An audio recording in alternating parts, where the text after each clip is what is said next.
Email marketing today, look who's all grown up. As we entered the late 2000s, something very big happened that would change email marketing forever. Email marketing service providers made email marketing available to the masses.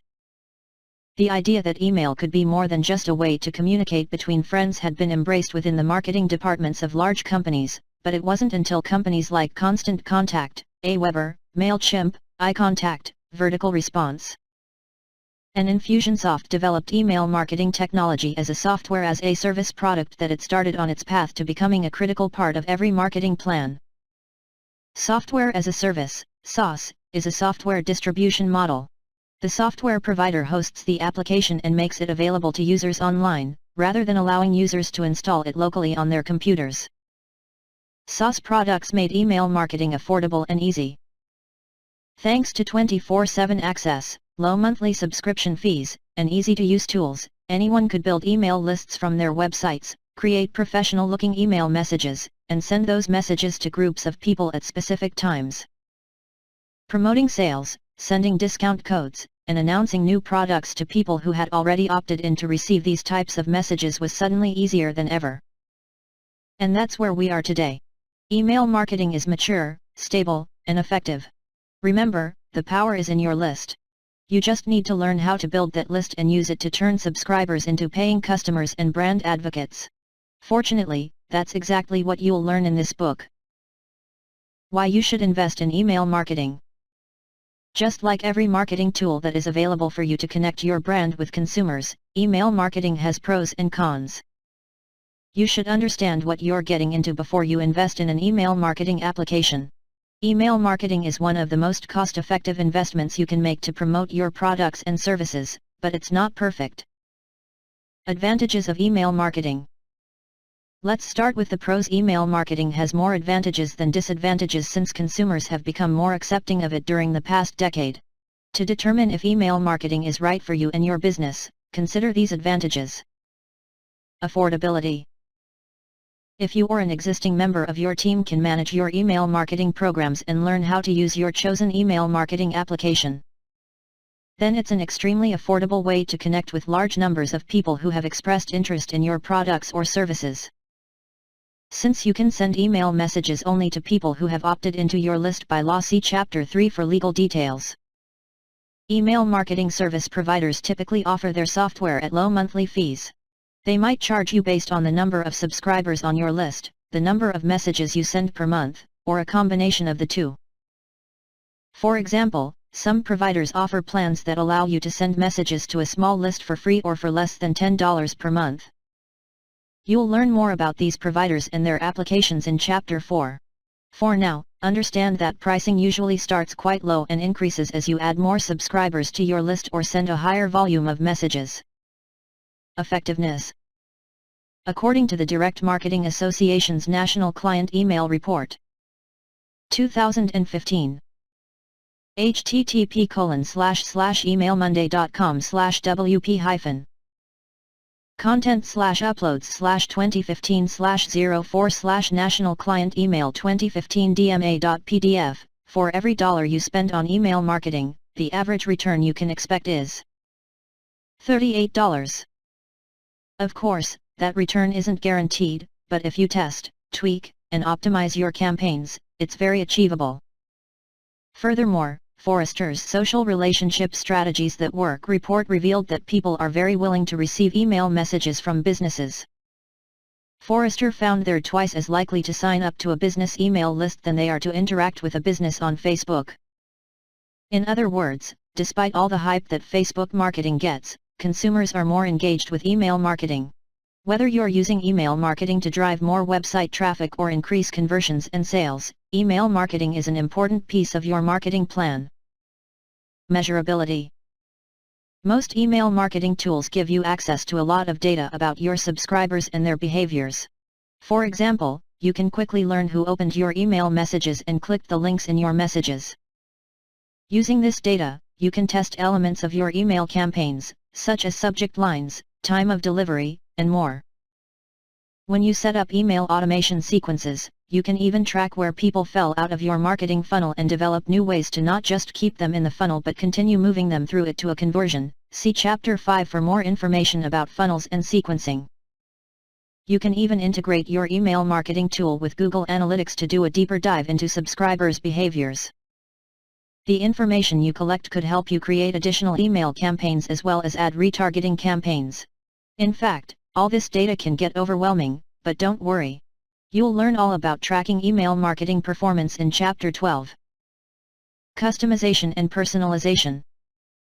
Email marketing applications make it easy for you to customize your email messages. You can change the layout, colors, images, fonts, and so on to match your brand and appeal to your audience. Many applications provide easy drag-and-drop design editors so you can create a highly professional email message quickly. In addition, tools that offer advanced sequencing, segmentation, and automation features allow you to customize every element of your email messages for your target audience. Personalized email messages often generate higher open and click-through rates. You can test personalizing the subject line of your email messages by adding the recipient's name, or you can test personalizing the greeting within the body of the message, such as Dear Bob. Personalization doesn't always work perfectly, but if you're confident that your list contains accurate recipient names, it could make a big difference in the success of your campaigns. It's a perfect element to test. Segmentation. Who are you sending email messages to? Do you know where they are in your marketing funnel and what they want or need from you to continue pushing them through the funnel to conversion? An email marketing application that provides segmentation features allows you to segment by a variety of factors. Depending on what information you've captured from your subscribers, such as age, geographic location, birth date, anniversary date, of when they became your customer, average order value, date of last purchase, and more. You can segment your list of subscribers and send targeted email messages to groups of people based on the criteria you choose.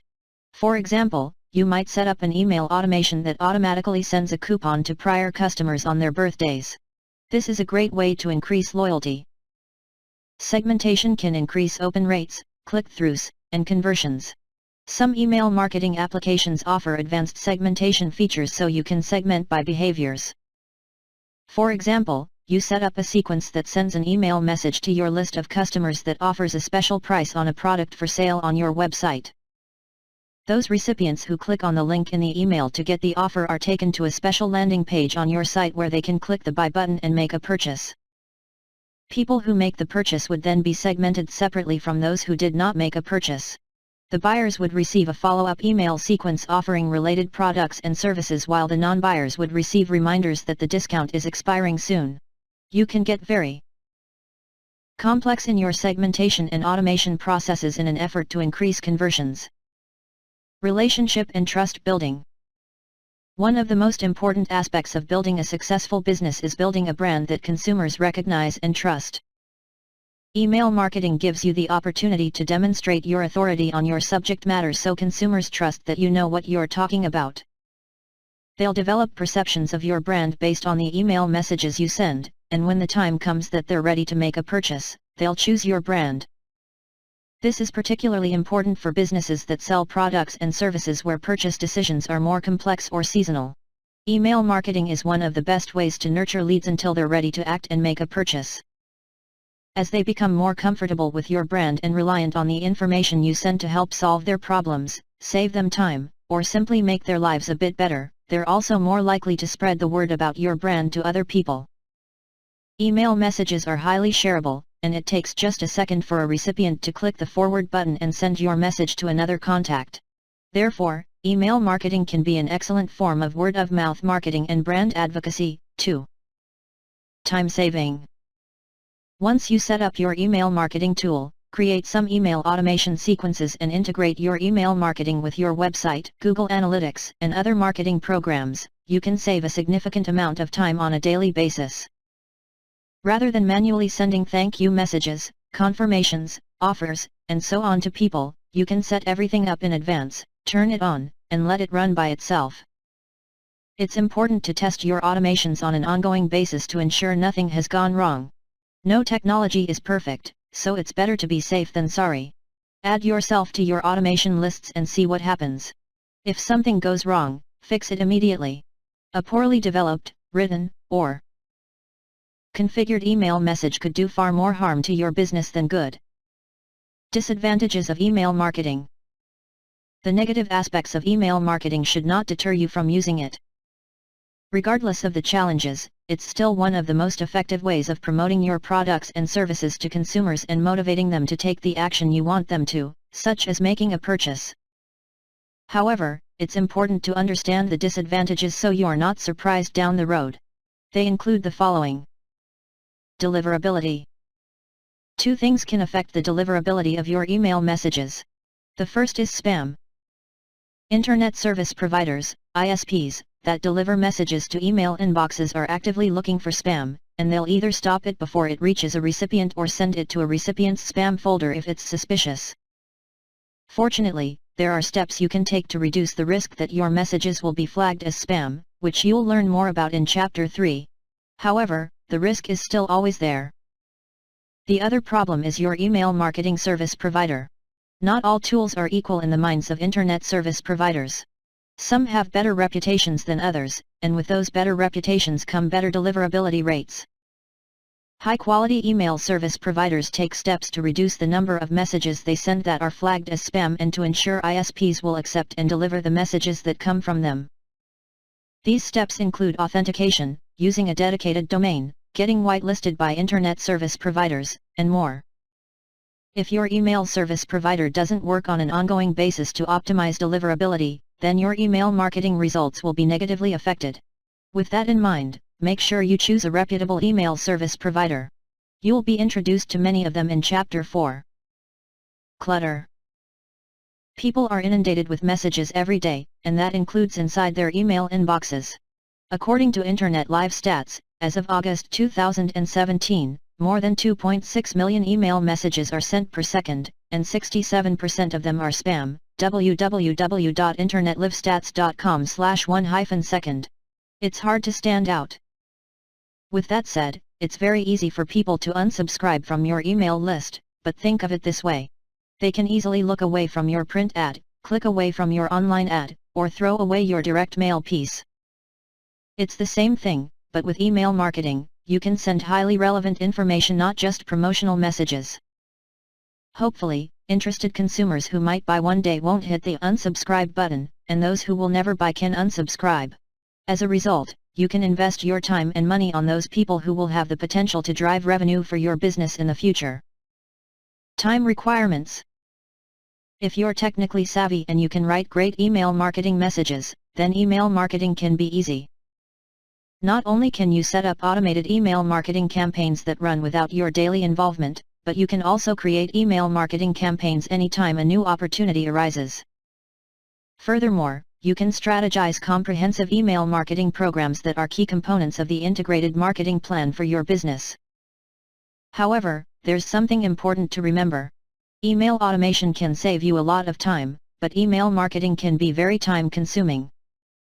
First, it takes time to set up everything correctly in your email marketing application, on your website, in your opt-in forms, in your lead pages, in your analytics tool, and so on.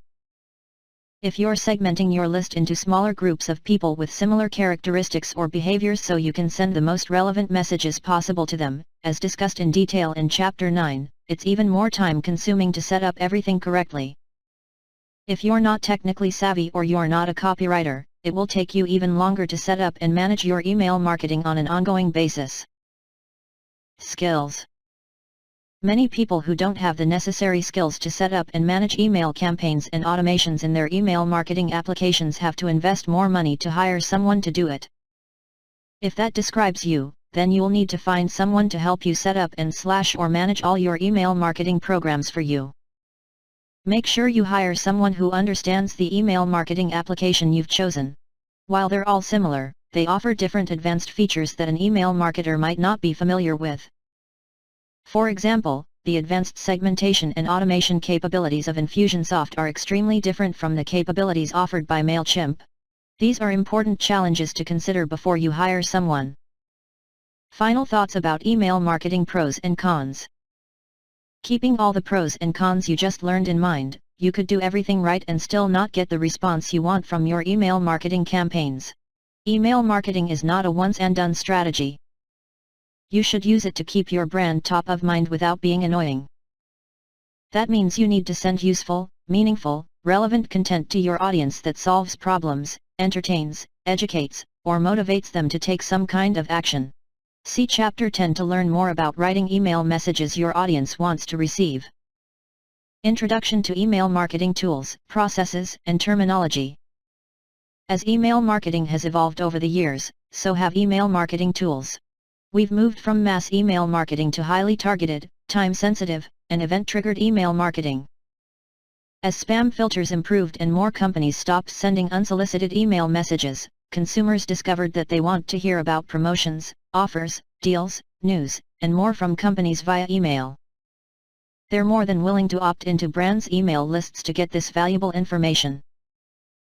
Naturally, competition in the email service provider market has grown.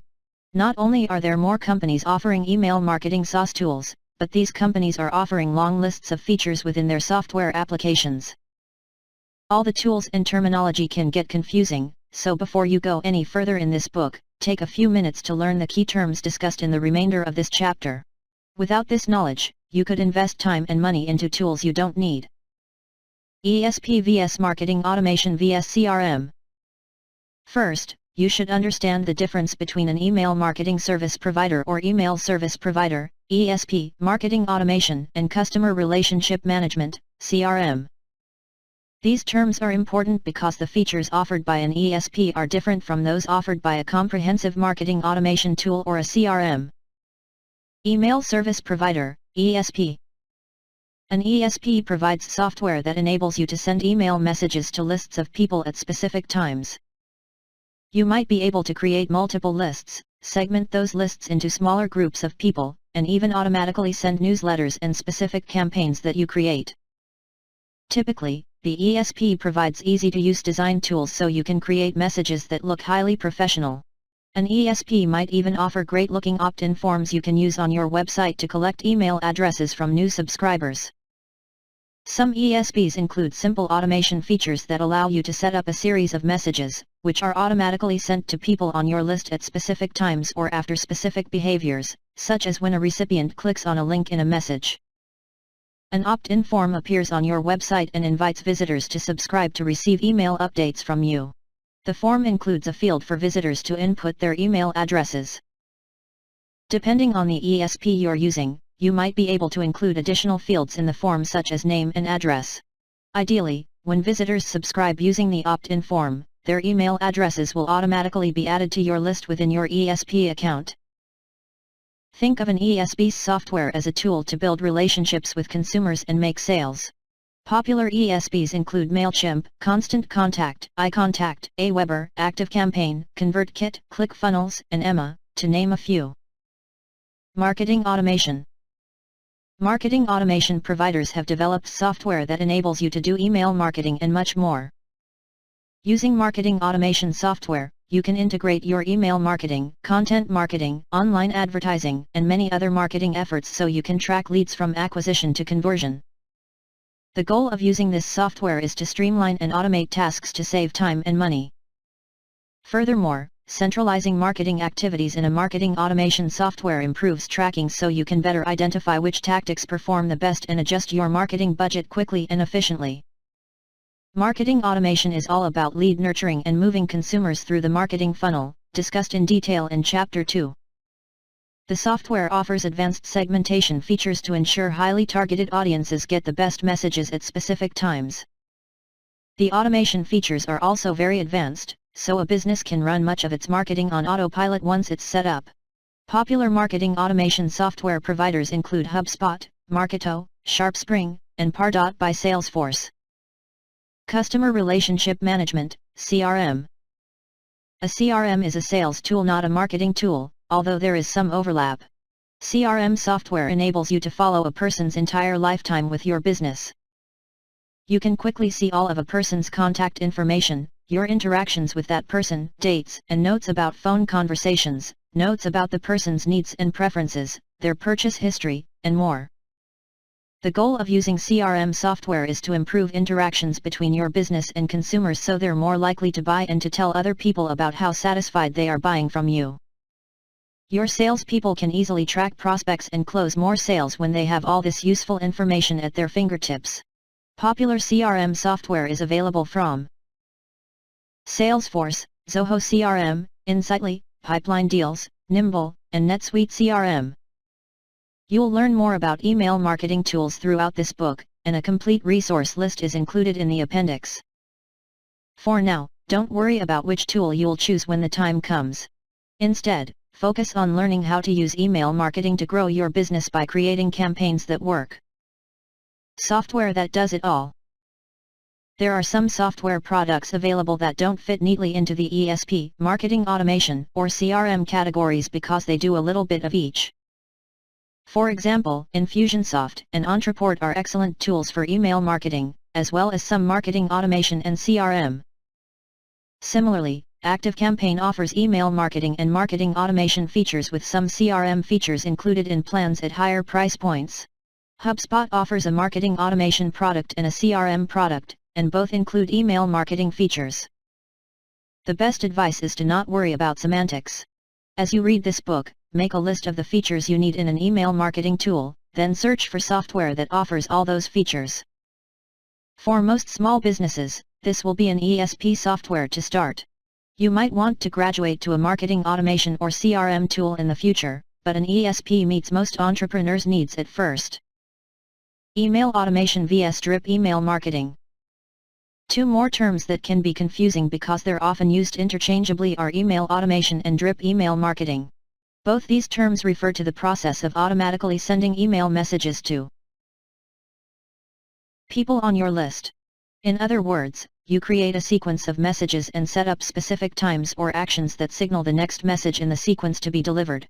Here are a few examples. When a person subscribes to your email list, your email marketing software is set up to automatically send a thank you message and put the subscriber into a campaign that automatically sends, drips, a follow-up message 3 days later with useful information and links to your social media profiles. You send a message through your email marketing software to all your customers promoting a special coupon code that expires in 2 weeks. Anyone who does not open the message automatically receives a reminder message 2 days later, and everyone on the list receives a separate reminder message the day before the coupon expires. You send your weekly newsletter, which includes information about your new ebook and a downloadable link. If someone clicks on the downloadable link showing they're interested in the ebook topic, they're automatically added to a separate campaign that sends more relevant information and invites them to join your upcoming webinar on the same topic. Each of these examples could include multiple messages depending on how the campaign sequences are configured in the email marketing software. Bottom line, email automation, not to be confused with marketing automation, and drip marketing generally mean the same thing. You're automatically dripping messages to people based on timing or behaviors. The role of email in an integrated marketing plan. Keep in mind as you read this book, email marketing is effective, but it's not the only marketing tactic you should be using to grow your brand and business. Rather, it's one piece of an integrated marketing plan. Let's take a step back and see what that means. By definition, integrated marketing attempts to create a seamless brand experience across all marketing channels, including email, social media, advertising, direct mail, point of sale, and so on. It focuses on your marketing communications and includes strategies that will be implemented to build your brand based on the 3 fundamental rules of branding. Integrated marketing is an approach to creating a seamless brand experience across all marketing channels. 1. Consistency. All marketing messages and materials must be consistent with the brand promise. 2. Persistence. Brands aren't built overnight. You must be persistent in getting your brand messages in front of consumers again and again. 3. Restraint. It can be tempting to extend your brand far and wide to build it quickly, but don't follow every opportunity, or you could dilute your brand. If an opportunity doesn't match your brand promise or causes you to lose focus on your brand's purpose, don't pursue it. The 3 fundamental rules of branding are in place for an important reason. They keep you from confusing consumers, and brand confusion is the #1 brand killer. If your brand doesn't meet consumers' expectations for it based on the brand promise, they'll turn away in search of another brand that meets their expectations in every interaction. For example, the messaging you use in your email marketing messages shouldn't be completely different from the messaging you use on your website, on social media, or in your ads. By creating an integrated marketing plan, you'll ensure your marketing messages consistently represent your brand promise across channels and position your brand for growth and loyalty, rather than confusion and abandonment. Chapter 2. The Marketing Funnel. If you have a business, then you probably already have funnels in place and don't even realize it. For example, if you have a website, you have a funnel. That's because funnels aren't just for marketing, although the vast majority overlap with marketing in some way. Funnel, pipeline, cycle, process, these are all words used to describe different ways to move consumers from awareness to action. By reading this book, you're learning how to create the most effective email campaign funnels and optimize your existing and new funnels to generate conversions and boost your return on investment. With that said, let's take a step back and identify what a funnel is. A marketing funnel is visually represented by the same type of funnel you'd use in cooking or automotive work. It's a conical object with a large hole at the top and a small hole at the bottom. You might use a funnel to pour oil or gasoline from a container into your car. The goal is to get all the oil or gasoline through the funnel so none drips out and doesn't make it into the car. Ideally, a marketing funnel would do the same thing, ensure every person completes a specific action. However, this isn't realistic. The entire consumer audience enters the funnel at the top, but unlike the funnel you use in cooking or when working on your car, not everyone makes it out at the bottom. Filters and holes are along the way. You will end up losing people, but ultimately, your goal is to get as many of the right customers for the offer through the funnel so they take action. A marketing funnel is a theoretical and practical approach to matching marketing strategies and tactics, including email marketing, to consumers' purchasing behaviors. To understand the marketing funnel, you first have to understand the consumer purchasing process. Let's look at it in a practical sense. Pretend you have an unlimited marketing budget and you want to promote your new product to get people to buy it for the first time. You could buy an ad to play during the Super Bowl. A massive audience will see it, which means a massive audience will get into the top of your marketing funnel. However, it's likely that most of these people are not going to buy your product today or in the future. They're simply not the right match for a long list of reasons. With a marketing funnel, you invest time and money to move people through your funnel until they take action, but no one has the funds to invest in an audience of, well, everyone. Your goal is to maximize the number of people who make it to each stage of the funnel without overpaying for people who are very unlikely to ever complete the final action you want them to take. Marketers use email messages, content, advertisements, and more to move people through the marketing funnel. Slowly, or quickly, depending on the industry, product, and audience, a large pool of potential customers is whittled into smaller pools until, finally, a group of consumers make it out of the bottom of the funnel and completes the action, such as making a purchase. The marketing funnel is divided into three parts as shown in figure 2:1 on page 15, the top, middle, and bottom of the funnel. Different types of messages, content, ads, and so on are used at each stage of the funnel to keep people moving through it. Top of the funnel, tofu. At the top of the funnel is everyone who isn't close to ready to buy yet. They might not even realize they have a problem or need at this point. Your goal at the top of the funnel is to raise awareness of your product, service, or brand and attract a large number of leads. You want to fill up your funnel. Middle of the funnel, MOFU. People in the middle of the funnel have already started researching product, service, or brand options. They're gathering information to help them make a purchase decision. Throughout this stage of the funnel, they're narrowing down their selections until they've identified a small set of preferred products, services, or brands. You want to give them useful information so their interest in what you offer increases even more. Figure 2:1. Marketing funnel. Bottom of the funnel, BOFU. People in the bottom of the funnel are very close to acting. It's time for you to directly try to convince your audience to act. For example, this could be where you close the sale or motivate someone to pick up the phone and call you. In other words, people at the bottom of the funnel are ready to hear about your product, service, or brand, so now is the time to promote it. At this stage, it's essential that you communicate with prospects often. They're at the tipping point, and you have to determine what type of messages, content, promotions, or other nurturing will give them the last little push that motivates them to act. Don't worry. You'll get many tips, ideas, and samples in this book that you can use.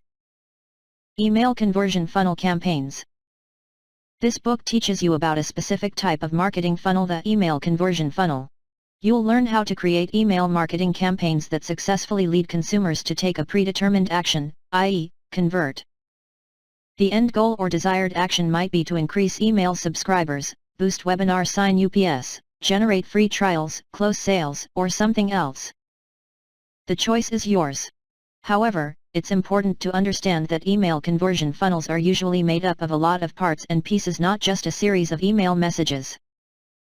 Depending on your industry, business, products, and services, your email conversion funnel campaigns could include a complicated sequence of automated email messages, landing pages, telephone calls, appointments, free demos, free trials, ebooks, checklists, webinars, and more. You'll learn more about all of that throughout this book, but suffice it to say, email marketing takes a lot of strategizing, setup, monitoring, and follow-up to be successful. It also requires a great deal of testing.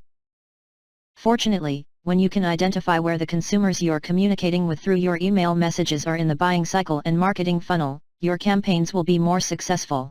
You can see this alignment visually in Figure 2:2 on page 17. When consumers aren't in the market yet, they're at the top of the funnel, and your email messages should be focused on building awareness. When they start researching options, they've reached the middle of the funnel, and your email messages should be focused on providing useful, meaningful information to help them in their research. Finally, when they're ready to make a purchase decision at the bottom of the funnel, you need to make sure your messages clearly communicate what makes your product, service, or brand the best possible choice. Check out 15 email message ideas for every stage of the marketing funnel on page 18 for content suggestions to include in your email marketing messages at each stage of the marketing funnel. The consumer buying cycle. The marketing funnel directly correlates to the consumer buying cycle. The buyer journey has evolved over the years, and marketers and salespeople have had to adjust their communications to adapt. Think of it this way: a person who is just starting to think about replacing their car is probably not even close to making a purchase. They're in the earliest stages of the buying cycle. They've identified that they have a problem, but they're just starting to evaluate their options using the massive amount of information available.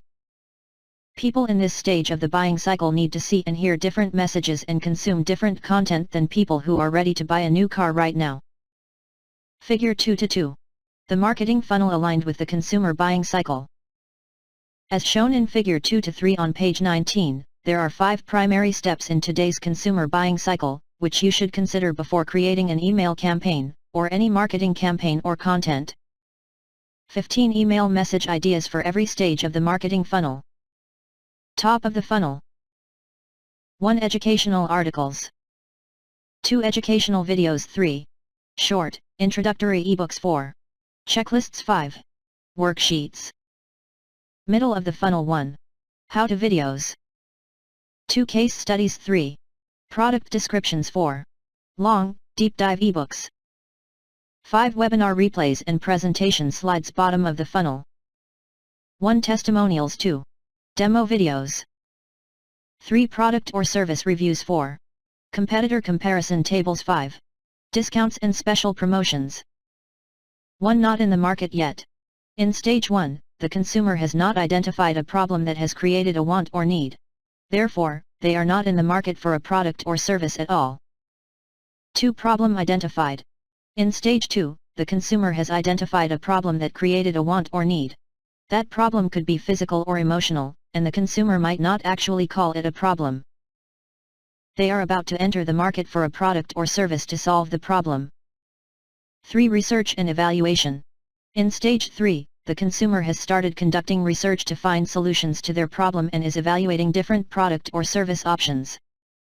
4. Preferences established. In stage 4, the consumer has narrowed their product or service choices to a few contenders and is doing a final evaluation to pick one to purchase. 5. Final decision. In stage 5, the consumer has chosen which product or service they will purchase to solve the problem, or they have decided to buy nothing. Figure 2-3. Consumer buying cycle. the type of product or service you offer, your prices, your industry, and a variety of other factors could influence how long it takes for consumers to move through the buying cycle for your business.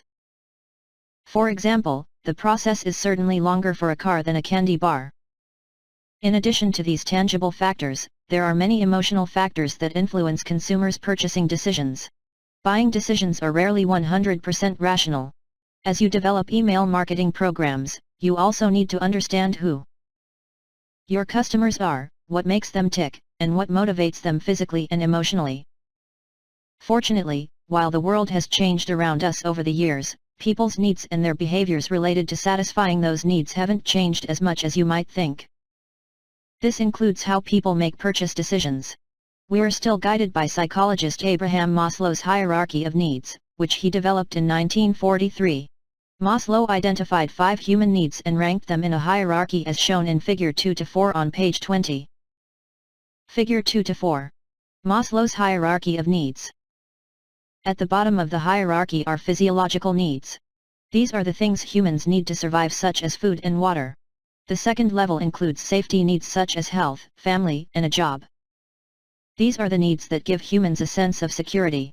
Third are love and belonging needs, which are related to relationships, family, and friendships. Notice as you travel up the hierarchy, the needs become less essential for survival and more emotional. The fourth level includes esteem needs such as self-esteem, confidence, respect of and by others, and personal achievement. These needs occur in human beings' conscious and subconscious minds. Finally, the top of the hierarchy is the need for self-actualization, which refers to personal growth and realizing full human potential. This need is very subjective, highly personal, and continually sought but rarely achieved. Purchase decisions are greatly affected by real and perceived needs. At the bottom of Maslow's hierarchy are items people purchase for real, physical needs. The higher up the hierarchy a consumer goes, the more their needs shift from real to perceived ones. The goal for marketers is to understand each level of needs for a target audience and develop marketing initiatives and messages that clearly address those needs for consumers. The trick is differentiating your products and services from competitors and positioning them as the only solution, the best choice for the consumer, and the brand the consumer needs, knowing that most of this need is perception-based, i.e., perceived pain points and problems, not survival-based. The way you do this changes depending on where consumers are in the buying cycle and marketing funnel. The AIDA model. In 1898, an American advertising and sales pioneer by the name of E. St. Elmo Lewis created what would come to be known as the AIDA model. Based on his analysis of the insurance industry, his simple model focused on 4 key stages in the consumer life cycle: awareness, interest, desire, and action. See Figure 2-5. Lewis' model became the cornerstone of sales and marketing, and it was sales and marketing professionals' jobs to develop techniques and campaigns that would successfully move consumers through the AIDA model until they took the final, desired action, most often, making a purchase. Figure 2-5. AIDA model. The AIDA model theorized that prospects must become aware of a product, service, or brand before they can consider purchasing it. Once they're aware of the product, they can develop an interest in buying it. After some thought and analysis, they can begin to desire a specific product, service, or brand. Ultimately, they'll take action and make a purchase. Sales and marketing professionals would work throughout the AIDA process to control consumers' journeys through the 4 stages using advertising, sales calls, marketing materials, and more. The AIDA model was very effective in helping marketers and salespeople understand consumer behavior and the purchase decision-making process. The model defined the buying process in a linear manner, and it enabled companies to better communicate with consumers. Broad advertising and sales cold calls boosted awareness, while marketing promotions and sales calls nurtured interest and increased desire until consumers finally acted. The process was simple years ago when consumers weren't bombarded with messages from every direction on a continual basis and didn't have access to so much information at their fingertips. As you can imagine, Lewis' AIDA model has evolved over the past century. In fact, it could be argued that the bulk of its transformation occurred in the past 20 years as the Internet grew. Today, people enter a funnel like the one pictured in Figure 2-1, on page 15, at different stages. Similarly, they can drop out of the funnel at many different times. Today's marketers need to think not only of moving consumers through the funnel until they take a specific action but also how to bring them back in when they drop out, and if they should bring them back in. Creating buyer personas to boost funnel ROI. Understanding where consumers are in the buying cycle is just one piece of the puzzle to develop effective marketing funnels. You also need to understand who your customers are. Before you start creating marketing funnels, you should research your customers and create buyer personas for your ideal customer as well as niche segments of consumers so you can create better email marketing campaigns in the future. A buyer persona is a written representation of a customer group. Your goal is to identify shared motivations and challenges so you can create marketing offers and messages that will appeal to specific groups of people. Each buyer persona you create represents a segment of your audience based on data that you collect through your research in 3 specific areas. Demographic characteristics. The physical and tangible characteristics of a person, such as their age, income, gender, marital status, education, and whether they have children or own a home. Psychographic characteristics. The emotional and intangible characteristics of a person, such as their beliefs and values. These characteristics are influenced by human psychology. Behavioral characteristics. The actions a person takes that can be used to identify consumer preferences, such as the type of car a person owns, their hobbies, the websites they visit, the magazines they buy, and the TV shows they watch. To develop your buyer personas, you can interview customers, prospects, and your competitors' customers. Talk to your sales team, customer service representatives, and anyone else in your organization who has direct contact with your customers and can give insight into their thoughts, feelings, and behaviors. You can also conduct surveys with your current and prospective customers online, by telephone, or by mail. As you speak with people to learn about their needs, problems, challenges, and motivations, ask as many open-ended questions as you can. The secret sauce to creating effective buyer personas is diving into conversations. From these discussions, you can identify common themes and use those themes to group customers into segments that will become your buyer personas. In addition to demographic, psychographic, and behavioral characteristics, see 13 areas of focus to include in your buyer personas on page 24 for more areas of focus that you should include in your buyer personas at a minimum. Once you've collected all the information you need, you can create your buyer personas, which will become your marketable consumer segments. Your email marketing, copywriting, ad placements, content marketing, social media marketing, and more will vary based on which personas you're speaking with and where consumers are in the buying cycle and the marketing funnel. Clearly, messages for a teen girl's buyer persona would often be very different from messages for a male senior citizen's buyer persona. Of course, your buyer personas will be more complex, but you get the idea. You have to speak to each buyer persona in their preferred language and tailor your content and offer to them appropriately, or your results will suffer. You can do it very effectively through segmented email marketing. 13 areas of focus to include in your buyer personas. 1. Demographics. Age, ethnicity, gender, etc. 2. Psychographics. Values, beliefs, etc. 3. Behaviors. Hobbies, TV shows they watch, brands they buy, etc. 4. Pain points. Money, time, ease of use, etc. Think of the emotional triggers that affect each audience. 5. Problems. What problems are consumers trying to solve by buying a product or service like yours? What problems is your product or service capable of solving that consumers might not realize they have? 6. Differentiators. Why should consumers buy from your business? Be sure to include quantifiable differentiators. 7. Information sources. Where do consumers get information that influences their buying decisions for products or services in your category? This could be websites, word-of-mouth recommendations, TV, industry periodicals, etc. 8. Engagement. What level of engagement do consumers typically have with you? This could range from no engagement all the way to brand advocacy where they talk about your brand, promote it, and defend it to other people. 9. Attitudes and concerns. What attitudes or concerns prevent consumers from buying a product or service like yours, from you or from anyone else? 10. Outcomes. What results do consumers want to get when they buy your product or a product like yours? 11. Features. What features of your product are most important to consumers? 12 benefits. What benefits of your product are most important to consumers? 13 decision making. Do they make the decision to buy a product or service like yours, or is another person the decision maker? As you develop your buyer personas, be careful to avoid common segmentation mistakes. For example, effective market segmentation is not a once-and-done activity. You need to continually analyze your segments as well as the overall market to ensure your segmentation is still valid. You also need to be careful not to create segments that are too broad, or they won't help you. Similarly, segments that are too narrow can deliver a negative return on your investment simply because it's too expensive to market to them. Also, don't let yourself become a victim of information paralysis. Getting lost in the data might cause you to miss the most important details, or worse, it could keep you from moving forward. Finally, don't let size fool you.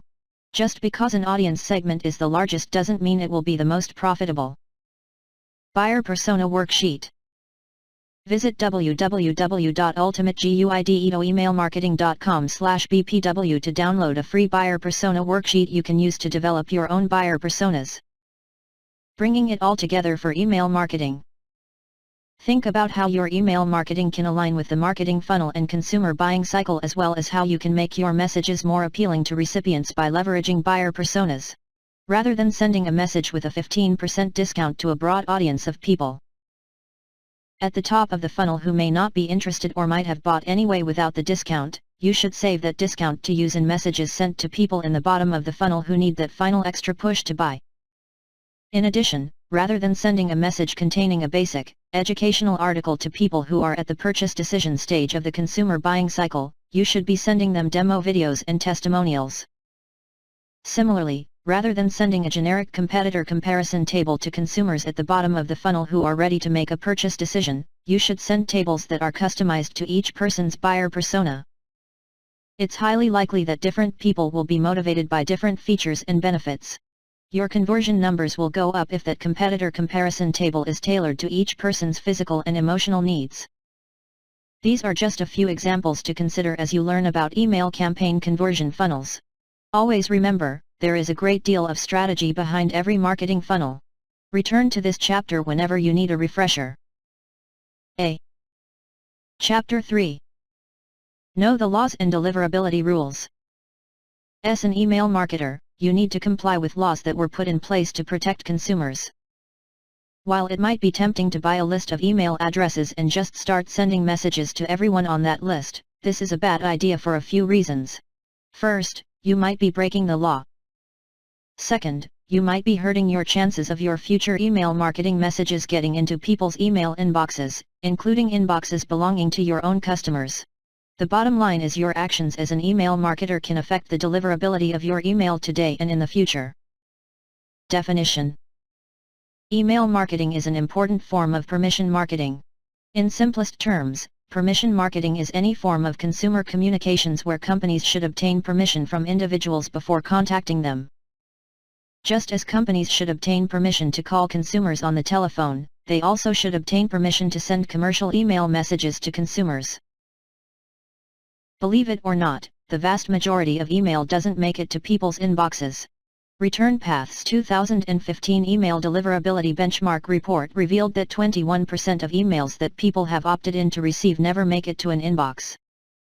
That means more than 1 in 5 people don't get the messages they asked to receive. Clearly, following the written laws and unwritten rules of email marketing is critical to securing a positive return on your investments. The most important law you need to know and follow in the United States is the CAN-SPAM Act of 2003. The CAN-SPAM Act of 2003. Different countries have their own laws related to email marketing. For example, the US, Canada, and the European Union each have laws that affect what businesses can send to consumers via email. In the US, the law you need to understand and adhere to is the CAN-SPAM Act of 2003. This law applies to all forms of commercial email messages and not just commercial email messages sent in bulk to lists of people. Definition. The CAN-SPAM Act defines commercial messages as any electronic mail message, the primary purpose of which is the commercial advertisement or promotion of a commercial product or service. What makes a message commercial? It's not clearly defined in the law, but it's probably broader than you think. For example, a message doesn't have to promote a product or service directly to be considered commercial. Even messages that promote content on a commercial website such as a blog post, free ebook, educational article, or tutorial would be considered commercial since they indirectly promote the company. It doesn't matter if you're sending messages to your current customers, former customers, or newsletter subscribers who have never had a customer relationship with you. If the message is considered commercial, you must comply with the CAN-SPAM Act.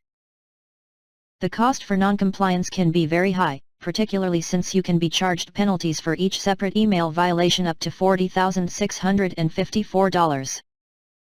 Furthermore, if your email messages violate other laws, such as those related to deceptive advertising, you could face even more fines or criminal penalties, including imprisonment. Ignorance is not an acceptable defense in the eyes of the law, so do your homework and familiarize yourself with the CAN-SPAM Act and other business laws. Keep in mind, even transactional messages confirming a purchase or shipment could be considered commercial if they contain more commercial content than transactional and must comply with the CAN-SPAM Act of 2003. There are 7 primary requirements of the CAN-SPAM Act. Following is a basic explanation of each of the main requirements. If you always err on the side of caution and assume messages sent from your company are commercial advertisements or promotions, even if they're not directly advertising or promoting a product or service, then you should be safe. 10 examples of commercial messages per the CAN-SPAM Act. 1. Announcing your new product. 2. Promoting your new blog post. 3. Including a link to download your free ebook. 4. Sharing a link to your product tutorial video. 5. Announcing your upcoming free webinar. 6. Promoting a discount or coupon. 7. Describing new features offered through your product or service. 8. Announcing you will be at an upcoming trade show or event. 9. Asking people to like your business or product Facebook page or follow you on Twitter or another social media channel. 10. Sharing details from your new study or report. Header information. The header information in your messages must not be false or misleading. This includes the information in the messages from, to, and reply to fields as well as the routing information. In other words, your messages should accurately identify both the person and business that initiated the message. Furthermore, the header information should include the originating domain, which is typically your business web domain, and real email address. Definition.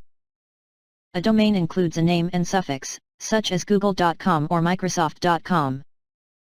Subject line. The subject line of your email messages must reflect the true content of the message. Don't try to conceal what the message is about with a clever subject line. Instead, the subject line should clearly explain what the recipient will get when they open the message. Both inaccurate and vague subject lines could get you in trouble. Ad disclosure. You must identify that the message is an ad or promotional in nature. The good news is that the CAN-SPAM Act provides a great deal of flexibility in terms of how you disclose this information. The most important thing to understand is that somewhere in your message, you must conspicuously explain that your message is promotional, even if it's indirectly promotional, or an advertisement. Leave no room for confusion here. Location. You must include your physical address in your messages. This has to be your valid postal address, which means it can be your street address or a post office box registered with the U.S. Postal Service.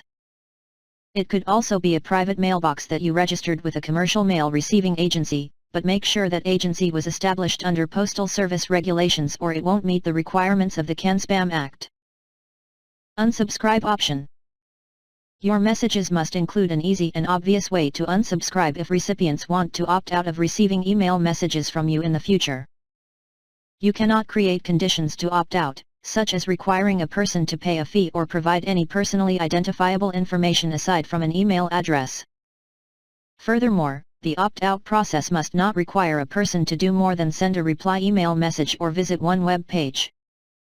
If you send multiple types of messages, example newsletters, product updates, and so on, you can offer a way for people to choose which types of email messages they want to opt out of receiving from you. However, you must also provide a way for them to opt out of receiving all messages from you.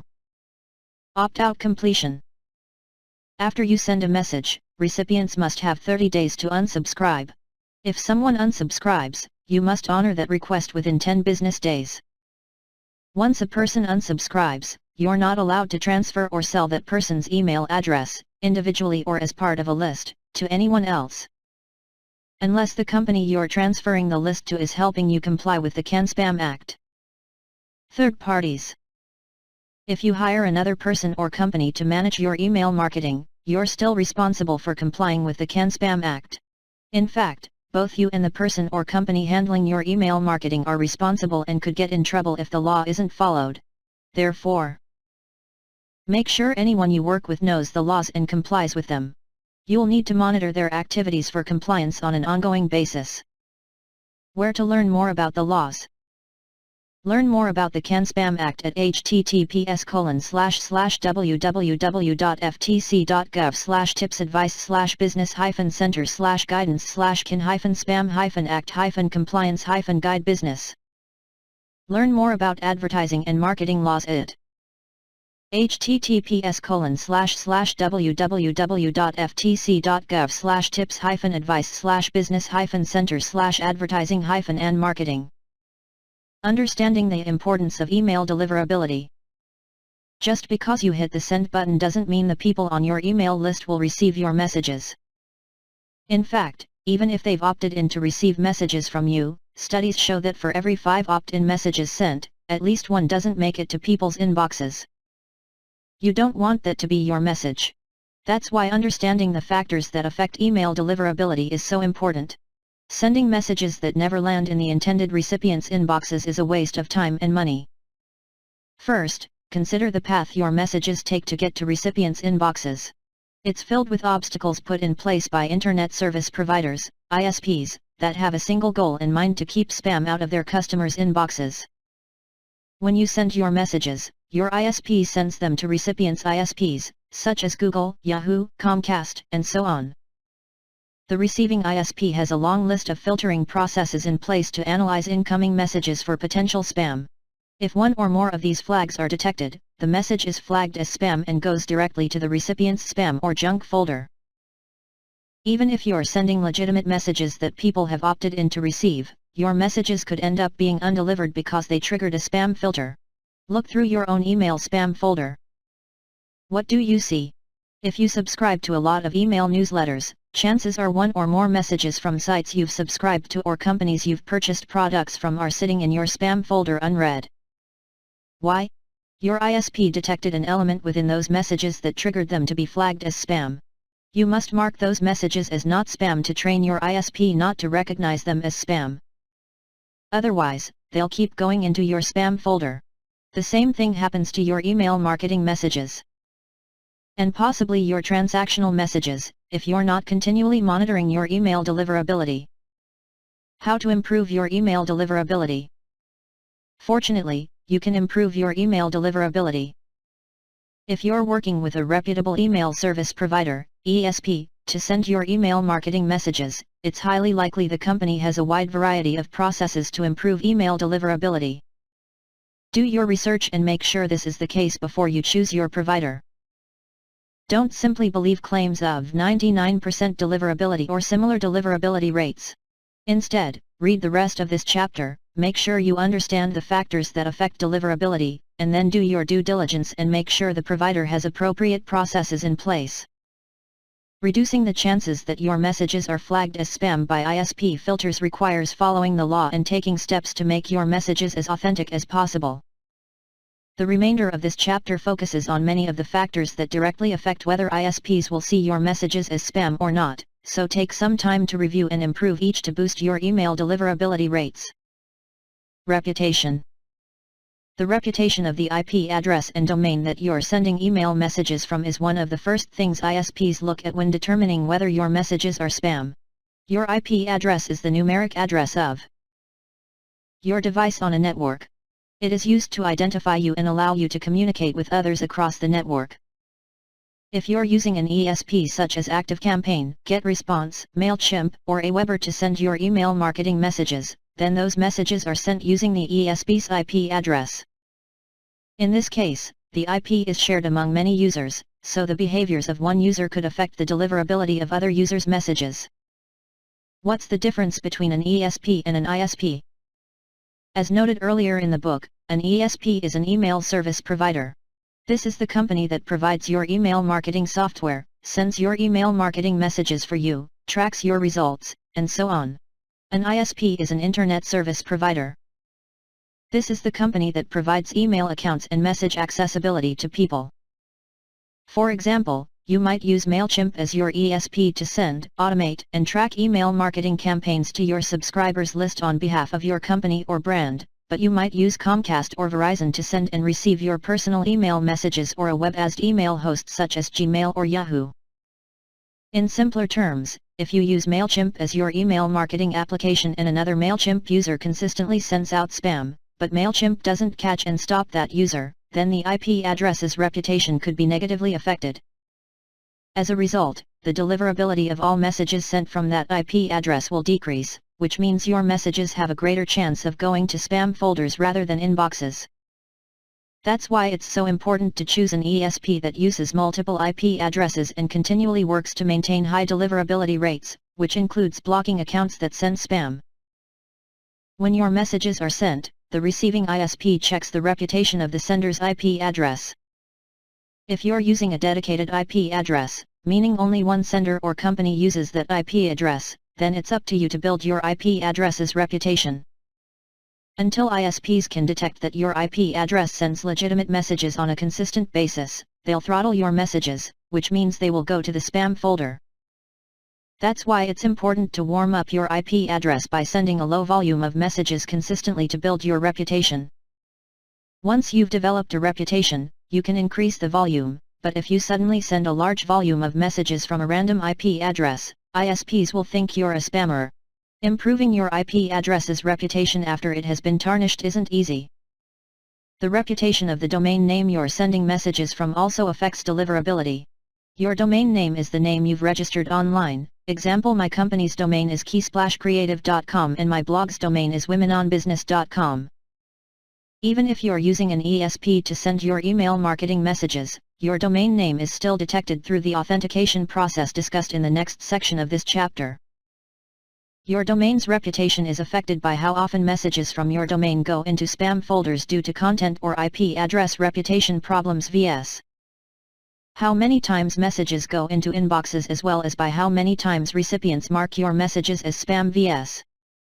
how many times your messages that landed in recipients' spam folders were marked as not spam. You'll learn more about recipient behaviors later in this chapter. For now, understand that domain reputation affects the deliverability of your email messages. Authentication and infrastructure. Authenticating your email address is an important step to ensure your messages are delivered. In simplest terms, authentication allows ISPs to verify the sender's identity and tells the ISP you really are who you claim to be. Most ESPs handle authentication for you using one or more of the three primary authentication methods: Sender Policy Framework, SPF, Domain Keys Identified Mail, DKIM, or Domain-Based Message Authentication, Reporting and Conformance, DMARC.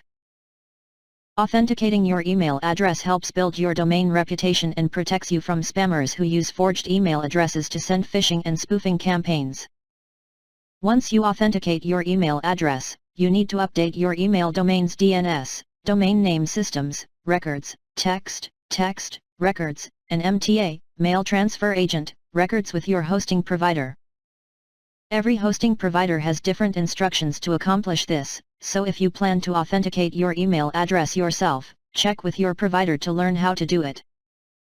Also, you can use your own authentication even if you're using an ESP, so contact your ESP's support team to learn how to do it. List quality. The quality of your email list can significantly affect the deliverability of your email messages. Therefore, list cleansing is a critical practice you should be doing on an ongoing basis.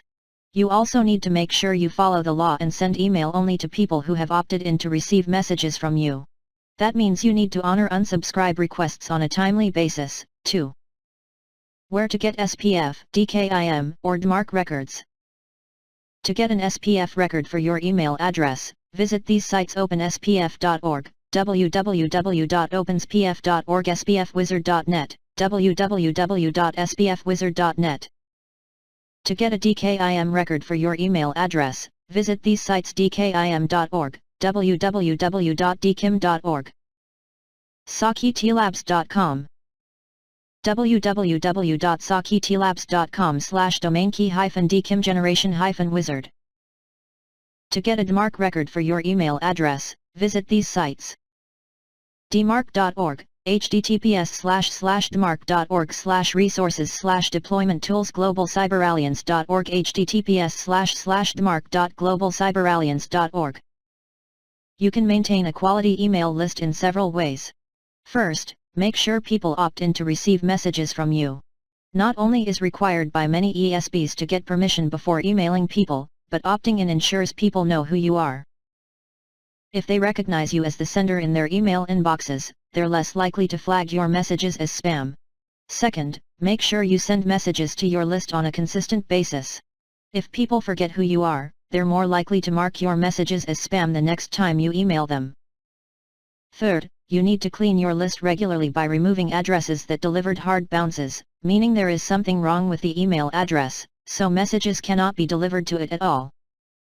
Addresses of subscribers who haven't opened your messages within the past year, you can change this to 6 months if you send messages on a weekly basis or more frequently, or addresses that are obviously fake or generic, such as admin@domain.com or test@test.com. Each of these types of address problems can negatively affect your sender reputation. While it might seem like a good idea to keep as many people on your email list as possible, that's not the case when some or many of those addresses are hurting the overall deliverability of your messages. Set up a process to monitor hard bounces and inactive subscribers, and cleanse your list monthly. Fourth, you must avoid spam traps. You only have to send a message to one spam trap to immediately hurt your reputation. You should avoid 2 types of spam traps. The first is a recycled spam trap and typically happens to senders who don't maintain quality lists by cleansing them on an ongoing basis. These are email addresses that were valid and belonged to someone at one time but have since been abandoned and become spam addresses. Sending to recycled spam trap addresses shows ISPs that your list quality is low. As a result, your reputation suffers and your deliverability goes down. The second type of spam trap is the honeypot spam trap, which is also called the pristine spam trap. These email addresses never belong to anyone.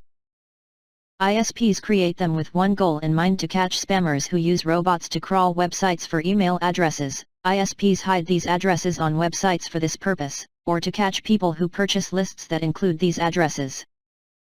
If you send a message to one of these spam addresses, ISPs know you're sending messages to people you haven't gotten permission to email. As a result, your messages are automatically marked as spam and your reputation tanks. Content. The content of your messages plays a smaller role in your message deliverability these days than it used to, but that doesn't mean it's not important. Ideally, you should take every step possible to keep your messages from being flagged by ISPs or recipients as spam. Therefore, adhere to the following list of email content best practices, do's and don'ts to avoid triggering spam filters or complaints. Single or double opt-in, which should you use? The great debate between whether email marketers should use double or single opt-in when collecting subscriber email addresses has been going on for many years. Only you can decide which you'll use based on your goals. Single opt-in is the simplest opt-in process. You publish a subscription form online and ask people to submit their email addresses to subscribe to your list. After they type in their email addresses and hit the subscribe button, they're done. That's all there is to it. They're on your list and you can send them your email marketing messages. Double opt-in adds a second step to the subscription process. After subscribers enter their email addresses and hit the subscribe button on your online form, they receive an email message asking them to verify their subscription. When they open the message, they're told to click on a link to complete the verification. If they don't click that link, they won't get on your email list. If they do click the link, then they're on your list and you can email them in the future. Using single opt-in will undoubtedly increase the number of subscribers on your list, since it's inevitable that every person who submits your subscription form won't click the verification link in a subsequent double opt-in email message. However, with single opt-in, you will get fake email addresses on your list. If you don't cleanse your list, those fake addresses could negatively affect your sender reputation when they bounce. Furthermore, user engagement with your messages is typically higher among double opt-in audiences, which can impact your deliverability rates. You'll learn more about how recipient behaviors affect deliverability later in this chapter. The bottom line is whether you choose to use single or double opt-in is up to you and depends on whether you want a larger list or a more engaged list. There is no right or wrong way to set up your opt-in process, so try testing both to see which drives the best results for you based on your goals. Do send content that is relevant to recipients. Do send messages that include more text than images. Do send messages with well-formatted HTML. Do send messages that include an easy-to-see unsubscribe link. Do send messages with a familiar sender name that recipients will recognize. Don't send messages with embedded forms, include links to forms instead. Don't send messages with Flash, JavaScript, or videos, link to those elements instead. Don't send messages with attachments. Don't use spam trigger words, particularly in your subject line. Visit http://ultimateguideemailmarketing.com/stw for a list of spam trigger words to avoid in your email messages. Don't use URL shorteners in your messages. Don't use all caps or excessive punctuation. Definition: a URL shortener is a tool used to shorten the URL of a web page so it uses fewer characters. Some URL shorteners also offer click tracking. Examples of URL shortener tools are bitly.com and goo.gl. None of these best practices are difficult to follow, so always review your messages against this list before you hit the send button. It just takes a few seconds to confirm your content doesn't include any spam flags, and your message deliverability will improve when you eliminate these elements. Recipient behaviors. What people do after they receive your messages can greatly affect the deliverability of your messages in the future. For example, if they mark your messages as spam, your sender reputation goes down. That's why it's so important that you consistently email relevant content to your subscribers. However, there is more to how recipient behaviors affect your message deliverability than whether they mark your messages as spam. ISPs review how recipients engage with emails sent from your IP address. For example, they look at the addresses on your list to determine if the owners of those addresses are real, trustworthy people who actively use their email accounts by logging in, sending, and receiving messages, and even how often they flag messages as spam or not spam. They also analyze recipients' engagement with your messages based on many factors, such as whether they read your messages, move your messages to different folders, forward your messages, reply to your messages, click links in your messages, mark your messages as spam or not spam, add your address to their address books, and more.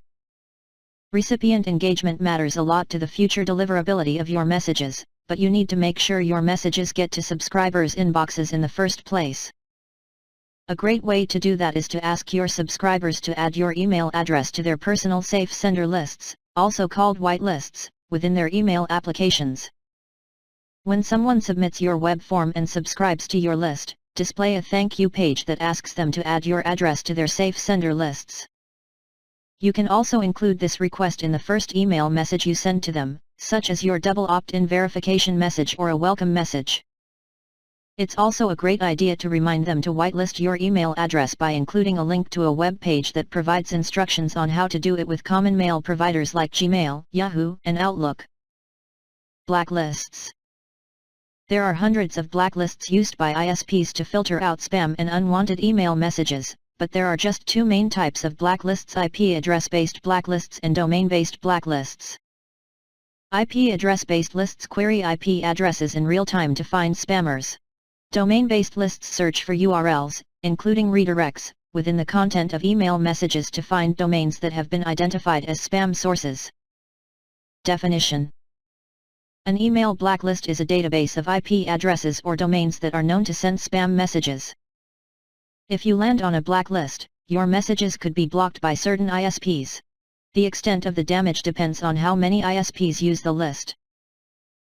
Some lists are used by most ISPs while others are small, private lists. It is possible to get removed from blacklists if you have a good sender reputation and agree to change any questionable email practices you've been using. A few sites you can use to check if you appear on any blacklists are provided below. Euriblu, http://euribl.com, Zorbl, www.zorbl.org, Spamhaus, www.spamhaus.org, Multirbl, http://multirbl.valley.org. Most list holders provide forms on their websites that you can use to request removal. For example, to request removal from the Spamhaus list, you need to visit https://www.spamhaus.org/lookup/ and enter your IP address or domain name into the provided form to confirm you're on the blacklist. If the results show you're on the list, a link is provided to request removal. Be sure to clean up any problems with your email marketing practices before you request removal from any blacklist. Who's responsible for email deliverability? If you're using an ESP for your email marketing, you might be tempted to assume the ESP is handling all the necessary steps to ensure your messages are delivered. Don't make that mistake, because the truth is your ESP's responsibility as it relates to deliverability is very limited. Most important, they're responsible for ensuring the technology they provide is compliant with current laws. While not a responsibility, it's also in their best interest. If they want to keep and attract new customers, to proactively implement functionality and processes that improve deliverability, such as authentication. It's your responsibility as a sender to comply with the law. It's also in your best interest to send relevant content to your subscribers on a consistent basis to reduce the chances that they'll flag your messages as spam. If you don't invest time and attention into creating useful and meaningful email campaigns, segmenting your subscriber audience so the most relevant messages go to the most appropriate audiences, and cleansing your subscriber list, your deliverability rate will suffer. Ideally, your efforts to improve your reputation combined with your ESP's efforts to improve deliverability for all its customers should keep your deliverability rate high. If you see your deliverability rate suddenly take a dive, reach out to your ESP for help.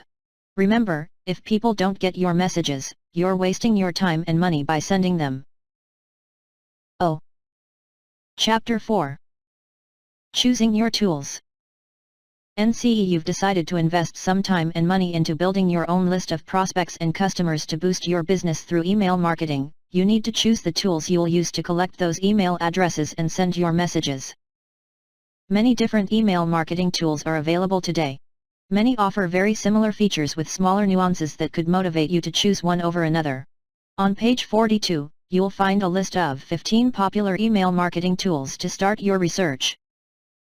Keep in mind that ESPs frequently update their tools, so do your research before you buy to ensure you're getting the most current information and pricing.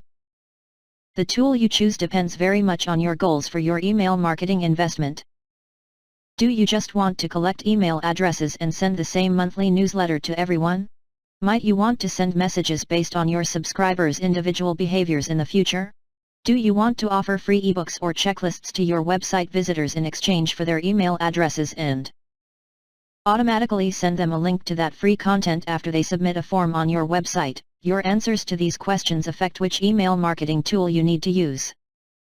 For example, if you simply want to send the same monthly newsletter to everyone who subscribes to your list and have no plans to ever use more sophisticated email marketing tactics to grow your business, then MailChimp will probably meet your needs. However, if you want to send highly targeted messages based on subscribers' interactions with your messages, your website, and more, then you need a different tool, such as the one provided by ActiveCampaign or ConvertKit.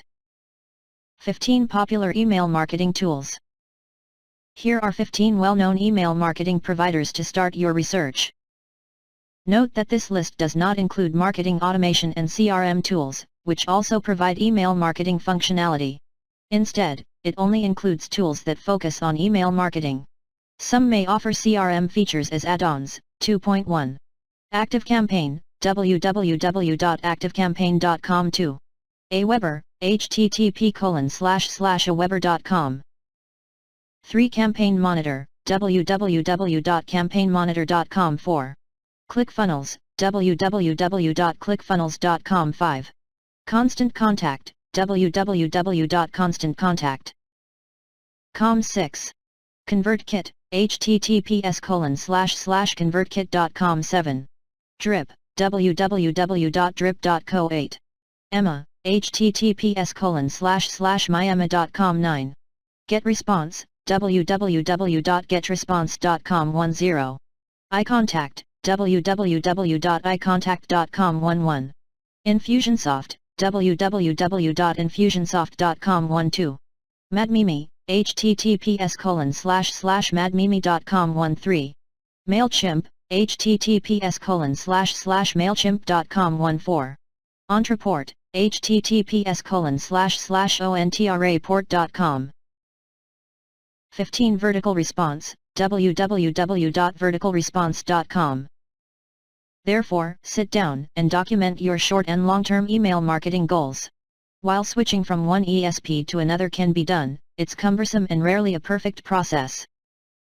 You don't need to invest in the most sophisticated and expensive email marketing tool today, but make sure you choose a tool that will meet your needs for the foreseeable future. For example, you might just want to send the same weekly newsletter to your entire list today, but in the future, you might want to segment your list into smaller groups with similar characteristics. A health coach might want to send a different newsletter to people who are interested in weight loss than an audience interested in diabetes management. The coach might even release new products or services specific to each of those audiences and want to send promotional offers to convince specific audiences to buy. If the email marketing tool chosen by the health coach today doesn't offer adequate segmentation features, the coach would have to switch to a new tool to pursue their marketing and business growth goals. There are 5 key factors that you should consider when choosing a provider for your email marketing: contact management, message design and setup, content and delivery, email management, and account administration and support. The rest of this chapter provides details about each of these factors so you can compare ESPs side by side and choose the best one for your business. 1. Contact management. When choosing an email marketing tool, you need one that makes it easy for you to collect subscribers' email addresses legally and to identify who's who within your subscriber list so you always send the right people the appropriate messages. Let's talk about some of the features to consider. Opt-in forms. How do you get email addresses to add to your list from people you don't know? You need an opt-in form, or multiple opt-in forms, where, at minimum, you ask people to provide their email addresses. You could also ask for potential subscribers' names or other personal information. This information should automatically be added to your list by your email marketing tool so you don't have to do any of the work manually. It's important to choose a tool that enables you to create subscription forms that look good. A very simple subscription form created with MailChimp is shown in Figure 4:1 on page 44, but these forms could get as elaborately designed as you want if you have the coding skills to customize them. Your opt-in rate will go up with a form that looks great versus a form that looks bad. Therefore, make sure you use a tool that either provides professional-looking opt-in forms, allows you to customize the code for your opt-in forms so you or a designer can make them look exactly like you want them to, or easily integrates with a separate application that offers high-quality opt-in forms, such as Opt-in Monster, http://optinmonster.com, or Sumo, https://sumo.com. Figure 4:1. Simple email opt-in form. Double and single opt-in functionality. As you learned in Chapter 3, single opt-in subscription forms simply require subscribers to enter their email addresses into your form, click a button, and they're done. Double opt-in forms require some extra steps. Most often, the subscriber will receive an email message after they submit the subscription form as shown in the example created with MailChimp in Figure 4:2. The message includes a link that the person must click to verify the subscription. If the person doesn't click the link in that message, they don't get added to your email list. Ideally, you want an email marketing provider that offers both double and single opt-in functionality so you have maximum flexibility. To recruit new subscribers, you might want to use double opt-in to ensure you have unquestionable permission to send marketing messages to them. However, there may be times when you don't want to require double opt-in. If you haven't read Chapter 3, go back and read it now to learn the pros and cons of single vs double opt-in. The point is, it's best to choose an email tool that is agile enough to meet your ongoing needs, and this agility should apply to the opt-in requirements process, too. Figure 4:2. Double opt-in subscription confirmation email message. Contact management methods. Once you have collected email addresses, the next thing you need to think about is how you're going to keep track of those email addresses so you send the right messages to the right people at the right times. Your email marketing tool should provide you with easy-to-use tools to manage all your contacts for this purpose. Email marketing providers offer two primary ways for you to manage subscribers, list-based and subscriber-based. List-based contact management. List-based contact management means everything in your email marketing account relies on lists of contacts. When a new contact is added manually or automatically through a form submission, that contact must be placed into a specific list. All messages that you send are based on the lists you create.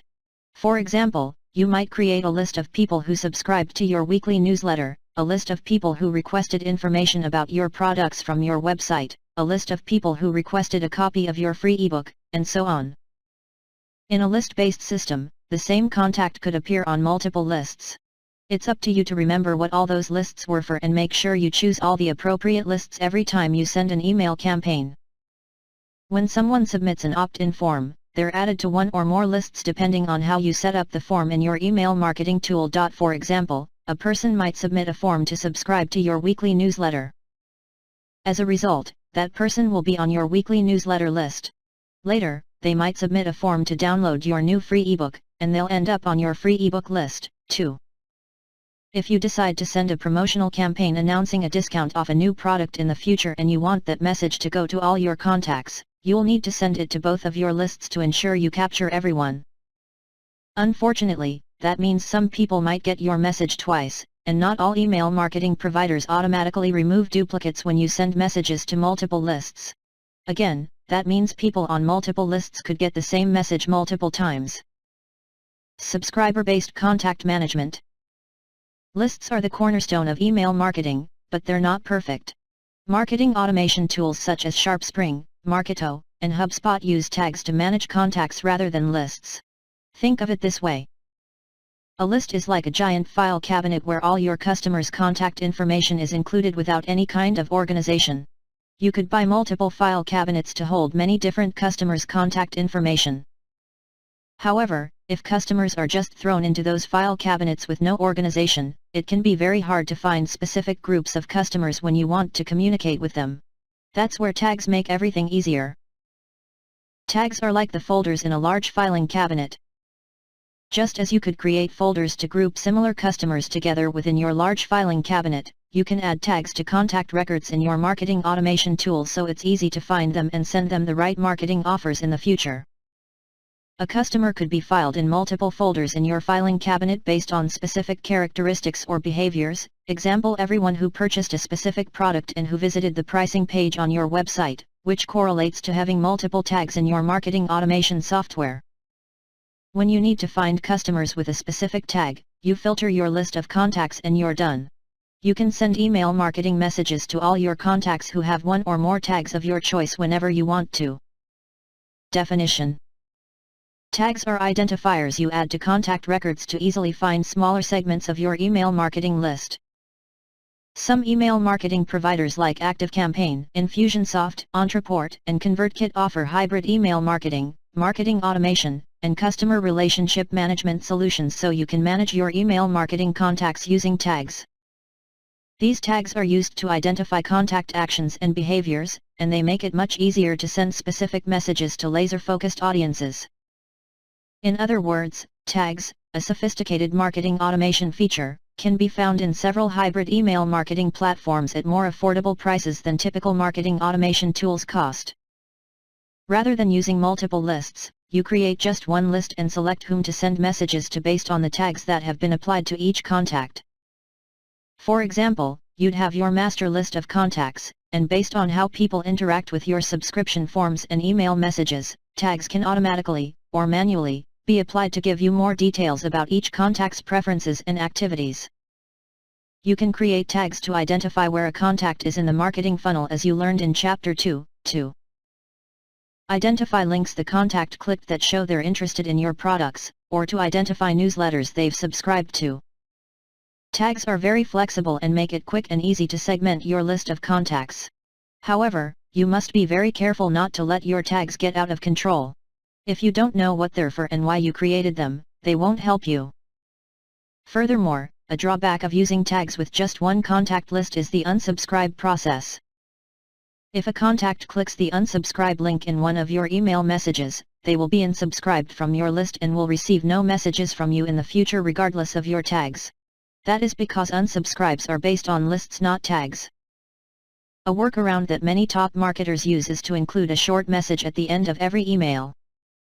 For example, if a web design company sends a message to its contacts about its new Facebook advertising services, it could include a snippet of copy at the end of its email message saying, "If you're not interested in Facebook advertising, click here and you'll be removed from these messages." But don't worry. You'll still receive our other useful emails. It's not a perfect solution, but it's a popular option if you want to use tags rather than lists to power your email marketing. Segmentation. Without a doubt, your email marketing tool must make it easy for you to segment your list. If you use list-based email marketing management, the provider should offer ways to segment your lists based on contact characteristics or behaviors, and if you use subscriber-based email marketing management, then consider looking for a provider that allows you to segment your contacts within your tags. The purpose of segmentation is to break your contacts into groups of people with similar interests, demographics, or behaviors so you can send highly targeted messages to them. For example, if you own a pet supply store, it would make sense to segment your list when you're sending an offer applicable to dog owners only. Segmentation is also important as you build email conversion funnels for moving contacts to make a purchase. You'll learn more about developing campaign conversion funnels in Chapter 8, but for now, understand that you want to choose a tool that enables you to segment your contacts based on who has shown interest in your offers in the past. For example, if you send a campaign offering a discount on dog food, people who open the message but don't click the link to learn more about the discount could become one segment, while people who opened the message and clicked the link but didn't buy could be another segment. Their varied levels of interaction with your message imply how far they are through the marketing funnel, and you can create future messages to successfully push them further through that funnel to make a purchase. Bottom line, if you're going to be serious about email marketing, then advanced segmentation features are a must. 2. Message design and setup. An email message that looks awful is unlikely to help your business. Design is a direct reflection of your brand and company, so every email message you send should accurately support your brand promise. People are very visual, and design is the first thing they see when they open your messages. Make sure you choose an email marketing tool that enables you to easily create professional-looking messages. The 4 factors you should focus on as you compare email marketing service providers are templates, customization, mobility, automation, and campaign setup. Templates. Are you a web or graphic designer? If not, creating email marketing messages that look great can be challenging. Fortunately, email marketing providers solve that problem by providing attractive templates that you can use to create your messages. You don't need to be a designer to use them. Most often, these templates are easy to manipulate using a drag-and-drop editing tool. You simply move the sections around, add new sections where you need them, add your text, upload images, and you're done. Look for an email marketing provider that offers a variety of templates as part of your subscription rather than as separate add-ons that you must pay for. It's important to note that there are 2 schools of thought on message design for email marketing. Recent studies have found plain text messages that have not been highly designed but rather look like standard, personal email messages perform better than highly designed HTML email messages with lots of images and colors. In fact, ConvertKit, a popular email marketing tool, allows users to create and send only plain text messages. These types of statistics can vary from year to year and by the specific methodologies of the studies, so consider testing both types of designs to see what works best for your audience. Of course, to test both, your email marketing tool must provide both. Customization. Templates are great, but sometimes you want even more customization for your email marketing messages. In that case, you need an email marketing tool that allows you to change all colors, move elements anywhere you want, add images and video in any way, and modify the code used to create your messages designs to the tiniest detail. Not all email marketing tools give you access to the raw code that determines your messages designs. If you'll need complete customization options now or in the future, do your research and pick a tool that provides it.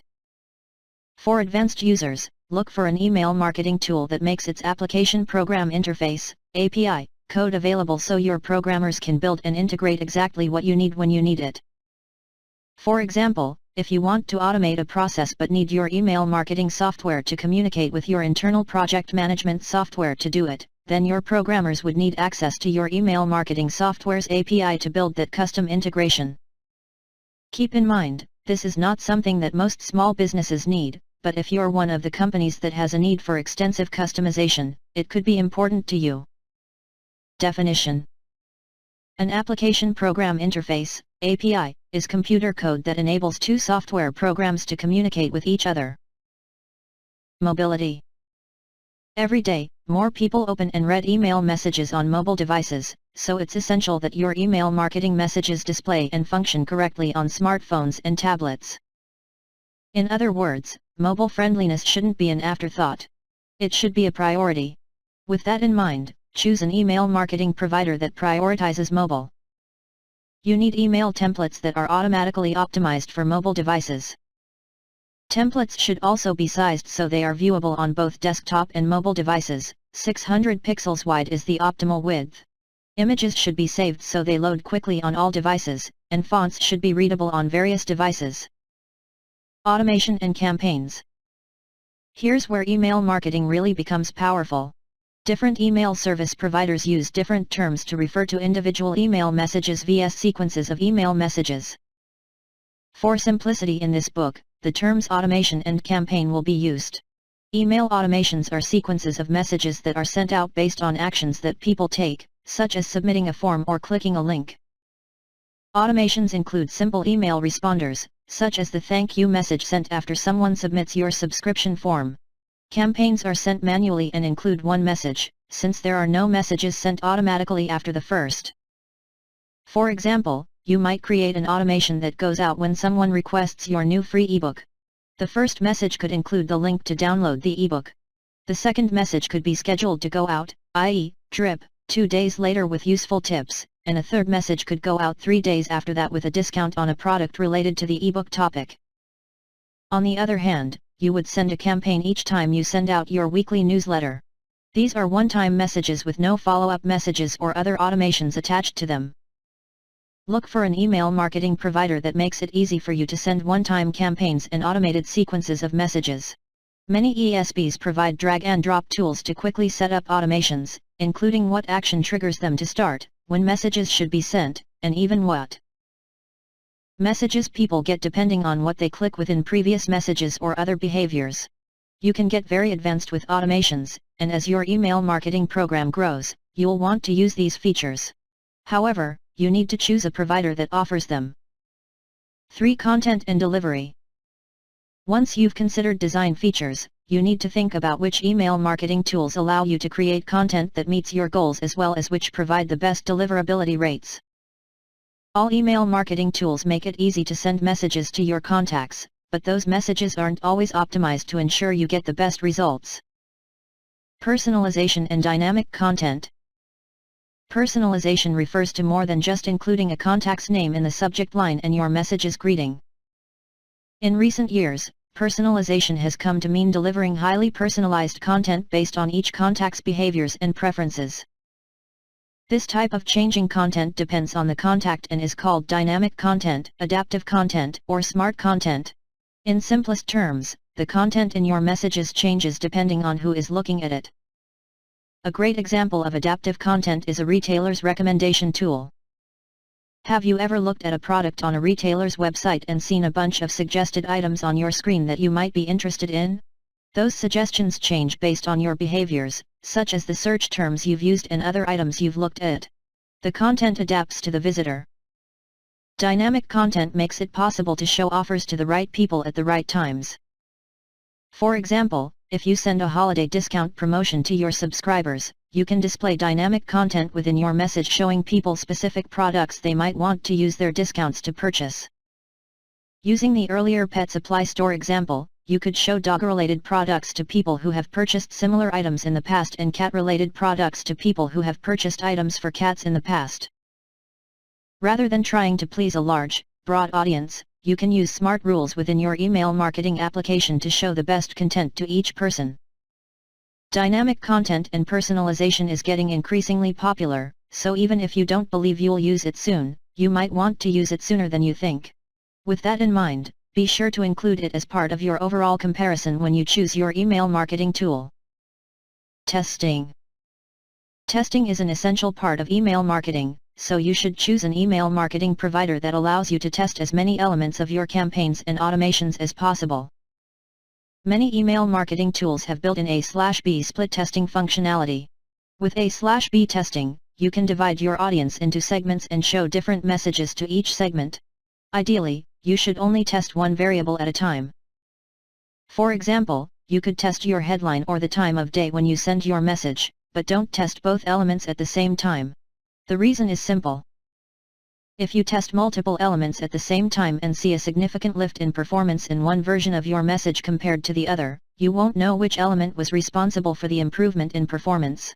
Just as scientists test one variable at a time, so do email marketers. Experimentation and testing are ongoing processes that you should be doing all the time. If your email marketing tool doesn't allow you to do adequate testing, then your performance will be limited. Therefore, do your due diligence and make sure that the provider you choose not only offers split testing but also makes it easy for you to perform split tests on all your campaigns and automations whenever you want.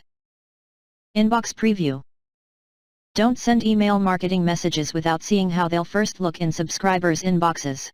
You can send test messages to yourself, but that takes multiple steps. If you have to send multiple tests, you could end up adding a lot of time to your email setup. Many email marketing tools include handy inbox preview features that allow you to see what your message will look like in recipients' inboxes with the click of a button. Look for an email marketing tool that lets you see how your message will look in all of the most common email providers' inboxes, such as Gmail, Outlook, and Yahoo. Also, look for a tool that lets you see how your message looks on desktops, smartphones, tablets, and multiple mobile operating systems. No matter how much time and effort you put into creating a great email message, all that time is wasted if what ends up in recipients' inboxes looks terrible or completely unreadable. Deliverability. In Chapter 3, you learned about the importance of email deliverability and how to improve the deliverability of your messages, so review that chapter when you begin comparing email marketing tools. Ensure the one you select is focused on boosting deliverability rates.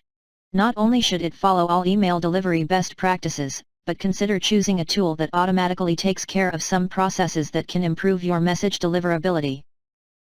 For example, some email marketing providers automatically stop sending messages to addresses that result in hard bounces or in soft bounces after a specific number of repeat soft bounces are detected. This type of automatic list cleansing happening behind the scenes saves you time and gives you peace of mind that bounces aren't negatively affecting the deliverability of your messages. For email management. Some email marketing tools are so filled with features that they become difficult to use. Others are so simple that they might not offer the power you need. If you start to feel overwhelmed as you review email marketing options, go back to your goals and let them guide you. Don't overbuy, but make sure you have adequate functionality to leverage email marketing adequately. Following are several administration and management features you should think about as you compare email marketing tools. Bulk editing. How easy is it to edit multiple contacts in the email marketing tool? Do you have to manually open each contact record individually to make changes, or are there steps you can follow to edit many contacts at the same time? For example, if you want to add 100 contacts to a list or remove a tag from dozens of contacts, can you modify all 100 or dozens of records at the same time? Businesses change, markets evolve, and your email marketing goals and strategy need to be flexible enough to grow with your business. If your email marketing tool can't keep up or requires hours of manual intervention to keep up, then it's not adequate. That's why it's so important to think about the future of your business and email marketing strategy when you choose an email marketing tool. Integrations. Email marketing is so much more powerful when it is used in connection with your website, social media marketing, content marketing, online advertising, and other digital marketing tactics. You should choose an email marketing provider that integrates with the other tools you use to manage your marketing initiatives. When tools integrate, you reduce the amount of manual work that must be done to keep all your systems and programs synchronized. At a minimum, your email marketing tool should integrate with Zapier. https://zapier.com, a tool that connects web applications for streamlining and automating tasks. Many web-based applications integrate with Zapier, as do most popular email marketing applications. You might also want to integrate your email marketing application with the tools you use for your invoicing, online calendar, e-commerce site, landing page, customer relationship management, online courses, customer service, or online chat, help desk, and website analytics. The more integrations your email marketing provider offers, the more things you can automate to save time. Customer Relationship Management, CRM. Some email marketing tools also offer varying levels of CRM functionality. Example: ActiveCampaign, ConvertKit, Infusionsoft, and Ontraport. If CRM is important to you, but you're not ready to invest in or don't need a full-blown CRM tool like Salesforce or SharpSpring, then one of these email marketing tools might fit your goals. An email marketing tool with CRM features makes it easy for you to follow contacts through your email marketing funnels, track all their interactions with your messages, and close deals with them. Some email marketing tools with CRM functionality allow you to automate sales tasks and notifications, track sales activities, and qualify and score leads at different stages of the sales pipeline. It can get quite sophisticated, giving you the ability to capture, nurture, and close deals through customized sales processes and automations that you set up. Depending on the type of business you own and your sales and growth goals, choosing an email marketing tool that includes CRM features might make sense. Performance tracking and reports. How do you know if your email marketing efforts are working if you can't track your results? You don't, which is why it's so important that your email marketing provider gives you access to easy-to-understand reports as well as the ability to download and manipulate your raw performance data. Even if you're not an analytics guru, you need to be able to quickly identify which messages are getting opened, which links are being clicked, and what needs to be improved. In addition, choose an email marketing tool that integrates with Google Analytics or your preferred website analytics tool so you can track contact behaviors from your email messages to your website and vice versa. These behaviors are essential to helping you not only track performance but also develop campaigns and automations that deliver the most appropriate personalized, dynamic content. Remember, testing is an important part of email marketing success, and you need data and reports to determine which tests work and which don't. 5. Account administration and help. As with all software, things will go wrong as you work with your email marketing tool. When you need help setting up your account, migrating from a different email marketing tool, or completing any other task within the application, it's important that support is available. Of course, this support and all the other features you need should be offered at a price you can afford. Import/export. When you start working with a new email marketing tool, you'll probably already have a list of customers you'll want to send messages to in the future. You might even already have a list of subscribers. If so, you need to feel confident that you can easily import those contacts into your new email marketing tool. You also need to know that once they're imported, they'll be added to the appropriate lists or the right tags will be appended to their contact records. This might also be important in the future if you acquire an offline list of opt-in subscribers at a conference or event. You don't want to have to enter every contact manually. You may need to export your contacts at some point. For example, if you decide to switch to a different email marketing provider, you'll need to export your contacts in a format that you can then import into your new application. You never know what the future holds, so make sure you can export the list of contacts you own at any time. Don't worry, while the process to import or export contacts might differ from one email marketing tool to another, typically, step-by-step instructions are provided on screen. Setup and migration. Be careful when you evaluate email marketing providers that you research how to set up your new account and migrate your data from another provider. Some email marketing providers make the process simple and will even help you complete your migration at no additional charge. Others charge a hefty sum to set up your account and another fee to migrate your contacts and lists. Keep in mind, migrating from one email marketing provider to another is never perfect. You will need to go into your campaigns, lists, and so on and make some tweaks. It's inevitable. However, you want to minimize the number of data adjustments, so look for a provider that makes migration easy. They should want your business, and it's in their best interest to help you migrate successfully so you remain a happy, paying customer. If the migration and setup processes are filled with obstacles, consider using another email marketing provider. Support. Depending on your technical abilities, you might need a lot of ongoing help or just occasional help. At a minimum, you want to feel confident that you can get in touch with a knowledgeable person when something goes wrong or you can't figure out how to do something within your email marketing tool. Some email marketing providers offer support through an online knowledge base of text and video documents. Others offer phone, email, or chat support. Some offer all or a combination of these support options. Make sure the form of support you prefer is offered by the ESP you select. Support hours and response times can also vary significantly. Some providers offer 24/7 support, while others offer support only during normal business hours Monday through Friday. Depending on your work hours, the times when support is available might be very important to you. In addition, some email marketing providers offer telephone support but only if you pay for a more expensive plan or pay for it as an add-on service. Be sure to check what forms of support are available as part of the subscription plan you select. Pricing. Pricing can vary significantly between providers, so spend some time comparing how each email marketing provider charges users. Most email marketing providers charge users a monthly subscription fee based on 4 common pricing models: plan-based, subscriber-based, message-based, or freemium. Each of these pricing models is discussed in more detail in the remainder of this section. Tip: look for an email marketing provider that offers a free trial so you can do a test drive before you commit to paying. Plan-based pricing model. The plan-based pricing model sets monthly, or annual, fees for specific subscription plans. The cheapest plan includes the fewest features, and the most expensive plan includes the most features. It doesn't matter how many subscribers you have or how many email messages you send. You're always charged the same amount based on your chosen plan. If you want to add more features, you need to switch to the plan that offers the features you want. Alternately, some email marketing providers offer some features as add-ons with individual fees for specific features so you can pick and choose which functionality you want to add to your account. Subscriber-based pricing model. The subscriber-based pricing model charges you for the number of contacts on your list. It doesn't matter how many messages you send to your contacts. All that matters is the number of contacts saved in your account.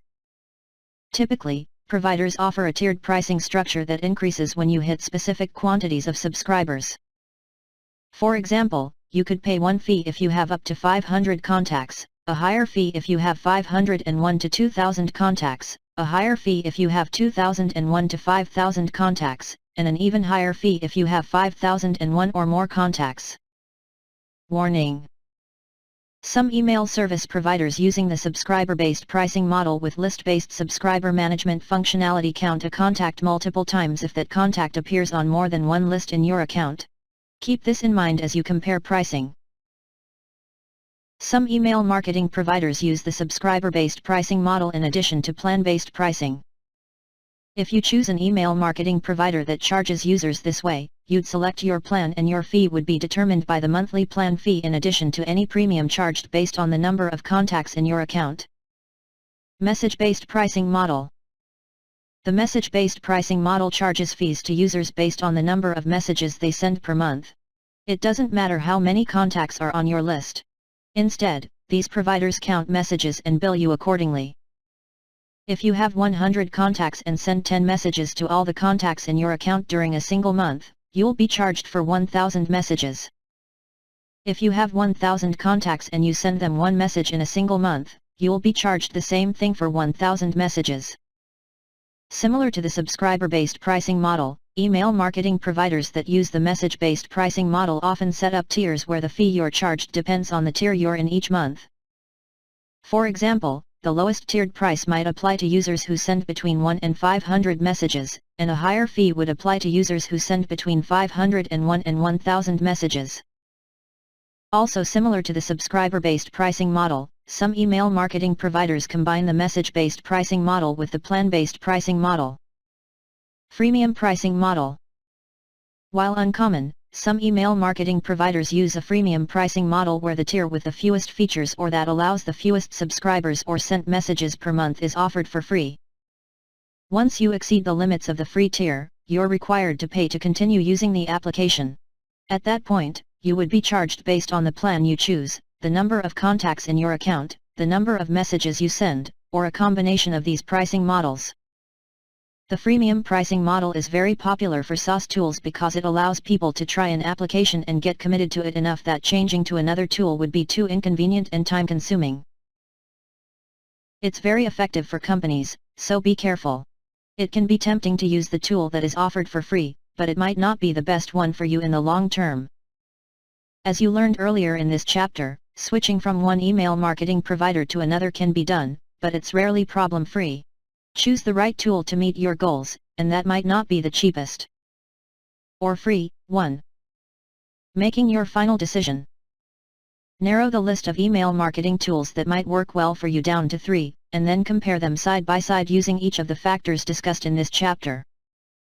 Think long-term, but don't overbuy.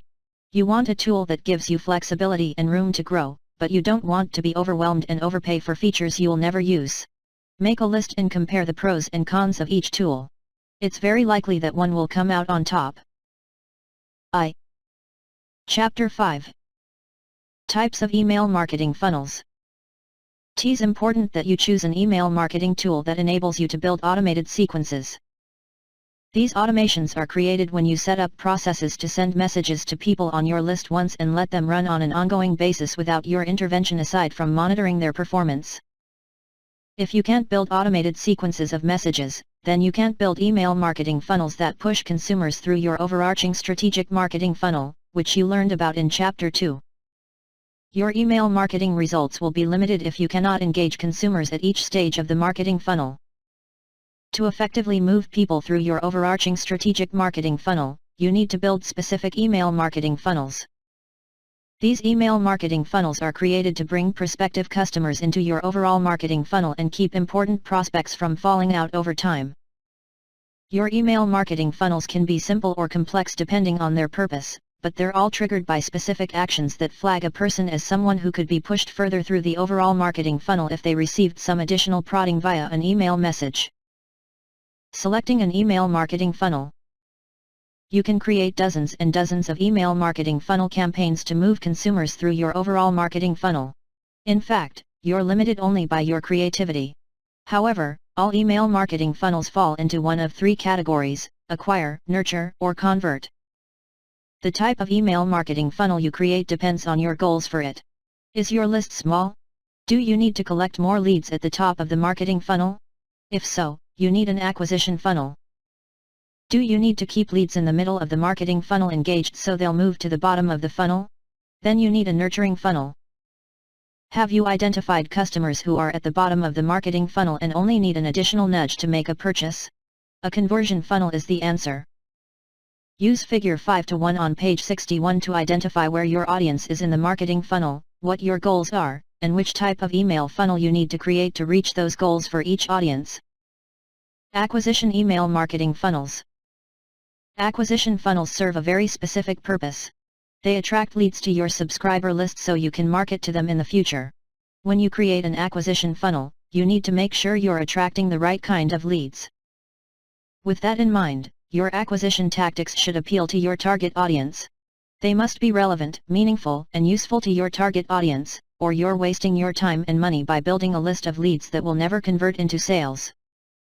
Acquisition funnels should start with a low-risk offer. Often, leads won't be familiar with your brand, products, or services. You need to offer them something of equal or greater value based on their perception of the worth of their email addresses. Don't expect leads to make a purchase immediately. That isn't the purpose of an acquisition funnel. Your goal is to acquire as many relevant email addresses as possible so you can market to them and move them from the top of the funnel, where they are now, to the middle of the funnel and, finally, to the bottom of the funnel where they make a purchase and, hopefully, become loyal customers and brand advocates. Matching marketing funnels to your goals. There are 3 types of email marketing funnels based on your goals: 1 to acquire prospective customer leads, 2 to nurture prospective customer leads over time, 3 to convert prospective customer leads into buying customers or to take another specific, desired action. Figure 5:1. Email Marketing Funnel Matrix. Think of it this way: if you walked up to someone at a business networking event whom you've never met before, would you start the conversation by saying, "Hi, do you want to buy my widgets?" You need to warm up your leads before you can try to sell anything to them. The same is true in email marketing. Warm up your leads by giving them useful, interesting, and relevant content and information before you try to sell anything to them. If you start with a hard sales message, your list of leads won't grow much, but if you start with meaningful information and build a relationship before you go for the hard sell, your list will grow faster and your conversions will be higher. Tip: the goal of an acquisition email marketing funnel is quantity. You want to fill your overall marketing funnel with as many relevant customer prospect leads as possible. You'll learn more about growing your email list and using lead magnets to attract appropriate leads in chapters 6 and 7. For now, it's important to learn about some of the most common acquisition email marketing funnels that have been proven to successfully boost subscriber lists. Lead magnets. Lead magnets are free content that you offer to your target audience in exchange for their email addresses. You could create ebooks, reports, checklists, infographics, worksheets, or tutorials and use each as a lead magnet to motivate leads to give you their email addresses in exchange for a free download of the content. If a person shows interest in your lead magnet, then you can assume they're interested in your industry and the types of products or services you offer. That means you have a good chance of moving them through the overall marketing funnel over time. This is why creating relevant lead magnets is critical to your email marketing success. Live webinars. Live webinars can be used for lead acquisition and lead nurturing. Why are live webinars especially useful? It's because there is more of a commitment to attend a live webinar than there is to download a free lead magnet. Subscribers sign up for a date to attend, thus putting you and your company front and center in their inbox and calendar. If you can provide extremely valuable information in a webinar that people are likely to want even if they've never heard of your brand before, you might have success using live webinars for lead acquisition. It's all about value, so you need to make sure your webinar exceeds the time investment and the perceived value of each lead's personal information and email addresses. Nurturing email marketing funnels. Nurturing funnels are used to keep the right people in your overall marketing funnel over time and actively move them to the bottom of the overall marketing funnel where they make a purchase. The truth is, not everyone is ready to make a purchase when you acquire them on your email marketing list. Depending on the type of business you operate, people's needs, and consumers' positions on the buyer journey, it could take days, weeks, or months to move them from prospect to conversion. That's why nurturing your leads through email marketing is so important. Lead nurturing email marketing funnels also help you keep important people from falling out of your marketing funnel and allows you to remove leads that will never reach the bottom to make a purchase. You don't want to waste your time or money promoting your business to leads that will never turn into buying customers. Instead, you want to spend your time and money nurturing leads who you can build relationships with, so when the time comes to make a purchase, which you can often speed up using nurturing messages, they choose your company. Again, lead nurturing is about building relationships with prospective, current, and prior customers. Messages build trust between leads and your brand. They might remove obstacles that are keeping people from moving to the bottom of your overall marketing funnel, and they keep your brand top of mind over time. Here are some popular nurturing funnels you can create to move consumers toward the bottom of your marketing funnel. Welcome. When someone subscribes to your list, send them a series of messages in a welcome nurturing funnel. The first message simply welcomes them. The second provides links to additional resources on your website or blog, and the third introduces what you do and offer. Free trial. Offer a free trial on your website to give interested leads a closer look at what your product does. Once someone signs up for the free trial, send a series of email messages to ensure the trial is going well, offer tips to use your product, provide sources to get answers to questions, and finally, tell recipients that the free trial is expiring and how to make a purchase to continue using your product. Anniversary funnel. On the anniversary date when someone joined your list, made a specific purchase, or took another noteworthy action, send your anniversary nurturing funnel. The first message thanks them for taking that earlier action. The second message reminds them of some of the benefits they get from their relationship with you, and the third message provides links to some products chosen specifically for them based on their prior purchases and behaviors. Survey. People love to give their opinions, so they're likely to respond to surveys that you send to them if those surveys are relevant and don't take too long to complete. A great way to re-engage your subscribers to ensure you're sending them the most useful content and to let them know their opinions matter to you is to send them a survey.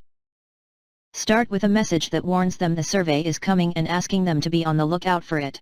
Make sure you explain why you're conducting the survey, what you'll do with the information, and how long the survey will take to complete. Your second message should include the survey.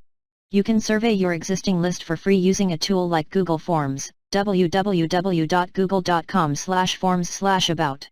If you need a more robust survey tool, you can try SurveyMonkey, www.surveymonkey.com, or QuestionPro, www.questionpro.com. Top of mind. Sending useful content is a great way to keep your brand at the top of your subscribers' minds. This is particularly important if you have a long sales cycle or you sell seasonal products. With a top-of-mind funnel, you create a series of messages that are sent at specific times of year or when subscribers take specific actions, such as visiting a page on your website or clicking a link in your email newsletter. Each message includes a quick tip, a how-to article, or another piece of content that helps them solve a problem related to your product or service. The last message promotes that product or service. Unsubscribe. What do you do when someone unsubscribes from your list? Do you let them get away, or do you try to keep them by sending messages in an unsubscribe nurturing funnel? Before you let anyone unsubscribe from your list, you should try to keep them. Send a message that asks them if they're sure they want to unsubscribe.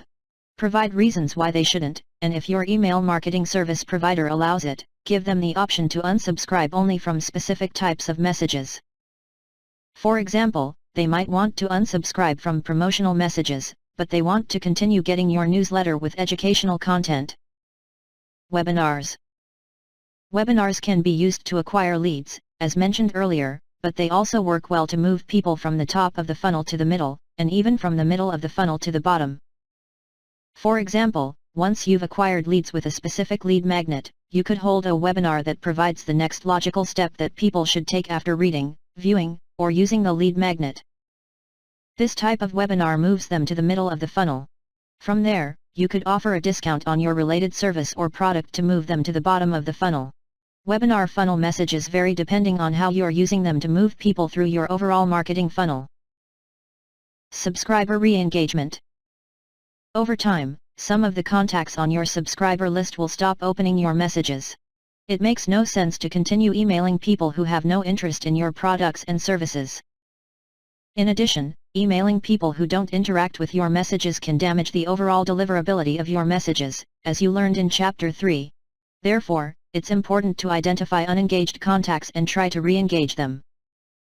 To do this, create a subscriber re-engagement nurturing funnel where you mention that you haven't heard from subscribers in a while and remind them about the great content you've been sharing.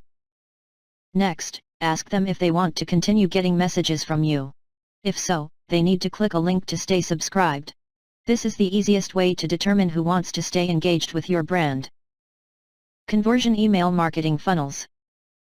Conversion email marketing funnels are created to motivate recipients to make a purchase or complete another action right now. In this book, the focus is on using conversion email marketing funnels to generate sales. Often, conversion email marketing funnels are used with other sales support tasks, such as phone calls, because these messages are sent to people who are at the bottom of the marketing funnel and ready to buy. Sending highly targeted, personalized messages is essential to your success when it comes to conversion email marketing funnels. Make sure the actions you want recipients to take are extremely relevant and specific. In other words, the call to action should be abundantly clear. Some popular conversion email marketing funnels are introduced in the remainder of this section. Be sure to read Chapter 8 to learn more details about developing an email marketing conversion funnel. Abandoned cart. When someone starts the checkout process on your website but doesn't complete their purchase, don't let them get away. You should immediately follow up with an abandoned cart funnel that sends a series of messages created to motivate them to complete their purchase. The first message might say something as simple as, "Did you forget to complete your purchase?" The second message could offer a discount or free shipping, and a third message could capitalize on the recipient's fear of missing out if they don't make the purchase. Trial upgrade. If you offer a free trial of your product to acquire leads or move people to the middle of your marketing funnel but they don't purchase your product after the trial ends, you should follow up with a trial upgrade conversion funnel. The messages in this series should remind them of the benefits they'll miss out on if they don't upgrade. Be sure to offer ways for them to get more help. It's also effective to send a message in this sequence that offers free setup, free training, or a discount on the product price. Free demonstration. Free demos are often offered for complex products, particularly software as a service, SaaS, products that people need to see in action to truly understand.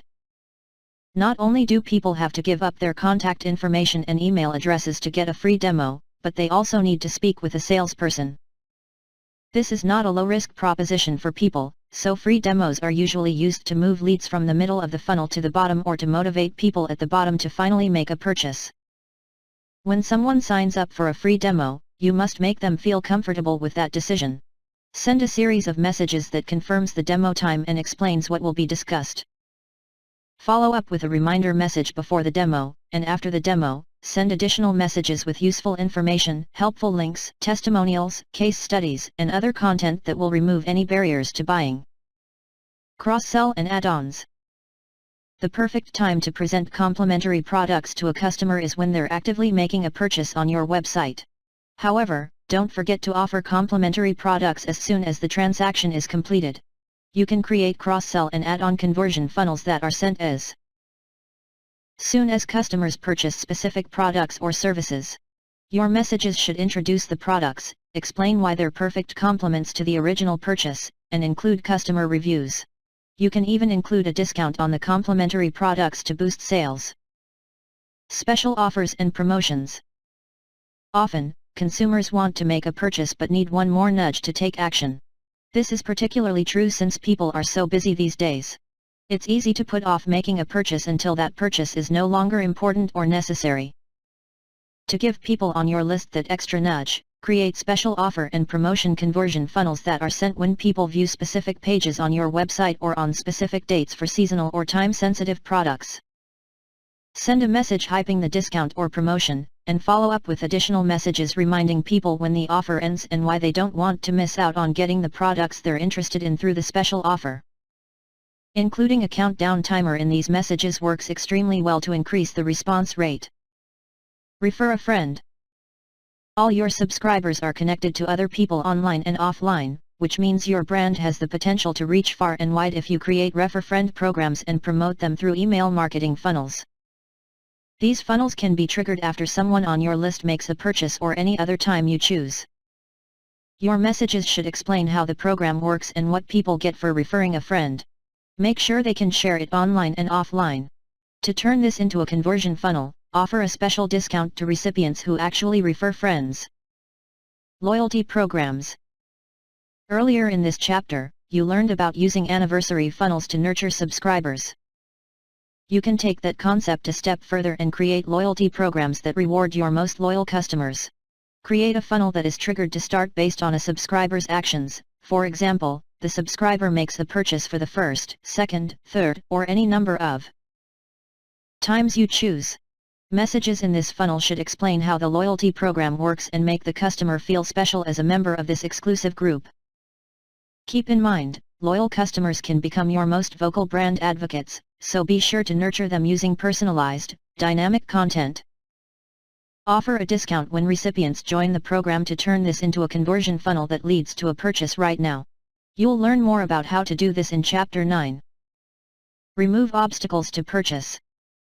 A key part of leveraging the power of conversion email funnels is removing obstacles to purchases. These obstacles vary greatly depending on your industry and between your customer segments. Typically, removing obstacles requires an email marketing funnel coupled with a sales call. Your email marketing funnel could provide a case study that explains how another customer overcame the same obstacle. Follow-up messages should offer more helpful information and additional testimonials. How to build an email marketing funnel. Building an email marketing funnel isn't difficult, but it requires some planning, the right tools, a bit of technical knowledge, or access to someone who has technical skills, and some time. Once you've selected your email marketing tool, you'll need to review their tutorial videos or help articles to learn the specific steps that tool requires to create your funnel. Each tool is different, and the steps change often as software is updated, so go directly to the source, your tool's help documentation or support team, to learn the correct steps. As a general overview, let's assume you're building a lead magnet email marketing funnel to acquire new leads for your list. The first step you need to do is create a form within your email marketing tool where people can enter their email addresses to download the lead magnet. You'll also need to determine where people who submit this form will live in your email marketing contact database. That means you need to identify a list that they will be added to when they submit the form. In addition, you might be able to add tags to further describe them, depending on whether your email marketing tool offers a tagging feature, which is important if you use subscriber-based contact management as discussed in Chapter 4. Once your form and list are created, you can build your email automation sequence. This includes identifying each of the triggers that cause the messages in your sequence to be sent as well as the content of each message. For example, you might create a sequence that sends a message with the lead magnet download link as soon as the form is submitted. Next, you could set up your sequence so a follow-up message is sent out 2 days later. After that, you might decide to send another message a few days later or to send one message to people who clicked the link in your message to download the lead magnet and another message to people who haven't clicked the link within 24 hours.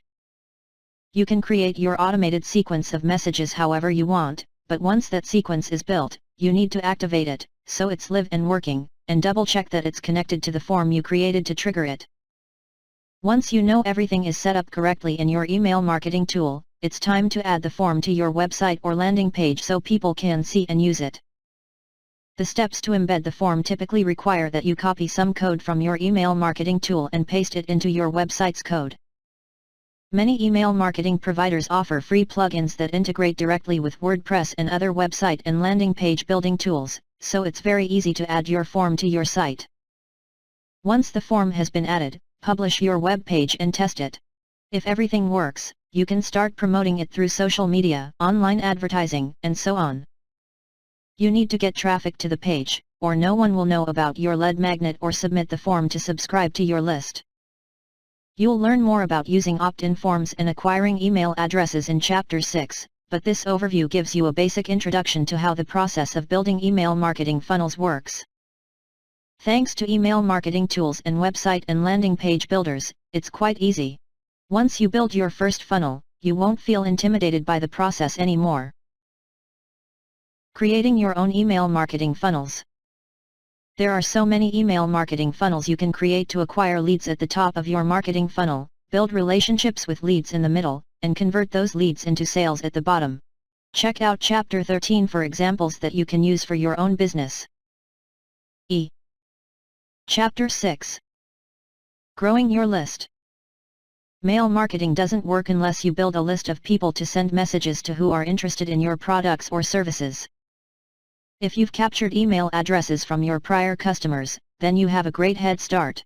Every person who has purchased from you in the past could become a repeat customer. Email marketing helps to strengthen their relationship with your brand, so in time, they could become loyal customers. Now that you have read about the general concepts behind funnels, tools, and how to make sure your messages have a chance to get delivered, you can dig into the task of growing your list.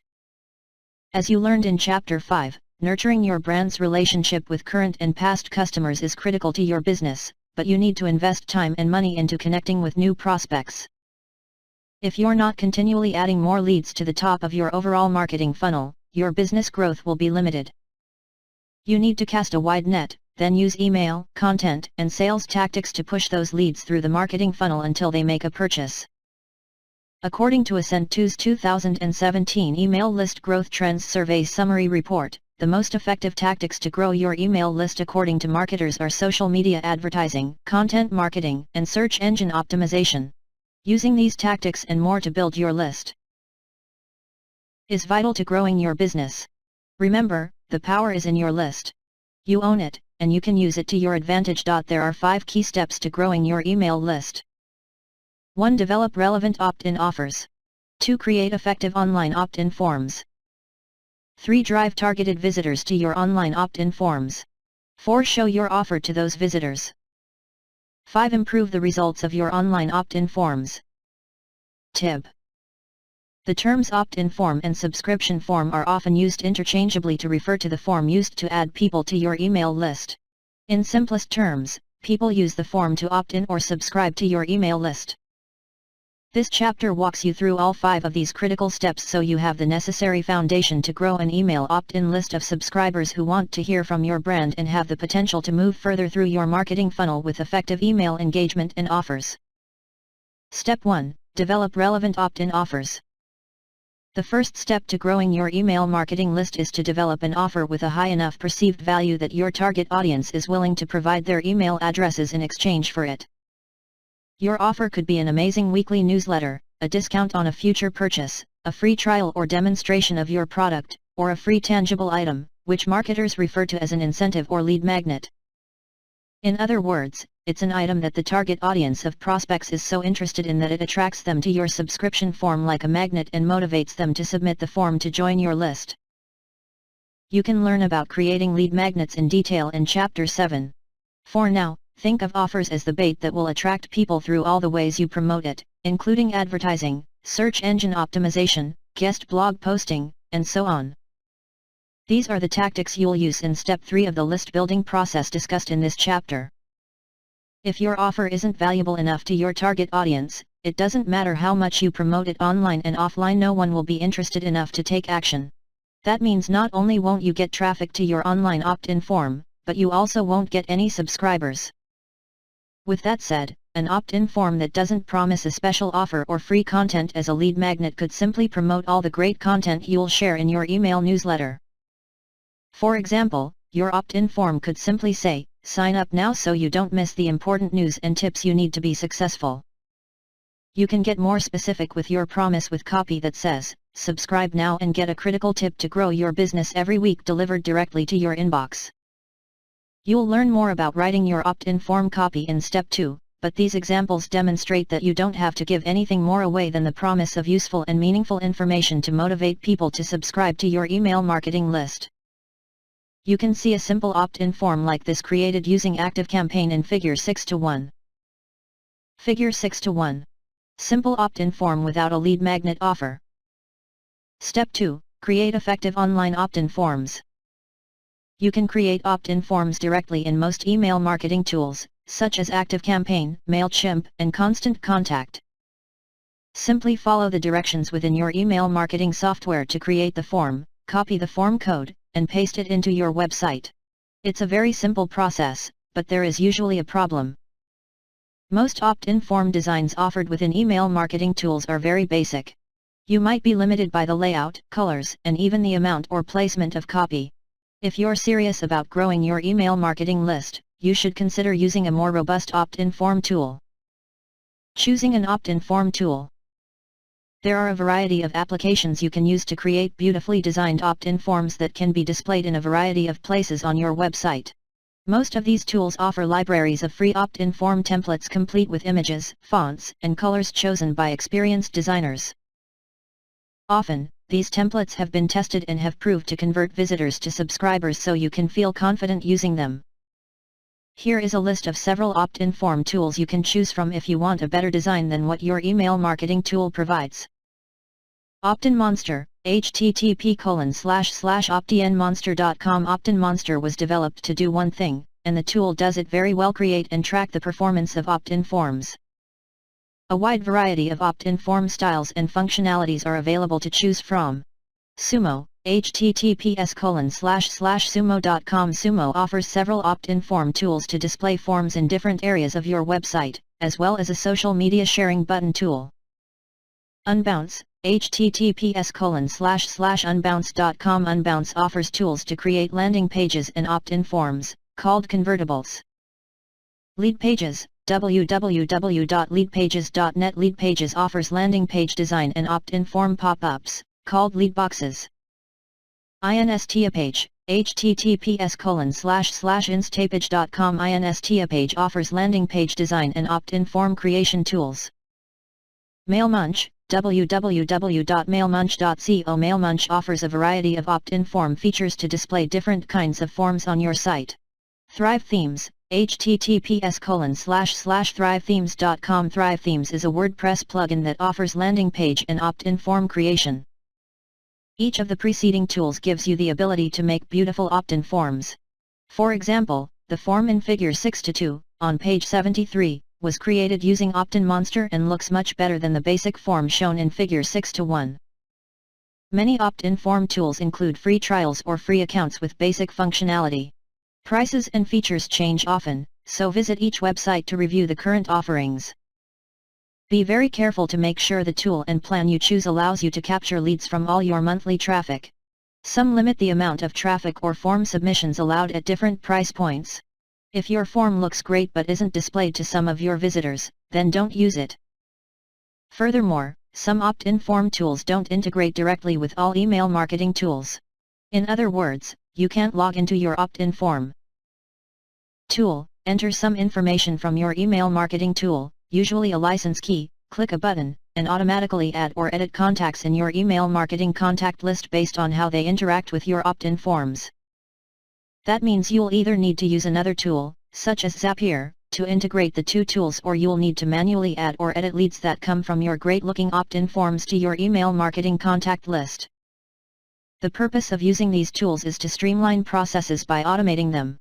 Therefore, don't use an opt-in form tool that doesn't integrate with your email marketing tool. Figure 6-2. Opt-in form created with Opt-in Monster. Writing your opt-in form copy. Once you've decided which tool you're going to use to create your opt-in forms, it's time to write the copy for the form.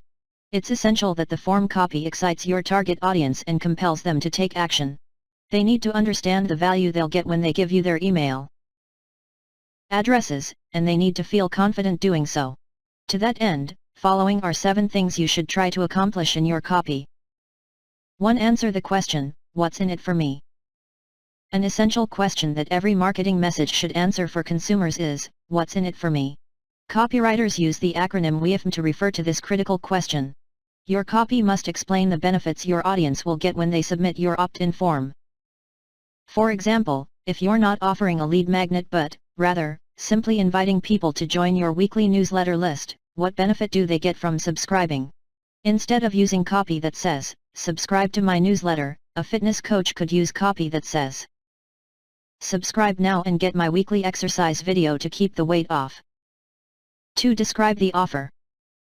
You must explain what people will get when they submit your opt-in form, or many of your website visitors won't feel confident entering their email addresses. Remember, they have to feel like what you're giving them is worth more than their email addresses. No one wants an inbox cluttered with spam or useless messages. People are extremely protective of their inboxes, so be very clear in what you're offering. In the fitness coach example above, the coach could have offered weekly exercise tips, but instead, the copy is extremely clear about what the coach is offering to subscribers: a weekly video with exercise tips. 3. Set expectations. To boost confidence, it's important to set clear expectations for what happens next when someone submits your opt-in form. The first step is to explain how often they'll hear from you. Will you email them weekly or monthly? Will you send occasional promotional messages? Again, refer to the previous fitness coach example and notice how the copy says subscribers will receive weekly messages. Leads know exactly what they'll get and when they'll get it when they submit the opt-in form. If the fitness coach plans to send additional promotional messages that are separate from the weekly video messages, they could add a phrase to the copy that says, and occasional promotional messages announcing cool new products and offers. 4. Build trust. Many people who you're trying to capture through your opt-in form won't be familiar with your brand or will only vaguely recognize it. They might not be familiar with your reputation, so it's important to build trust with them immediately. They need to believe that you'll deliver on what you're promising in your opt-in form. To that end, add some proof to your opt-in form to support your claims. For example, mention how many other people already subscribe in your opt-in form copy, saying something like, join 10,000 of your peers, or join 10,000 people just like you, or join 10,000 like-minded people. If your target audience is made up of a specific segment of people, address them specifically in your copy. For example, a fitness coach whose clientele is made up of elite athletes could write, join 10,000 other high-performance athletes. Adding this copy taps into people's fear of missing out, FOMO. Subconsciously, they'll think that if so many other people like them are already subscribing to your email list, they should as well, or they might miss something important. In addition, it's a good idea to include copy on your opt-in form that gives people confidence that your form is secure and you won't share their email addresses. Copy as simple as "We promise we won't spam you or share your email address with anyone else" works well. This adds another level of peace of mind that can make a difference in how well your form converts visitors into subscribers. Finally, if your form has enough room, include one or more testimonials. You don't even have to write additional copy to precede a testimonial if it's specifically related to your opt-in offer. For example, if you're a fitness coach offering a free ebook and you have a testimonial from a subscriber saying they lost 10 pounds after using the tips in that ebook, display it on your opt-in form. No additional copy is needed because the testimonial is so relevant and specific. For less relevant or specific testimonials, you could include copy before the testimonials that says, "Here's what other subscribers are saying about us." Of course, if a testimonial is too irrelevant and won't help convert visitors into subscribers through a specific form, don't include it. Instead, display less relevant testimonials on your website or another opt-in form where they'll be more useful. 5. Include a powerful call to action. Your opt-in form should have a specific call to action, which is often referred to by its acronym, CTA. What is the one thing you want people to do after they see your opt-in form? Most likely, you want them to enter their email addresses and click a button to be added to your email marketing list. Therefore, make it extremely clear how to complete that action on your form. Use a large and obvious call to action button in a color that contrasts with the rest of your form's color palette so it's easy to see. There should be no question what a visitor should do next after viewing your opt-in form. The copy for your call to action should be extremely action-oriented. Include that copy on the button that people click to submit your opt-in form. That means the button on your form shouldn't just say submit. That's not good enough to maximize submissions. Instead, your button copy should describe a specific action, use first-person pronouns, example I, me, my, mine, and create a sense of urgency whenever possible. For example, if you're simply offering a subscription to your weekly newsletter, use copy that says, "Sign me up now," or "I want my weekly tips." On the other hand, if you're offering an ebook as a lead magnet, use copy that says, "Send me my ebook now," or "Get my ebook now." Some opt-in form tools even allow you to include countdown timers in your forms for limited time offers. These are great for creating a sense of urgency, particularly when you're offering a lead magnet like a live webinar or a promotional contest that has a specific end date. 6. Integrate your opt-in form copy with the design. Your opt-in form copy doesn't have to include every one of these elements. Many opt-in forms are small, and you don't have a lot of room for copy. Usually, the simpler your opt-in forms are, the better. However, if you work with an experienced copywriter, they will be able to communicate a lot of this information in very few words. It's an art, and not every writer can do it well. Also, consider how much information you're trying to collect from leads through your opt-in form. The more fields you include and the more information you try to collect, the lower your conversion rates will be and the less room you'll have for powerful messages to attract and convert visitors into subscribers. Yes, it's nice to have people's titles and company names, but is that information truly necessary for your future marketing programs to work? Limit your forms to as few fields as possible, and your results will improve. You saw an example of a simple opt-in form with just one field in Figure 6-2. Look at Figure 6-2A to see an example of an opt-in form that includes many fields. Figure 6-2A. Opt-in form with many fields. 7. Right beyond the opt-in form. Your copywriting doesn't end with the opt-in form. What happens when someone submits that form? Will they be taken to a page on your website that thanks them for subscribing? You need to write that, too. In addition, you should follow up with an email message that thanks them for subscribing and welcomes them to your community. If your opt-in offer promised a tangible incentive, such as an ebook or white paper, you need to deliver it via email. Next, think beyond the opt-in welcome message. If you send a weekly email newsletter to all your list subscribers, then you know they'll hear from you again soon after they receive your welcome message. However, if you don't send a newsletter often, or at all, it's important that you create an email automation with a sequence of messages so you can continue to build a relationship with every subscriber. You'll learn more about writing email messages like these in Chapter 10. Step 3. Drive targeted visitors to your online opt-in forms. Your target audience needs to see your opt-in forms, or you won't be able to grow your email marketing list effectively. It doesn't help to have a list filled with people who will never buy from you. Fortunately, there are many steps you can take to bring the audience you want to connect with to your website where they'll see your opt-in forms. Here we'll focus on 3 strategies you can use to drive more qualified traffic to your opt-in forms. Keep in mind, this list isn't exhaustive, but it gives you a great starting point to start building your email marketing list. Building your email marketing list offline. While this book focuses primarily on digital marketing activities, don't forget to build your email marketing list offline, too. You can do this using sign-up forms in your brick-and-mortar location or at conferences and trade shows. It's also important to use offline initiatives to send people to your online opt-in forms where they can subscribe to your list. For example, include the URL for your opt-in form, assuming you have it available on a specific page on your website, on your business cards, print ads, point-of-sale signage, brochures, and so on. Lead magnets work particularly well at driving offline leads to your online opt-in forms. Lead magnets. Lead magnets are incentives used to encourage people to submit your opt-in form. They could be ebooks, white papers, checklists, worksheets, templates, tools, or any other valuable piece of content that your target audience would want to solve a problem or learn useful information. They could even be promotional offers, such as a discount or free trial. A lead magnet can be promoted as a standalone incentive through advertising, social media marketing, and other marketing tactics. Lead magnets are discussed in detail in Chapter 7. Third-party content. Third-party content includes content you publish on other websites to drive traffic back to your own opt-in form. One of the most effective types of third-party content is guest blog posts. Many popular blogs allow you to submit guest posts for free.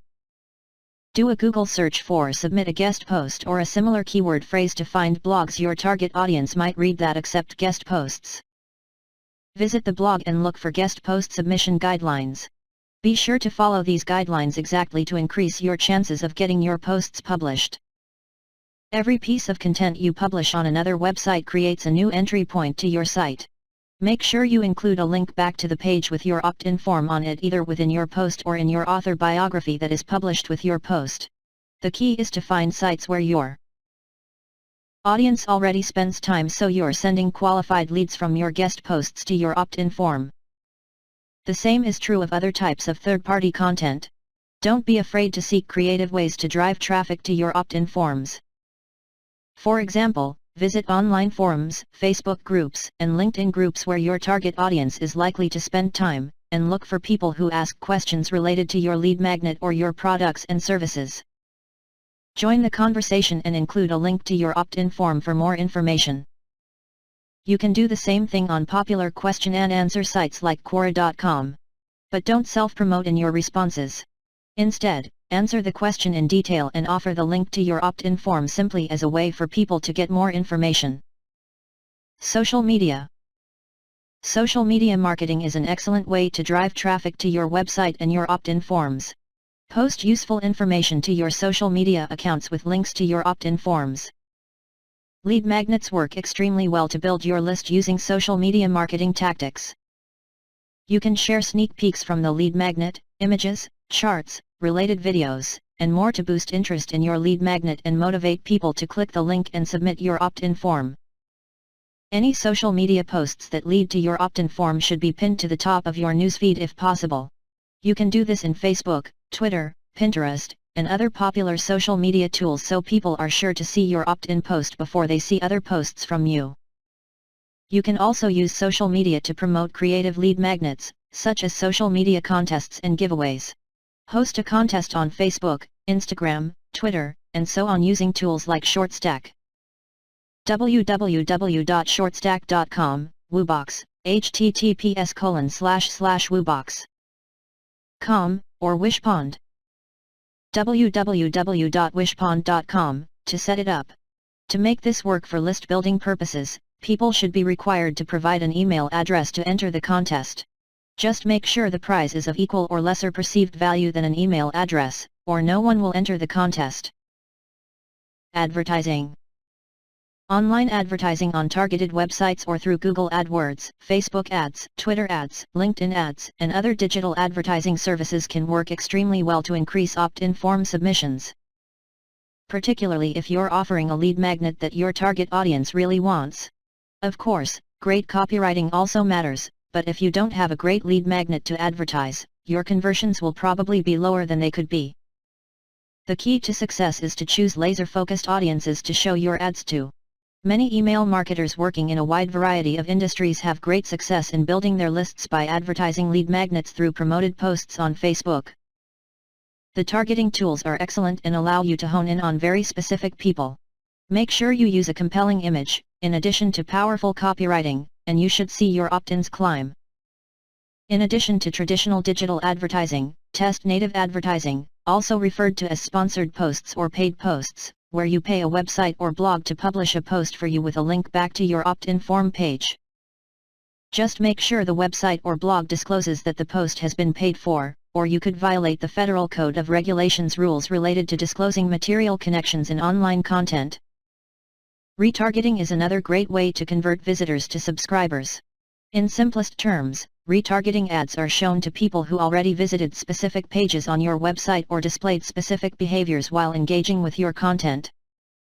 If you set up retargeting using a tool like Google AdWords, people will be shown your ad on other sites after they leave your site.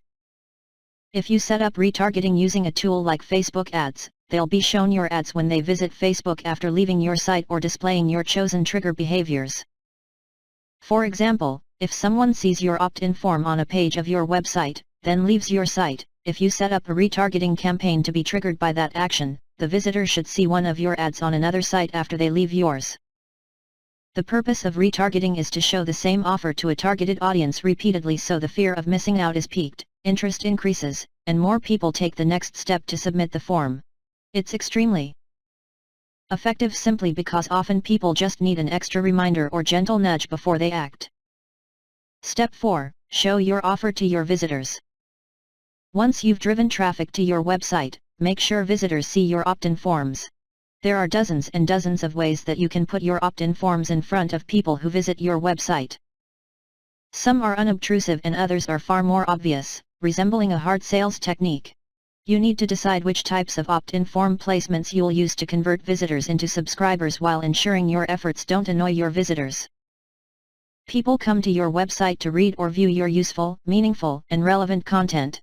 They don't come to be bombarded with opt-in forms that obscure the content they're looking for. Yes, obvious, in-your-face opt-in forms are likely to build your list more quickly, but they could annoy some people so much that they never visit your site again. You don't want to lose qualified leads, so weigh the benefits of generating a larger quantity of subscribers against the user experience visitors want and expect to have when they come to your website. Use a mix of placements to hit the sweet spot where you're not annoying visitors but still maximizing opt-ins.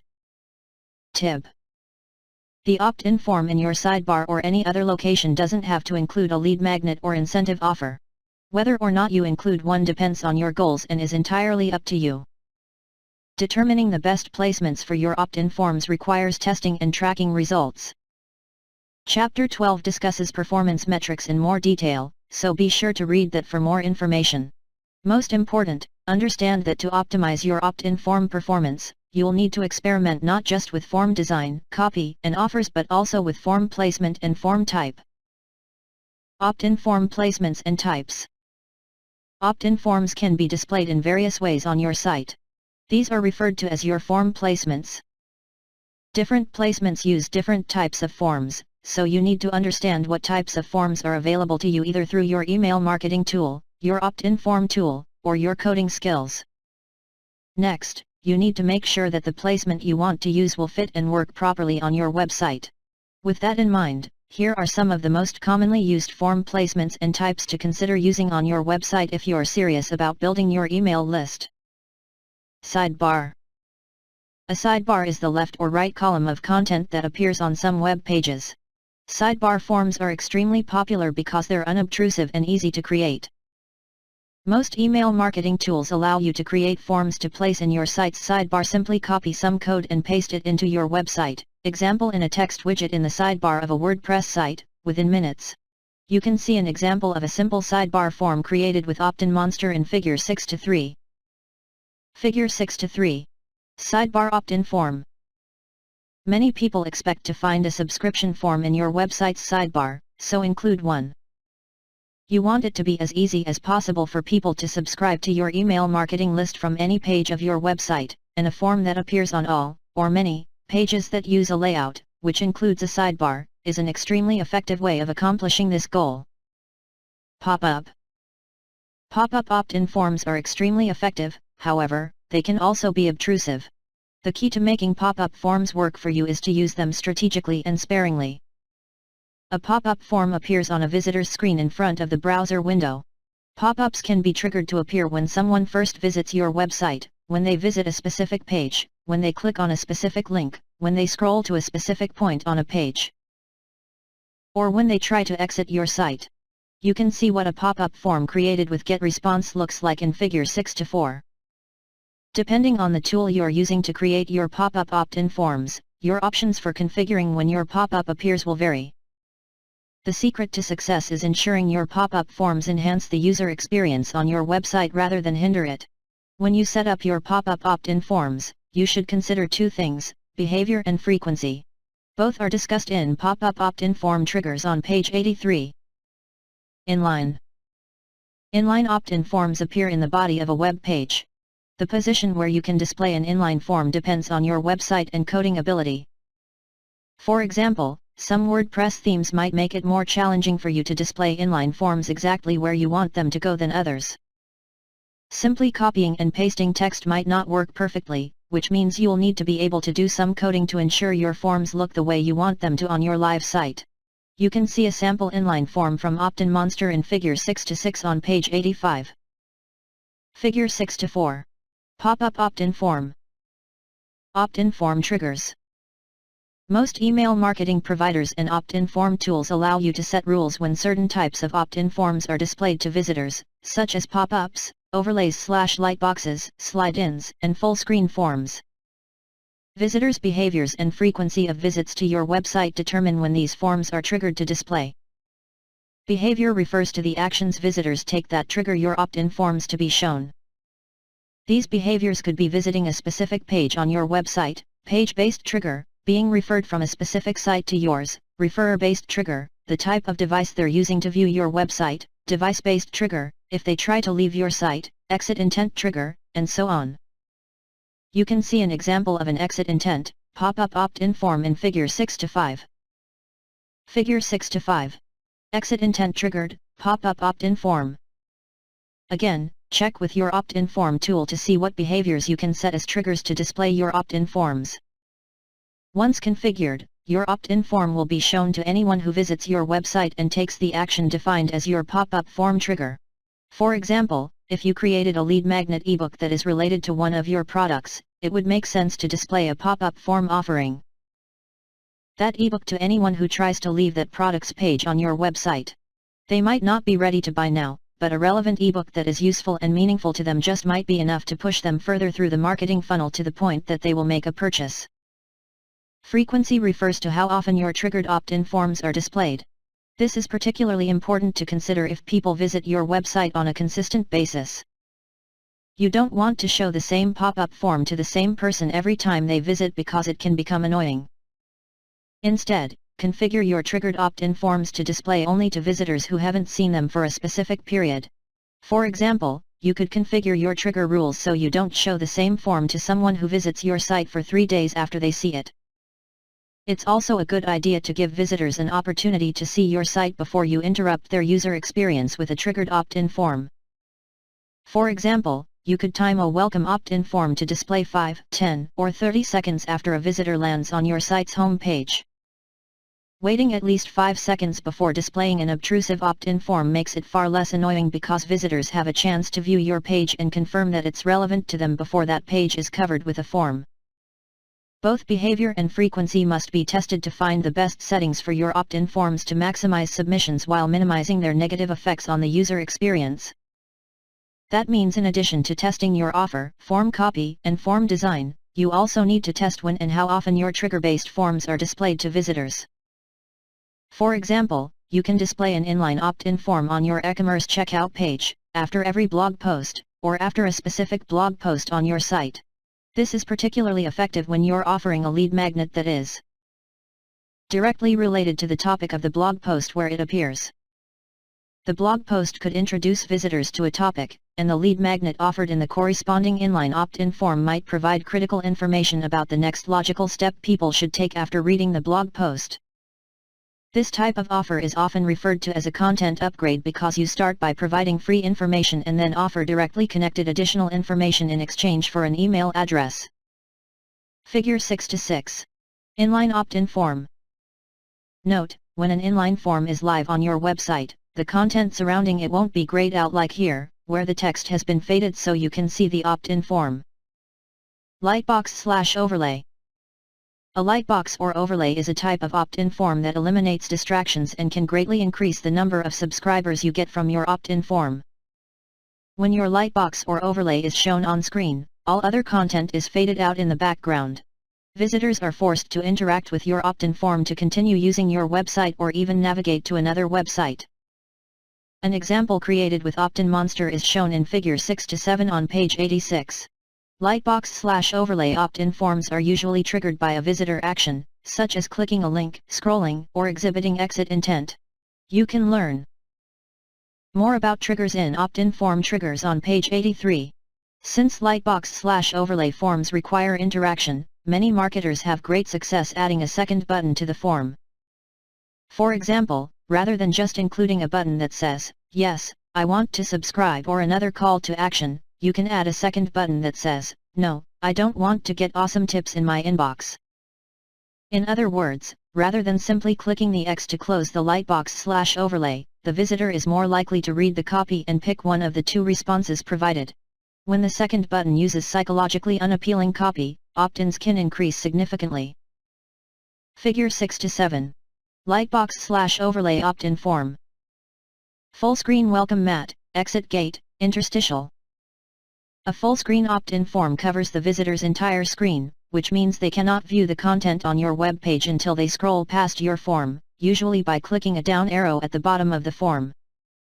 Depending on when the full screen opt-in form is displayed to visitors, it is either referred to as a welcome mat, displayed when visitors arrive at your site, exit gate, displayed when they try to leave your site, or interstitial, displayed when visitors navigate from one page to another within your site. You set the rules when the full screen opt-in form is shown to visitors. You can see an example of a full screen opt-in form from Sumo in Figure 6-8 on page 87. Full screen opt-in forms can be extremely successful if you want to grow your email list quickly. However, they're also extremely intrusive and can negatively affect visitors' experiences on your website. Sometimes, visitors have trouble navigating past full-screen opt-in forms. They can also get annoyed when they're looking for content quickly and are stopped by a full-screen form, which can be cumbersome to close. As with all opt-in forms, you'll need to test the full-screen form on your website to determine if the uptick in subscribers outweighs the loss in traffic from annoyed visitors. Figure 6-8. Full-screen opt-in form.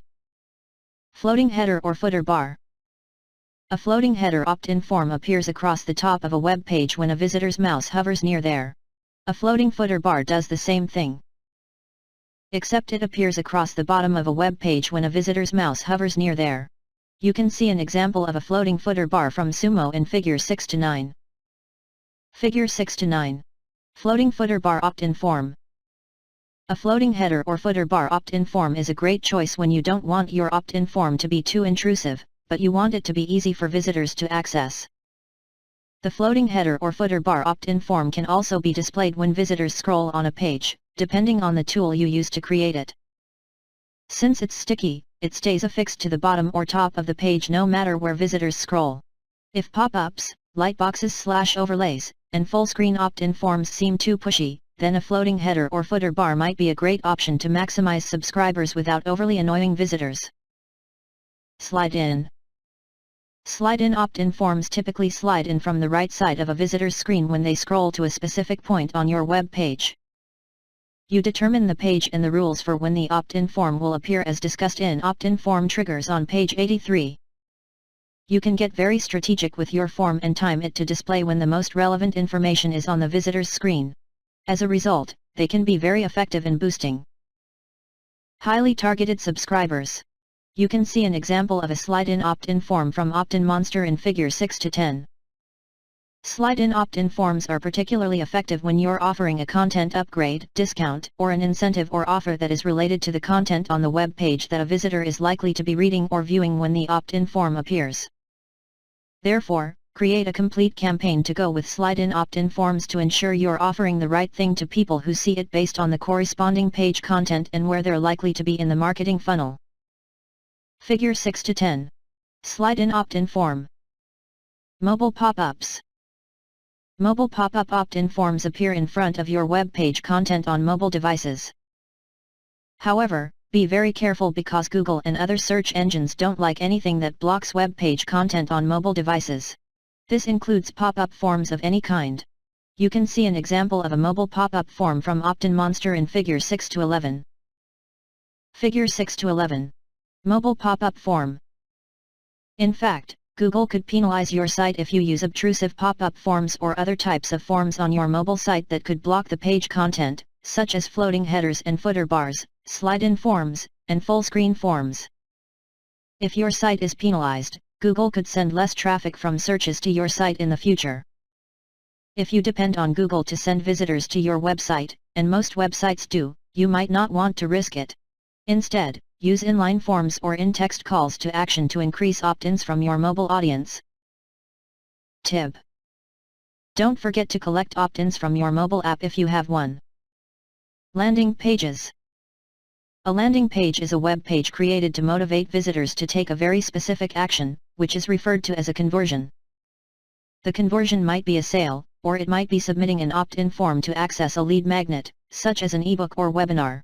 While a landing page isn't a type of opt-in form, it is an essential part of building your email list, so it's important to understand what it is and how to use it. You can create a landing page using a variety of tools, such as Leadpages, Unbounce, Instapage, or MailMunch. Some email marketing tools, like GetResponse, even include tools to create landing pages within their software so you don't need to invest in a separate tool to make them. Of course, you can also create custom landing pages if you know how to code them or pay a developer to create them for you. A landing page can be very simple like the template from Leadpages shown in Figure 6 to 12. Or it can be a much longer sales page filled with videos, testimonials, images, and more like the template from Instapage shown in Figure 6 to 13. Figure 6 to 12. Short landing page. Figure 6 to 13. Long landing page. Typically, a long landing page is more effective for higher value conversions. For example, you'll need more messages and details to persuade someone to click the button on your landing page to buy a product or schedule a free demo than you'll need to persuade them to click the button and download a free ebook. For lesser value incentives, such as a free checklist or ebook, use shorter landing pages that quickly and clearly communicate the benefits visitors receive when they provide their email address in the opt-in form. For more challenging conversions, follow the tips in 10 landing page features to boost conversions. You'll learn more about creating landing pages that convert in Chapter 7, but these tips give you an introduction to the critical elements your landing pages should include in addition to opt-in forms. 10 landing page features to boost conversions. 1. A benefits-oriented headline. 2. Descriptive subtitle and / or introduction copy. 3. Eye-catching images and color. 4. Bulleted lists rather than long paragraphs of copy. 5. Testimonials from actual users or customers. 6. A clear value proposition that answers the question, what's in it for me? 7. Messages that address a key pain point for visitors. 8. An easy-to-find opt-in form. For long landing pages, the form should appear at the top and bottom of the page at a minimum. 9. Information about you to show you're a trustworthy source. 10. A clear explanation of what they'll get and what happens after they submit your opt-in form. Step 5. Improve the results of your online opt-in forms. Creating and displaying opt-in forms might not deliver instant results. Don't worry, that's extremely common. Remember, you need to drive visitors to your forms so they can evaluate your offers and decide whether those offers are of equal or lesser value to them than their email addresses. If your results are less than what you expect, consider increasing your marketing efforts to drive more traffic to your forms, if low traffic is the problem, or changing your offer, if conversion is the problem. In addition, you can try some of the tactics to improve the results of your online opt-in forms discussed in the remainder of this chapter. Most important, don't give up. Display multiple opt-in forms. An easy way to boost opt-ins is to display multiple opt-in forms on your website.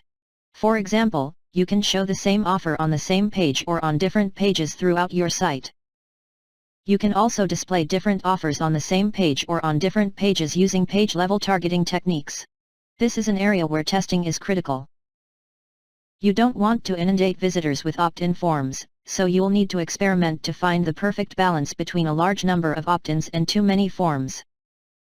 One of the biggest mistakes you can make when building your email list is to assume people will find your opt-in form. Give them a variety of ways to find your forms, or you'll lose opportunities to grow your list. For example, consider using a welcome mat form, a sidebar form, an exit intent pop-up form, and an inline form in your blog posts. Use calls to action to guide visitors to your opt-in forms. Sometimes, you won't be able to include a full opt-in form in certain areas of your website. Instead, you can use calls to action that guide visitors to your opt-in forms. For example, include a link with a call to action next to the submit button within the comment area of your blog posts. Add a call to action in your blog or website header as well as to your social media pages and profiles. You can even add a sign-up button to your Facebook page. Don't be afraid to ask your existing customers and email subscribers to share your opt-in form link with other people. After someone submits your opt-in form, create a strong call to action displayed on your thank you page or confirmation email asking them to invite their friends to subscribe to your newsletter or download your lead magnet, too. One of the most effective places to include an opt-in call to action message for e-commerce businesses is on the customer's shopping cart page. Here, they're already engaged with your brand, so it's the perfect time to invite them to subscribe to your list. But don't stop there. You should also include an opt-in call to action in your abandoned shopping cart campaigns.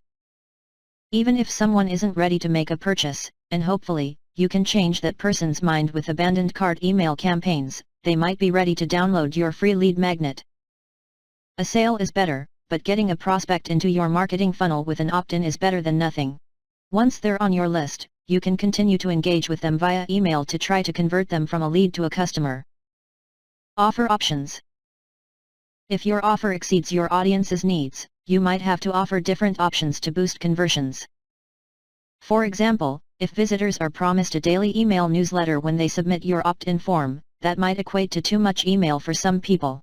If your email marketing provider and opt-in form tool allow it, offer multiple subscription offers, such as daily, weekly, or monthly.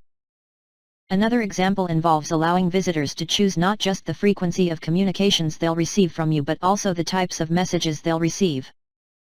You can offer options to receive informational or promotional content, as well as options to receive messages related to specific topics.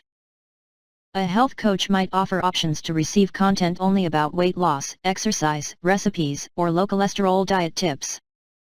Assuming the health coach publishes enough content to fill all these topics, giving people this type of choice not only makes them happier but also allows the coach to segment the audience. If the coach knows that only some audience members are interested in weight loss, then promotional content related to weight loss products can go directly to those people in the future. Segment your audience and offer lead magnet choices.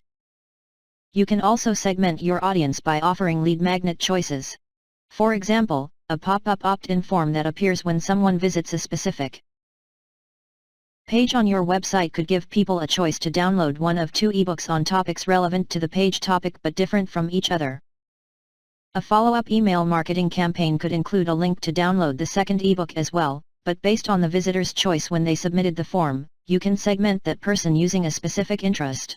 This is valuable information for future email marketing. Test your opt-in forms. The best way to test your opt-in forms to create the highest converting forms possible is to conduct A/B split tests.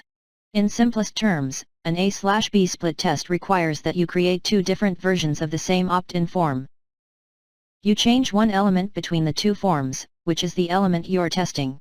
For example, you could create two identical forms with different headlines. Everything is the same except one element. This is critical because if you change more than one element, you won't know which altered element was responsible for any differences you see in your results. If your email marketing provider or opt-in form tool offers split testing, you can create both forms, versions A and B, and publish both to display randomly in the same place. For example, you could display version A to 50% of visitors and version B to the other 50%. Once you have some data to compare the number of opt-ins received from each form, you can compare them and determine the winning form. Remove the underperforming form and show only the winning form to all future visitors. You can perform A/B split tests anytime you want on a wide variety of elements. Some of the elements email marketers commonly test are: headline, images, different images and forms with or without images, colors, fonts, videos, different videos and forms with or without videos, messages, size or color of the submit button, including or not including the email field directly on the form or just using a submit button and showing the fields on a separate page, shapes, placement on your website, timing when form is displayed, orientation, portrait vs landscape, position of elements such as the submit button. When running A/B split tests, make sure you run your tests long enough to confidently determine a winner. Also, just as scientists perform experiments multiple times before deeming results to be reliable, you should run your tests at least twice. Make sure you're testing both versions of your form at the same time rather than displaying one form for a few days and then the other form for a few days after that. Otherwise, you won't know if your results were affected by your opt-in form or by the audience visiting your site on different days. Before you begin building your email list, follow the 5 steps introduced in this chapter to build your email list. Develop relevant offers, create effective opt-in forms, drive targeted visitors to your opt-in forms, show your offers to those visitors, and monitor performance to improve your results. Keep in mind there is a step you should take before you start thinking about your online opt-in forms. First, you need to make sure your website looks great to build trust and confidence. It doesn't matter how great your opt-in forms look or how well they're displayed if visitors don't trust your website, because no one will subscribe if your website doesn't meet their expectations. If your website looks untrustworthy and low quality, visitors are likely to assume everything else you offer is low quality, too. Instead, build a solid foundation with a great website and then strategically build your email list with well-designed and well-placed opt-in forms. Chapter 7. Creating a lead magnet. EAD magnets can be used to acquire, nurture, and convert prospects into buying customers.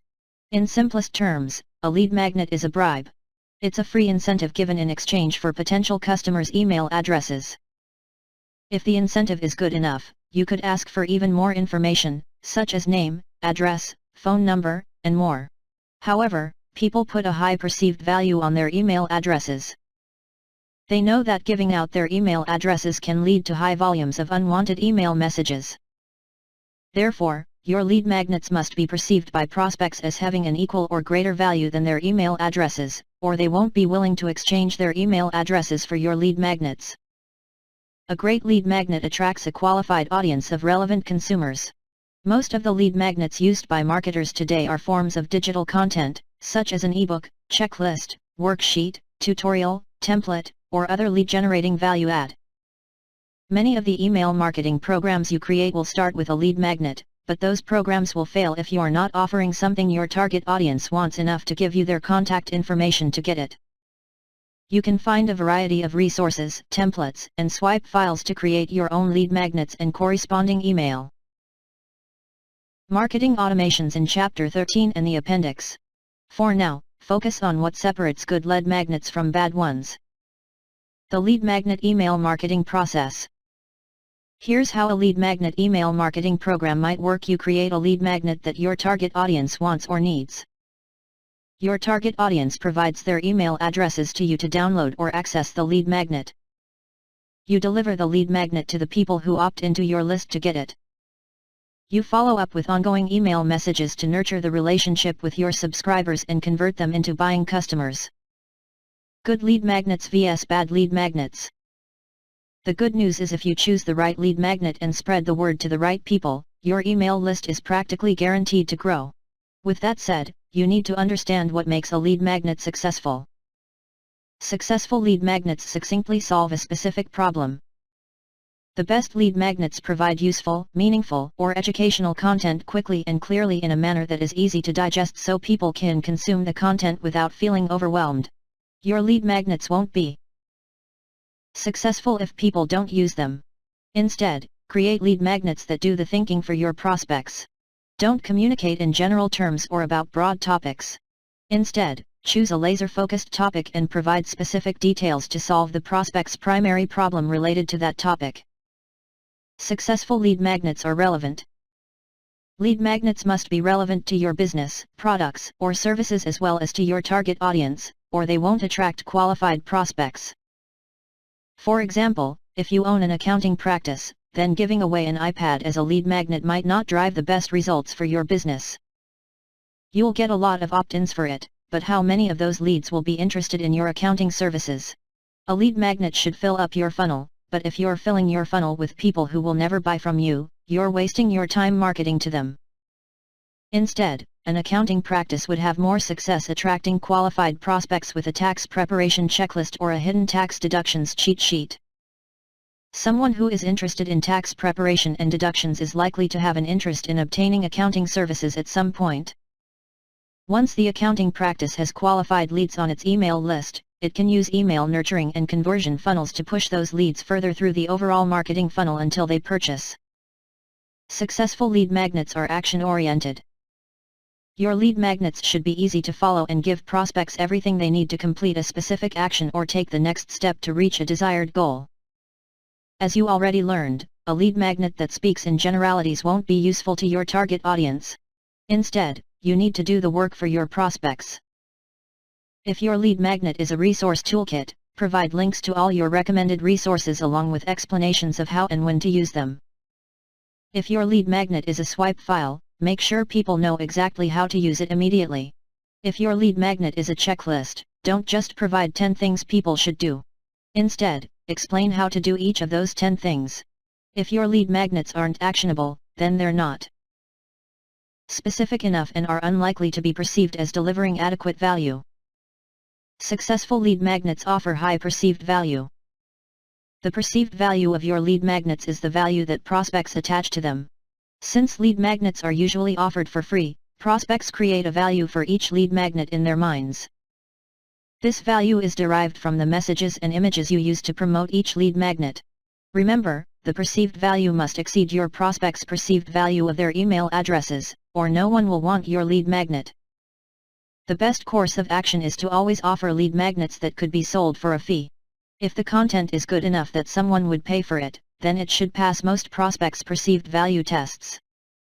That means your lead magnets should be valuable.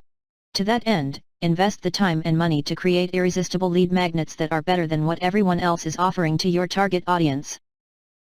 You never want prospects to be disappointed after they receive your lead magnet because they'll project that negative experience onto other experiences with you. What does that mean? It means they probably won't buy from you because they'll expect to be disappointed based on their previous experience with your brand. A poor quality, low-value lead magnet can do a lot of damage to your brand reputation and your business, so always plan on over-delivering. Successful lead magnets are easy to access. Deliverability matters, so make sure your lead magnets are easy for prospects to access once they opt in by providing their email addresses. Most email marketing providers make it easy for you to set up automations that automatically send a message to anyone who opts in to receive your lead magnet. That means as soon as they submit their email addresses using your opt-in form, they'll receive a message that includes your lead magnet or a link to download or access your lead magnet. Accessibility also refers to the content in your lead magnet. This is where design matters. Perceived value plays a big role in the success of your lead magnet and subsequent email campaigns, so make sure your lead magnet looks like a high-quality product. It's not the Mona Lisa, but it is representative of your brand and sets expectations for your brand in consumers' minds. For example, make sure your ebooks, guides, reports, white papers, and other written lead magnets are formatted for easy readability with a lot of white space, quality images, bulleted lists, and headings. User experience should be a top priority as you create lead magnets. Successful lead magnets are not entirely self-promotional. Lead magnets should be useful, meaningful, educational, entertaining, or indirectly sales-related. They should not be directly self-promotional. How many people do you know who would trade their email addresses in exchange for an ad? As a consumer, would you make that exchange? Most people would not. In fact, most people would be angry if they were promised something useful, meaningful, educational, entertaining, or helpful and ended up getting an ad whether or not they gave up their email addresses for it. The purpose of a lead magnet is to build your email marketing list so you can start developing a relationship with prospects that can eventually turn into sales and brand loyalty. If you start by baiting them with something useful, then switch the deliverable with something promotional, they're unlikely to stay on your email list for long. In fact, they might even tell their friends, family, and social media connections about their bad experience. That kind of negative word of mouth can destroy your brand. Rather than directly promoting your business, brand, products, or services in your lead magnets, demonstrate your thought leadership. Think of your lead magnets as the first step to building a relationship with potential customers so they can develop trust in your brand. This doesn't mean your lead magnets shouldn't include any promotional content, but the promotional content should be secondary to the meat of the lead magnet. For example, include a page at the end of an ebook that promotes your business as the solution to the prospect's problem that motivated them to download the ebook in the first place, or include a message in the footer of a checklist lead magnet with a URL to learn more about the solution your business offers. If your content is great, prospects won't mind a subtle promotion within your lead magnet. Steps to creating a lead magnet. Creating a successful lead magnet doesn't need to take a lot of time. In fact, simple checklists and cheat sheets that take less than 30 minutes to create are often some of the most successful lead magnets for acquiring new leads at the top of the marketing funnel and nurturing leads in the middle of the marketing funnel. They're easily consumable and immediately actionable. What's not to love? Ebooks, white papers, guides, and other lead magnets that take longer to create can be just as successful, but you need to consider your goals, your target audience, and their immediate needs to determine which type of lead magnet will deliver the best results. Think of it this way, a lead at the top of the funnel who has never heard of your brand, products, or services is far more likely to give you their email address to enter a contest, access a free template, or download a swipe file that will save them time and effort than they are to sign up for a webinar or download a case study. You need to start to build a relationship and trust in your brand before you can expect someone to schedule an hour of their time with you for a webinar or be interested enough in your products and services to read a case study. These types of lead magnets are usually more effective for nurturing leads in the middle of the funnel and converting leads at the bottom of the funnel. This isn't always the case. A checklist could be a great lead magnet for prospects at the bottom of the funnel, or a webinar could be successful when used to acquire leads at the top of the funnel. You can see an example of a worksheet used as a lead magnet in Figure 7:1 on page 102. Most important, lead magnets can attract new prospects to all parts of the marketing funnel depending on where a prospect is in the buyer journey. They can also be used to attract existing leads on your email list to different parts of the marketing funnel. For example, they could be used to pull a prospect from the top of the funnel to the middle or from the middle of the funnel to the bottom. The lead magnet you use depends entirely on your goals and audience. Choose your lead magnet. The first step is to pick a lead magnet to offer to prospective customers. That means you need to know who your target audience is and what they need so you create a lead magnet that they'll actually want. Start by asking yourself these 3 questions. Figure 7:1. Example lead magnet, worksheet. 1. What problem or pain point does my target audience have? 2. What can I teach my target audience that will make things easier or better for them, or what can I give them that will make them happier? 3. Are my products or services relevant to this problem or pain point, and can my target audience solve this problem or pain point with my products or services? Once you answer these 3 questions, think of ways to solve your target audience's problem through content that you provide in a lead magnet. For example, if a massage therapist's target audience has a problem with back pain from sitting at their computers all day, they could offer a video lead magnet with exercises to alleviate that specific pain, or a shopping list filled with natural herbs and essential oils that can be used to ease back pain. Once you think you've selected your lead magnet, ask yourself these 5 questions. 1. Does my target audience want this? 2. Does my lead magnet provide a tangible benefit or result for my target audience? 3. Will my target audience be satisfied when they receive this lead magnet? Is its value worth the perceived value people put on their email addresses? 4. Does this lead magnet present my brand and business as trustworthy, helpful, and knowledgeable rather than self-promotional? 5. Does this lead magnet solve my target audience's problem or pain point, giving actionable information that makes their lives easier, better, or happier?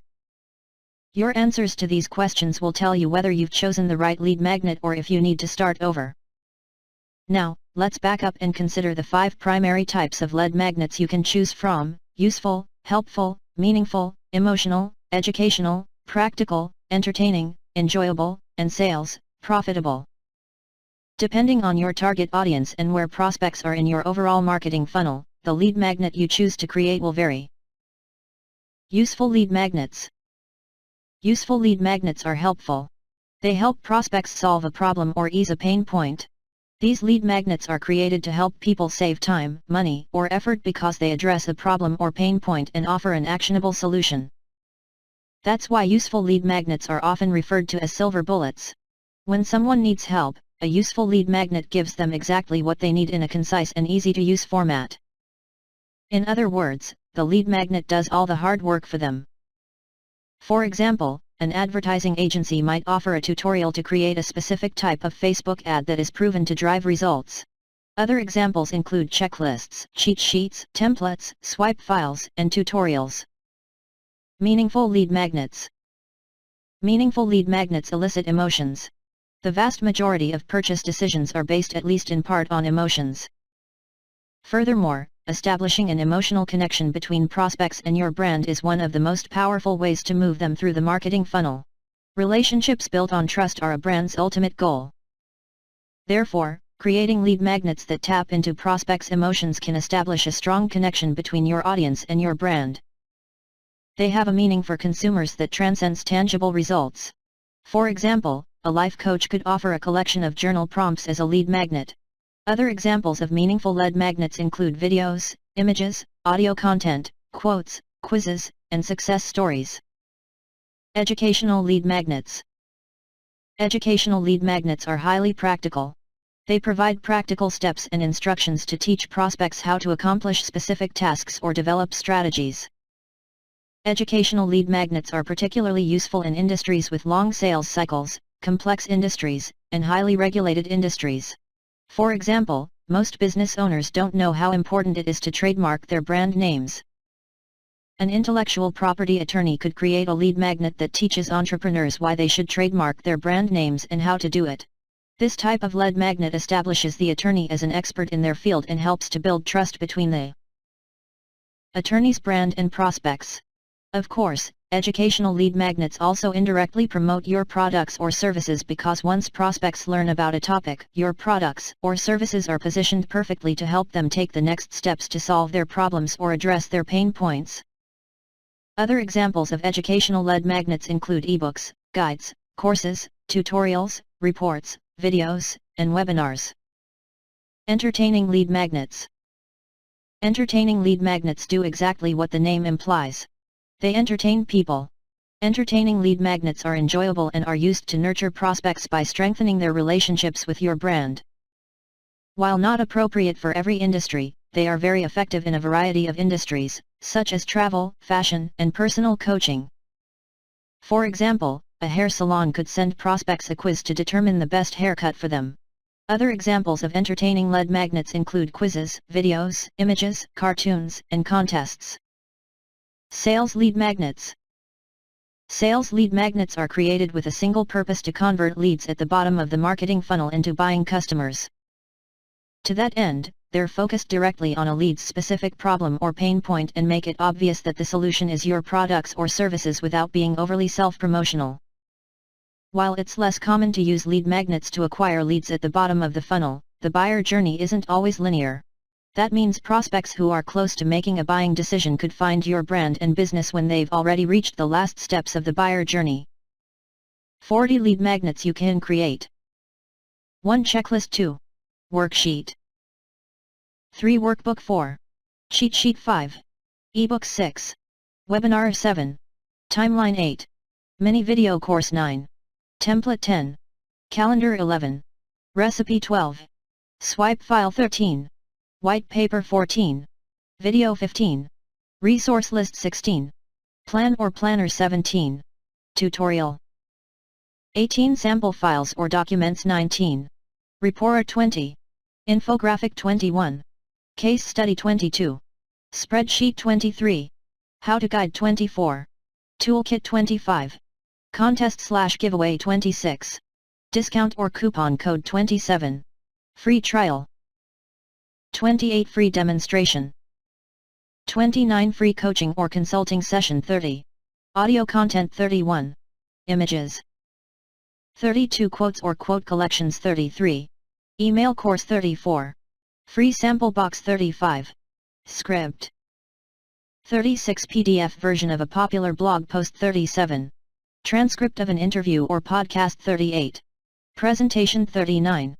Scorecard 40. Resource library subscription. Rather than missing the opportunity to connect with them, a sales lead magnet can delay their final purchase decision by adding your products or services to the evaluation process. Ultimately, they might choose your brand over the others they've been considering, but you'd lose that sale if you hadn't tried to connect with them in the final stages of their purchase process. For example, a photographer could offer a deep discount on wedding packages as a lead magnet to highly targeted audiences at the bottom of the funnel. Other examples of effective sales lead magnets include white papers, ebooks, reports, free trials, free demonstrations, guides, case studies, coupon codes, and free coaching or consulting sessions. Create your lead magnet. Once you know what your lead magnet will be, it's time to create it. Don't sacrifice quality for price or time. The quality of your lead magnet plays a critical part in the perception of your brand that is created in people's minds when they access it. This perception will directly affect their desire to engage with your brand or buy from your business in the future. First impressions matter a lot, so hire an experienced copywriter and a great designer to create your lead magnet for you if you can afford it. If your budget is too tight to get professional help, there are tools available that will enable you to create your own lead magnets. Following are some recommendations to get you started. Design tools. Each of the tools listed below are free, offer free trials, or are available at affordable costs. Canva, www.canva.com, is easy to use and includes many free images and icons that you can include in your checklist, worksheet, cheat sheet, ebook, and other lead magnet designs. Stencil, https://getstencil.com, is also easy to use and offers a large number of icons you can use. PicMonkey, www.picmonkey.com, is not only easy to use, but it also offers a variety of unique effects that you can apply to your text and images to make them stand out. Paint.net, www.getpaint.net, is an excellent free tool for Windows users as an alternate to the pricey Photoshop software from Adobe. GIMP, www.gimp.org, is another free alternative to Photoshop, which both Windows and Mac users can use. Inkscape, https://inkscape.org/n, is a free alternative to Adobe Illustrator for Windows, Mac, and Linux users. When you choose images, fonts, and icons to use in your lead magnet designs, be sure to read the licensing information. The license explains exactly what you can use an image, font, or icon for and if you need to provide attribution to the owner in your design. You don't want to violate any copyright laws, so err on the side of caution when it comes to using other people's work in your designs. Definition: royalty-free images are images that you pay a one-time fee to use in a specific design per a license agreement with the owner. No ongoing payments, royalties, are required. Image, icon, and font sources. Following are a variety of websites where you can find free and affordable images, icons, and fonts for your lead magnet designs. Bigstock, www.bigstockphoto.com, offers a large selection of royalty-free images you can use in your LED magnets without worrying about infringing on other people's copyrights. Photospin, www.photospin.com, offers fewer images than Bigstock but with a lower subscription price tag. Creative Market, https://creativemarket.com, is a website where creative people offer their own images, fonts, icons, and more for sale. Icon Monster, https://iconmonstr.com, is a great site to find simple icons for your lead magnet designs. MyFonts, www.myfonts.com, offers a large selection of fonts you can use in your lead magnet designs. Infographic and visualization tools. Infographics and data visualizations look complex, but you can create them with the right tools. Here are some to try. Visma, www.visme.co, makes it easy to create amazing-looking infographics, presentations, charts, graphics, and reports using a variety of templates. Pictocart, https://pictochart.com, offers templates to create infographics, reports, and printables. Venngage, https://venngage.com, offers templates to create infographics, reports, posters, promotional materials, and social media visuals. Creately, https://creately.com, makes it easy for you to create great-looking diagrams, Gantt charts, flowcharts, and more. MindMeister, www.mindmeister.com, is a tool to create visually appealing mind maps. Video and audio tools. Creating video and audio content requires a few different types of tools, including recording and editing software, such as Camtasia. www.techsmith.com/video-editor.html or Screencast-O-Matic, https://screencast-o-matic.com, a video camera, and a microphone. You also need somewhere to host your video and audio content where people can play it back. Since these files are usually very large, it's best not to host them on your own website hosting account. Instead, use a third-party video host, such as YouTube, www.youtube.com, Vimeo, https://vimeo.com, or Dailymotion, www.dailymotion.com/us. If your budget allows it, you can host your videos using Wistia, https://wistia.com, which includes built-in lead generation tools that integrate with most popular email marketing providers' tools. Tip: if your text and image lead magnet files are large, you might not want to host them on your own website. Instead, you could upload them to Dropbox, www.dropbox.com, or Google Drive, https://drive.google.com, and share them, following the instructions provided by Dropbox or Google Drive, so anyone with the link can see them. Alternately, some email service providers allow you to host your lead magnet files on their servers as part of your email marketing campaigns and automations. Design your landing page and opt-in forms. With your lead magnet ready, it's time to give it a home online, a place where you can send prospects to learn about it and provide their email addresses to access it. Depending on your goals for your lead magnet and how you plan to promote it, you might be able to create one or more opt-in forms as discussed in Chapter 6, which you can display in multiple places on your website. For example, if you're offering a content upgrade to people who read a specific blog post on your website, then an inline, pop-up, or lightbox opt-in form would be perfect choices. When someone visits that blog post, they'll see your opt-in form, learn about your lead magnet, and have the option to easily request it. Sometimes, your lead magnet will need its own web page, so you have a URL to send people to learn about it and request it. For example, if you're advertising a free ebook using Facebook ads, you need to include a URL with the ad that people can click on to learn more and opt in to receive it. In that case, you should create a landing page for your lead magnet.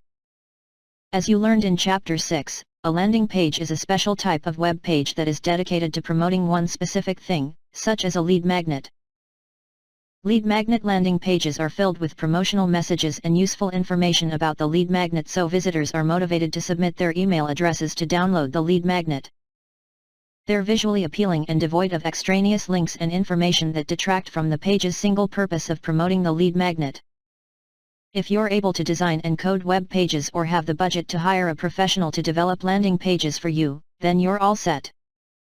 Otherwise, you can use an affordable landing page tool to create professional-looking landing pages. Check out landing page templates for inspiration on page 110 to view lead magnet landing page templates from some of the most popular landing page tool providers. Definition: a content upgrade is a type of lead magnet that is tied to a specific page or blog post on your website. When someone visits the trigger page, an opt-in form, which could be inline, pop-up, or another type, invites visitors to submit their email addresses in exchange for a highly relevant incentive. For example, the lead magnet could be an ebook explaining the next steps the visitor should take after reading a blog post, or it could be a free trial or coupon depending on where visitors are likely to be in the overall marketing funnel when they visit the page. Your landing pages should include an opt-in form for lead generation. If you're using landing pages for sales conversion goals, then you might want to include a button or link with a strong call to action on your landing page that leads visitors to another page, such as an online shopping cart, where they can complete that action, such as making a purchase. You learned about creating opt-in forms in Chapter 6, and most landing page tools make it easy to integrate their opt-in forms with your email marketing tool. To develop your actual landing pages, you need to understand how to create designs and content that make people want your lead magnet enough to submit your opt-in form to get it. To ensure the landing pages you create deliver the best results, you need to follow 10 rules of landing page design. 1. Stay laser focused on a single, specific goal. Your landing page should have one specific goal. This goal is some type of action that you want visitors to take. For lead generation, this desired action is submitting the opt-in form on the page. Before you create your landing page, ask yourself what you want visitors who land on your page to do. That action should be the only thing you talk about on your page and the only thing visitors can do on your page. 2. Prioritize your messages with the most important information above the fold. Don't make people scroll to learn what you're offering and why it should matter to them. Your most important messages should be above the fold so there is no chance that visitors can miss them. Throughout the rest of your landing page, work down through your message priority list. In other words, lead with your most powerful messages and use the remainder of your landing page to provide important supporting information. Be sure to repeat your powerful, action-oriented messages to keep visitors engaged as they read. Landing page templates for inspiration. The most popular tools to create landing pages offer templates that have been proven to convert well. Some of these tools include Leadpages, Instapage, and Unbounce. If you use WordPress, OptimizePress is another popular choice. You can view the landing page templates offered by each of these tools by visiting the URLs listed below. Leadpages, www.leadpages.net/templates. Instapage, https://instapage.com/landing-page-templates. Unbounce, https://unbounce.com/landing-page-templates. OptimizePress, https://marketplace.optimizepress.com. 3. Write an irresistible headline. Use your landing page headline to answer the most important question in copywriting. This is the question that every prospect will ask when they arrive on your landing page: what's in it for me? Be clear and succinct.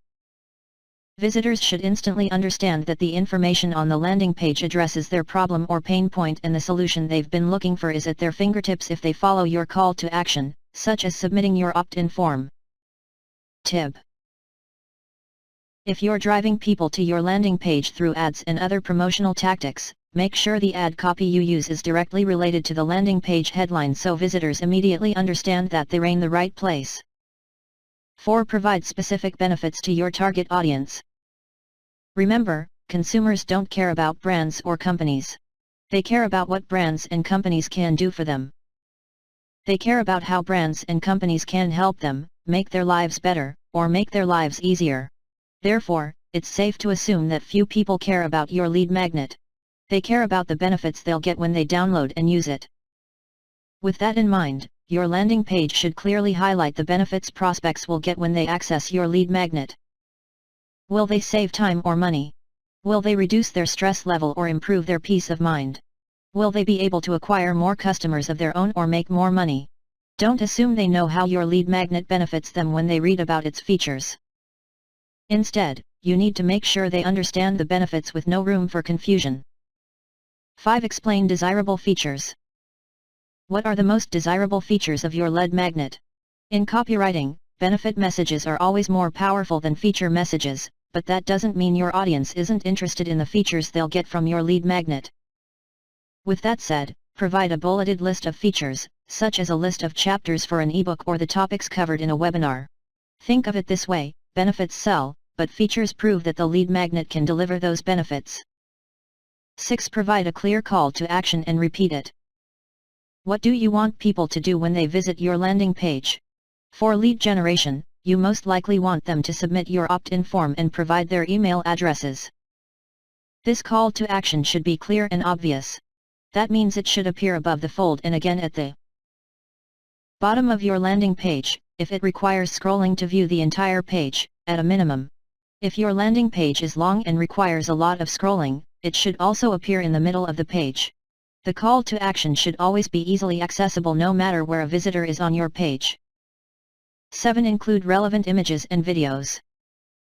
Images and videos add color and interest to your landing page, but they can also communicate important messages visually.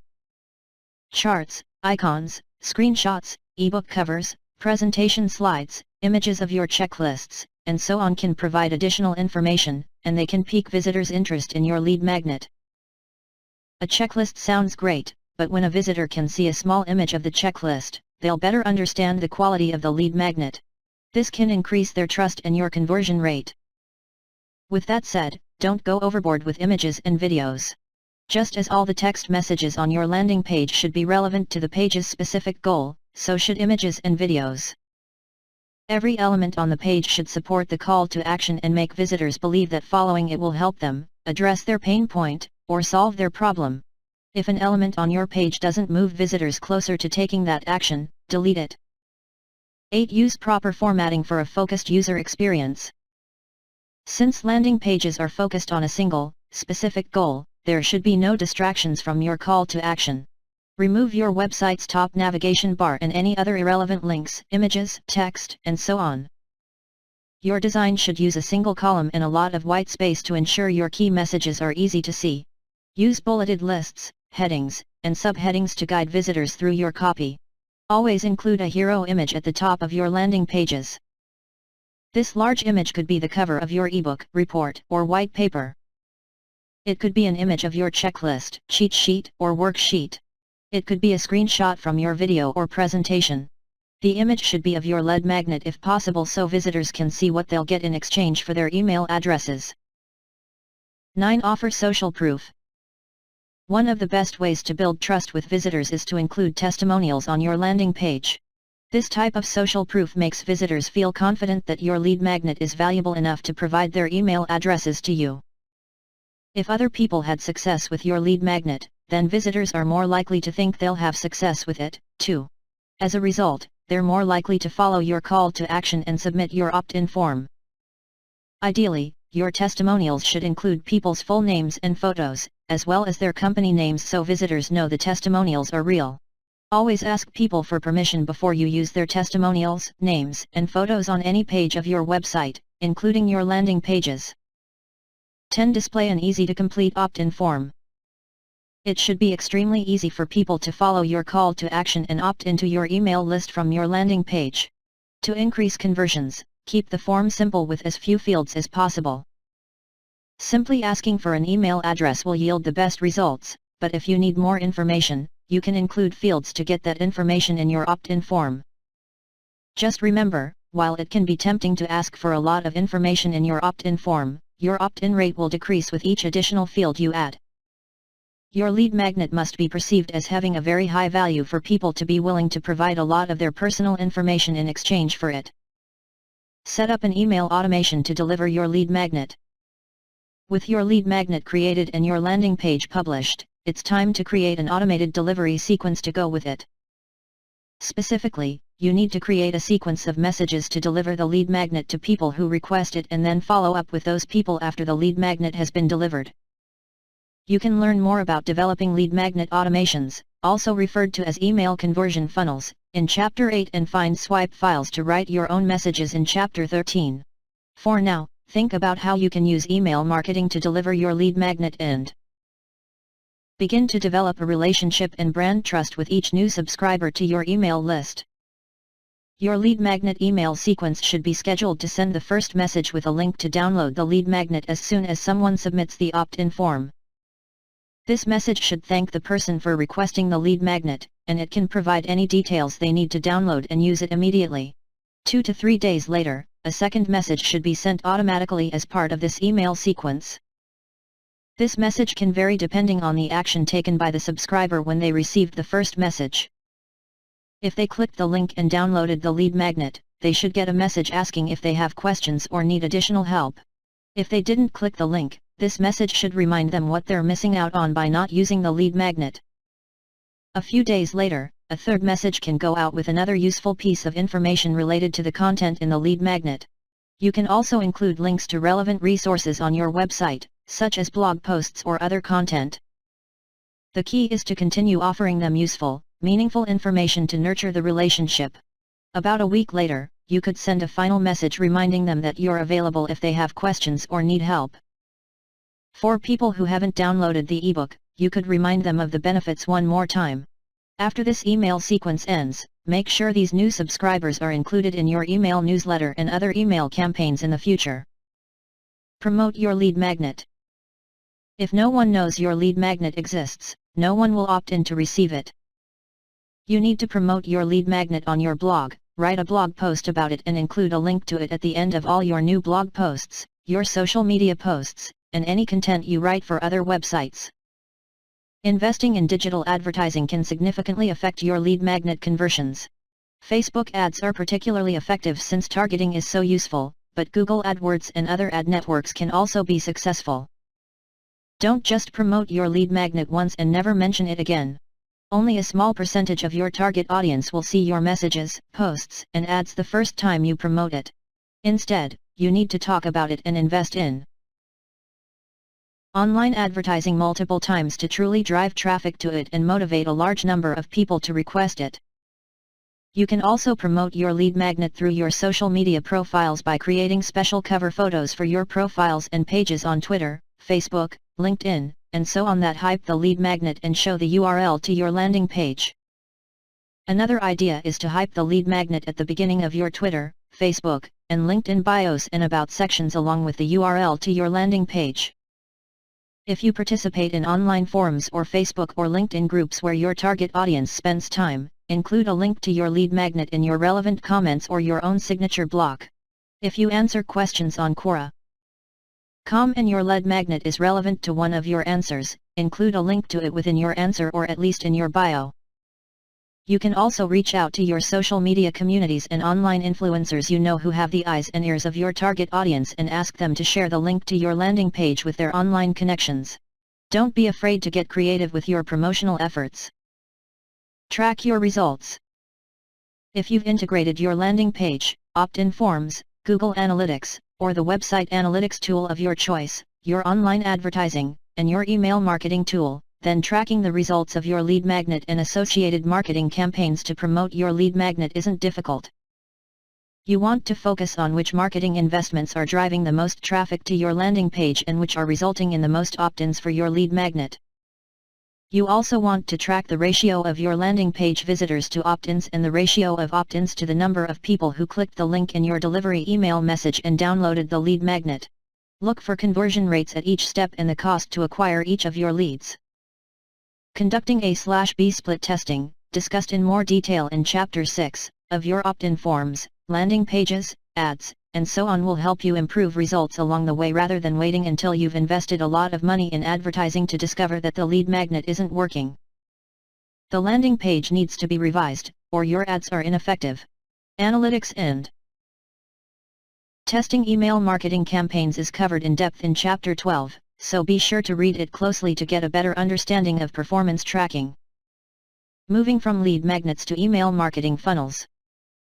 With your lead magnet, landing page, and opt-in forms ready to go, it's time to focus on creating email marketing funnels to acquire, nurture, and convert leads to customers. You do this by creating specific email marketing funnels or automated sequences, also called automations, that generate leads to build your email marketing list, build relationships with leads already on your email marketing list, and convince leads on your list to buy from you. Move on to Chapter 8 for all the details about developing an email marketing conversion funnel. Chapter 8. Developing an email marketing conversion funnel. Here are 3 purposes for email marketing programs: to acquire, nurture, and convert leads into customers by making a sale. These, along with various types of email marketing funnels, are discussed in detail in Chapter 5. Now, let's get more specific and talk about the big data converting emails to actions like sales. To create programs for acquiring, nurturing, and converting leads, email marketers often set up individual email marketing conversion funnels. The terminology can get a bit confusing, so think of it this way. Any type of email funnel you create helps move prospects through your overall marketing funnel from the top where prospects aren't close to being ready to buy from you all the way to the bottom where they just need a little nudge to make a purchase. Similarly, many of the email funnels you create will be built for a specific conversion. That conversion doesn't have to be a purchase. In other words, email funnels created to acquire or nurture prospects are built to motivate those prospects to take some kind of action. When they take that action, the conversion has been completed. These email funnels are referred to as email conversion funnels. Therefore, email conversion funnels can be thought of as any automated sequence of messages, i.e., automations, created to motivate prospects to complete an action that moves them further through the overall marketing funnel. In other words, you have lots of little email conversion funnels inside your overall marketing funnel, and each one is used to push people to the bottom of that overall marketing funnel. They're also used to keep people from falling out of the overall marketing funnel. Email conversion funnel ideas. Ideas for acquisition email conversion funnels. Low-risk lead magnet opt-in funnel, checklist, cheat sheet, template, etc. Contest or giveaway funnel, content upgrade funnel. Ideas for nurturing email conversion funnels. Deep dive lead magnet opt-in funnel, ebook, mini course, guide, etc., webinar funnel, new product launch funnel. Ideas for conversions, sales, email conversion funnels, free trial or demonstration funnel, free call for coaching or consulting funnel. Post-purchase upsell funnel. Key considerations when developing email conversion funnels. Now it's time to bring a few of the concepts from earlier chapters together. During the development process, if you want your email marketing conversion funnels to be as successful as possible, consider these 5 key email marketing best practices. Whether you're marketing to consumers or other businesses, and regardless of the industry you're in, these 5 considerations have a direct effect on the success rates of your email marketing efforts. 1. Timing. Email marketing funnels include a sequence of messages that are automatically sent out, or dripped, at specific times as we discussed in Chapter 5. You set this timing up when you create the automation in your email marketing tool. Since the power of email conversion funnels is in their ability to remind, engage, and persuade contacts to take specific actions, the timing of when people receive your messages matters a lot. If you were speaking with someone, would you tell them something and then continue to remind them every 5 minutes? If you needed to call a prospect to close a sale, would you call them twice a day, every day, or every other day? How often is too often? Most email recipients act on a message within 24 hours. Therefore, an automated sequence of messages should be configured to send messages every 2 days unless there is a deadline or other urgent reason that requires messages in your funnel to be sent more frequently. You can extend the number of days between messages when you reach the 3rd message in a sequence so it doesn't seem like you're spamming people with too many messages. For example, the timing of a 2-week email funnel might look like figure 8:1. Tip. When figuring the frequency of your email funnel messages, consider the time of day they're sent to recipients. If your email marketing provider allows it, schedule messages to go out early in the morning, shortly after lunch, or in the early evening when open rates are traditionally highest. Furthermore, schedule messages to be sent based on each contact's time zone. The timing has no strict rules. Your goal is to find the right balance that your audience will accept between staying in front of your contacts and looking like a spammer. Keep in mind, email marketing funnels that are built to move recipients to take a specific action aren't like other types of email marketing campaigns. First, they last for a limited time. Second, they usually offer something of value for recipients. This is very different than an informational newsletter filled with links to your most recent blog posts. If recipients received your newsletter every day or every other day, that would likely be too much, and many would unsubscribe or request less frequent delivery. They're far more tolerant of receiving the content in email funnels if the offer is highly relevant to them. Figure 8 to 1. 2-week funnel timing. 2 offer. The heart of every email conversion funnel is the offer to your target audience, what they'll get in exchange for taking the action you want. As you've learned in previous chapters, your offer must be extremely relevant to the target audience and highly desirable, or they won't be motivated to act. In other words, your email conversion funnel won't convert. Therefore, spend time researching what your audience wants and needs. Search Google, online forums, question sites like Quora.com, and your competitors' content to find the problems and pain points that your target audience is seeking solutions for, and then offer those solutions in your email conversion funnels. For example, you could create an email conversion funnel to motivate people to read your new case study, join your upcoming webinar, watch your latest video, or buy your product or service. The trick is matching the offer to the audience depending on where they are in the buyer journey and where you want to move them to in your overall marketing funnel.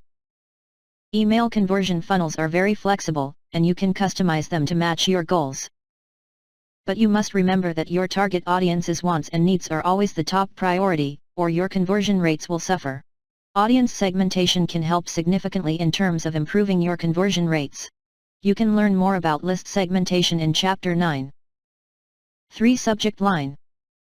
It could be argued that the subject line of each message in your email conversion funnels is the most important element. The reason is simple. If your subject line isn't powerful enough to convince people to click and open your messages, you have no way of converting those people. Your subject lines should be short enough to fully display in most email inboxes without being truncated. With that in mind, keep your subject lines shorter than 50 characters. The best subject lines are interesting and pique the recipient's curiosity. Address the audience's pain point and the solution you're offering, but keep your subject line clear. It's also very important that the content of your messages matches the expectations created by your subject lines. Not only will recipients be unhappy when they click through a subject line to discover the content of the message is unrelated, but doing so can also destroy your chance of creating brand trust. Ultimately, you could lose conversions because of it and increase unsubscribes. Testing different subject lines through A/B split testing and creating different subject lines for unique segments of your audience can also help increase the open rate. The more people who open, the more potential conversions. 4. Design and messages. Make sure your messages are well designed and look professional to create the perception of quality and build trust with recipients.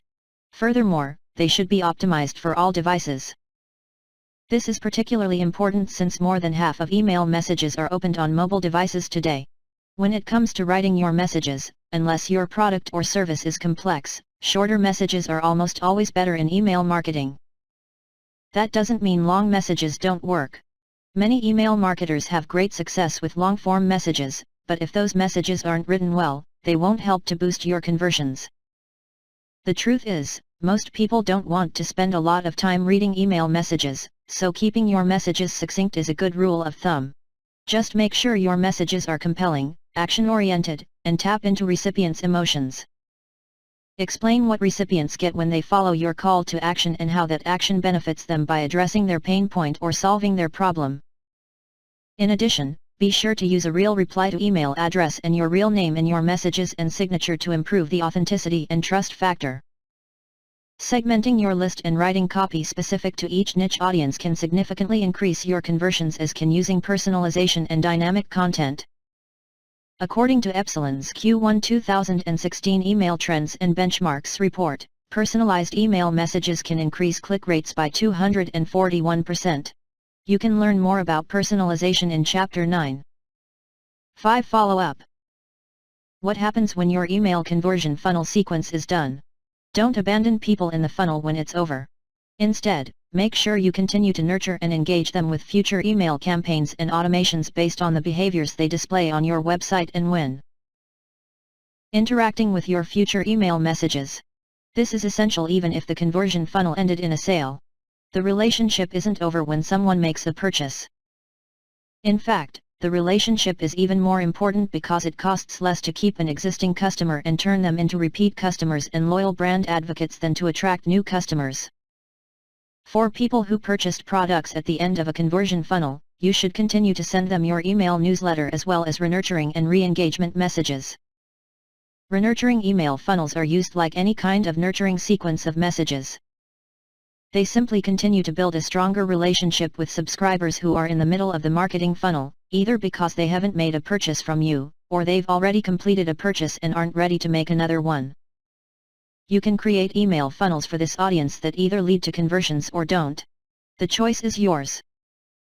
Similarly, re-engagement funnels are used to reactivate dormant customers. As such, they include a conversion. This type of email conversion funnel includes a message asking if the dormant contact still wants to be on your list. It could include a call to action that simply asks the recipient to click a button to stay on your list, or it could include a promotional offer, such as a discount on a specific product or service. If the recipient acts, they have obviously re-engaged with your brand and stay on your email marketing list. Steps in an email marketing conversion funnel.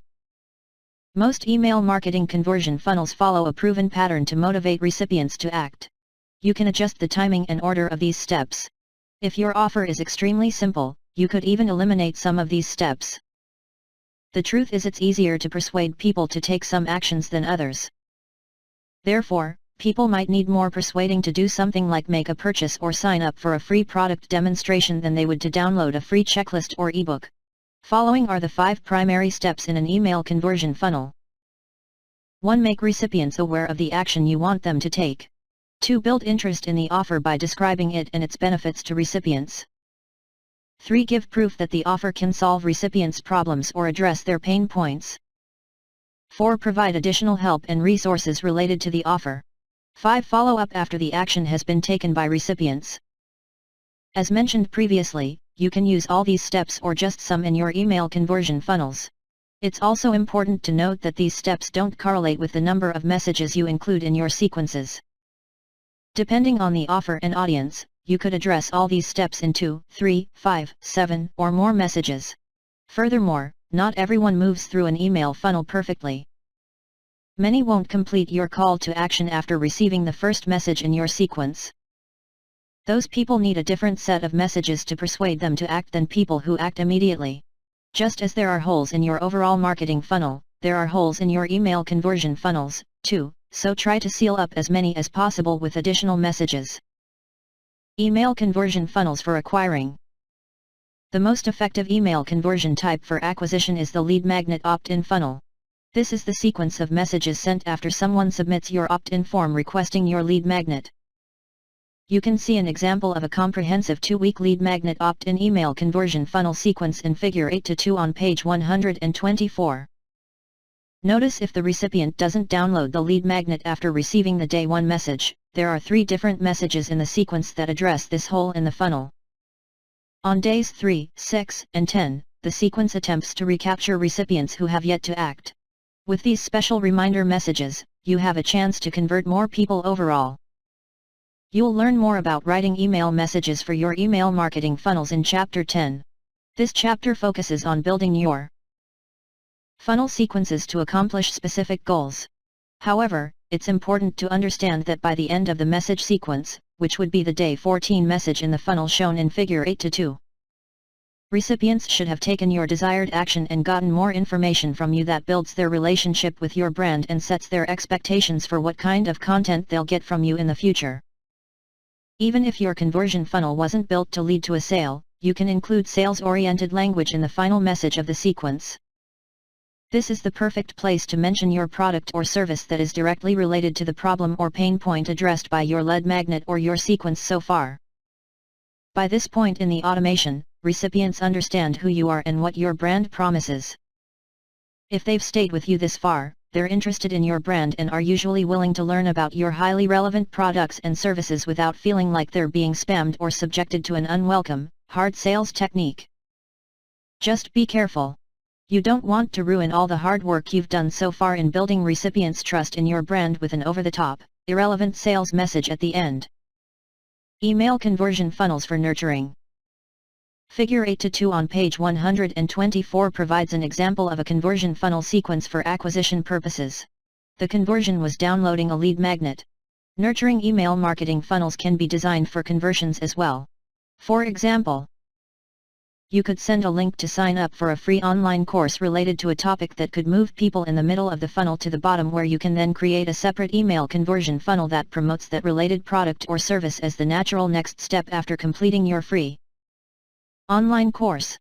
Figure 8-3 shows an email conversion funnel for a nurturing sequence that offers a free online course to move people from the middle of the overall marketing funnel to the bottom for a services business. Figure 8-2. Example 2-week lead magnet opt-in email conversion funnel sequence. Figure 8-3. Example 1-week free online course opt-in email conversion funnel sequence. In the sequence outlined in Figure 8-3, you need to begin by explaining the course and how it will benefit your audience.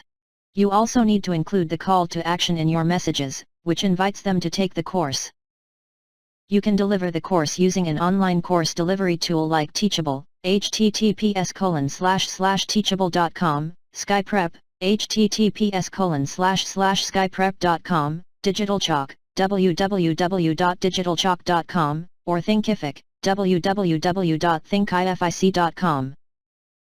If you use WordPress, there are a variety of free and premium plugins available that make creating online courses and offering lessons directly on your website, such as WP Courseware, https://flyplugins.com/WP-courseware. Learn www.learn-.com. LearnPress. https://wordpress.org/plugins/LearnPress. And Sensei. https://woocommerce.com/products/sensei. In addition, your messages should provide proof that the course will deliver what you promise in the form of testimonials and a sneak peek into what the course includes. Of course, every message should include the call to action, making it easy for recipients to sign up at any time. Note that once someone signs up for the course, a separate email autoresponder should be sent that confirms they've joined the course, provides any important instructions, and offers sources for help if they have questions. Autoresponders are one-time automated messages rather than automated sequences of messages. They are discussed in detail in Chapter 11. In addition, a follow-up email sequence should begin automatically when a person completes the course. Depending on your goals, that sequence could be information for relationship building purposes, or it could be a new sales conversion funnel created to promote your service as the natural next step after the course is completed. An example is provided in Figure 8-4 on page 127. The same concept applies if you're building a nurturing conversion funnel to move subscribers from the middle of the funnel to the bottom by offering a free product demonstration. Figure 8-5 on page 128 shows what this nurturing conversion funnel sequence might look like. For recipients who convert and schedule free demonstrations, they should automatically be placed into a separate sales conversion email marketing funnel where they receive a sequence of messages after their demonstrations, motivating them to purchase the product. Email conversion funnels for selling. Email conversion funnels for sales are created to motivate recipients to make a purchase. Continuing the example from the previous section that used a free product demonstration to move prospects closer to the bottom of the overall marketing funnel. You could follow up after the completion of that nurturing conversion funnel with a separate sales conversion funnel offering your service as the natural next step to solve the recipient's problem. Figure 8-4 on page 127 shows how that sequence could work. Figure 8-4. Example 1 week free online course follow-up sales email conversion funnel sequence. Figure 8-5. Example 1 week free product demonstration email conversion funnel sequence. Depending on the type of services you offer, you might want to extend this sales funnel to 2 weeks. You could also include one more follow-up message a week after the last message is sent to people who didn't convert. Keep in mind, Just because someone doesn't buy your service at the end of this conversion sequence doesn't mean you should give up. Create a follow-up conversion funnel and try to sell the service to people who didn't buy, offering different benefit messages and promotional offers, such as a new discount. By segmenting your audience between people who opened your messages the first time you sent them and those who didn't, you'll be able to target people who showed some interest in your service based on their interactions with the messages in your first sales conversion funnel.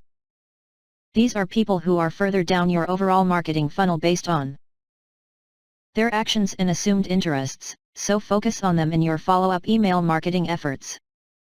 Continuing the free product demonstration example from the previous section, once someone completes a product demonstration, you can follow up with a sales conversion funnel to motivate them to purchase the product they saw in action during the demonstration. This sequence should start with a reminder of the useful features discussed during the demonstration and how those features benefit prospects.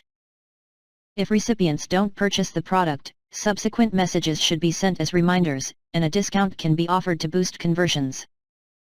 As discussed earlier, it's up to you if and when you decide to offer a discount based on your financial goals. You can see the message sequence for this sales conversion funnel in Figure 8-6 on page 130. You can modify the length of this sales conversion funnel to make it shorter or longer depending on your goals.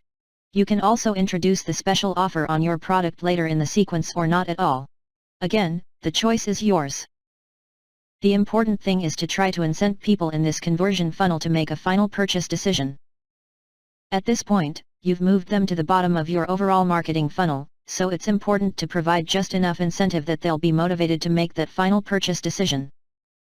However, you don't want to give up too many profits by offering discounts too early to people who would buy without them. Email conversion funnels for renurturing. As mentioned earlier, you shouldn't stop creating email funnels for the people on your email marketing list after they buy from you. Instead, you should continue to nurture and engage with them so they buy from you again. Figure 8-7 on page 131 shows what this process looks like visually. Renurturing conversion funnels are part of your regular nurturing conversion funnels, but you can also create unique renurturing conversion funnels for targeted segments of your audience who have purchased specific items or taken specific actions. For example, rather than simply sending an autoresponder message that confirms a customer's purchase, discussed in Chapter 11, you can send a renurture campaign. These are particularly successful immediately following a purchase when people feel good about the items they just bought. Such a campaign could include useful tips about how to use the product or a personal story. The desired conversion could encourage people to follow your brand on social media, take a survey, write a review, or share what they bought from you on their own social media profiles. None of these actions ask people to make another purchase, so they're not sales conversion funnels. Instead, each asks them to take another action that will benefit your brand by building a relationship that could lead to word-of-mouth marketing, brand loyalty, and future sales. Therefore, they are examples of a special type of nurturing conversion funnel used to renurture customers after a purchase has been made. Figure 8-6. Example 2-week free product demonstration follow-up sales email conversion funnel sequence. Figure 8-7. Email marketing process. In addition, don't forget the people who fall out of your email marketing process. It's important to try to re-engage these inactive subscribers. Not only can inactive subscribers hurt the deliverability of your future messages overall, as you learned in Chapter 3, but they are also not helpful to you in terms of boosting sales and building your business over time. You need to try to re-engage dormant subscribers to cleanse your email list and maximize your email marketing results as well as the return on your email marketing investments. To do this, you can send re-engagement conversion funnels at all stages of the email marketing process: acquisition, nurturing, and sales conversion. A re-engagement conversion funnel is a sequence of messages that asks recipients to take some kind of action to stay on your email list. That action might be as simple as clicking on a link to stay subscribed, or it could be to download a piece of free content or take a survey. While you don't want the action to be difficult or time-consuming, it's up to you to determine what level of engagement you need for you to invest time and money into continuing to market to them via email. Improving your email conversions. The goal of any email conversion funnel is to convert recipients by motivating them to take an action. There are 3 key ways to improve your email conversions. If you focus on each of these methods for boosting the performance of your email conversion funnels, your results will go up. First, track your conversion rates. You can learn more about tracking in Chapter 12. Second, make sure you're offering quality lead magnets. Go back and read Chapter 7 for a refresher on creating irresistible lead magnets. Third, segment your audience so you can deliver highly targeted, personalized content. Segmentation is discussed in detail in Chapter 9. In addition, invest in professional copywriting and design services to instantly improve prospects' perceptions of your offers, and you'll be on your way to watching your email marketing return on investment climb. Chapter 9. List segmentation. Segmenting your email list can increase your message open rate by nearly 15% and the number of clicks on links within your messages by 60%, according to February 2017 statistics from MailChimp. https://mailchimp.com/resources/research/effects-of list-segmentation-on-email-marketing-stats. For years, research has shown that segmentation improves not just open rates and clicks but also deliverability, sales leads, transactions, revenue, and more. In other words, if you're not segmenting your email marketing list, you're losing opportunities to reach your goals. So, what exactly does it mean to segment your list? List segmentation is the process of breaking your email marketing list up into smaller groups of people with similar demographic, psychographic, or behavioral traits. As you learned in Chapter 2, these traits are used by marketers to build buyer personas for the specific purpose of audience segmentation. Rather than offering everyone on your list the same thing, you can send targeted offers to specific groups of people on your list that are most likely to appeal to them. For example, if you own a vitamin and supplements store, you probably sell some products that would appeal to senior citizens and others that would appeal to parents for their young children. You also probably sell products to help people lose weight and others to help people gain muscle mass. You could set up an email conversion funnel and send the same message to everyone on your list. That message might be about your vitamin supplement for women over the age of 55. But how many people on your list are likely to be interested in that product? Probably fewer than half. For recipients who are not interested in that product because they're not women over the age of 55 and do not shop for women over 55, they'll quickly become annoyed with your brand if they continually receive irrelevant messages from you. That means they're more likely to unsubscribe from your list, and you'll lose your ability to market to them via email in the future. You can solve this problem by segmenting your list so you send only highly relevant messages to your subscribers.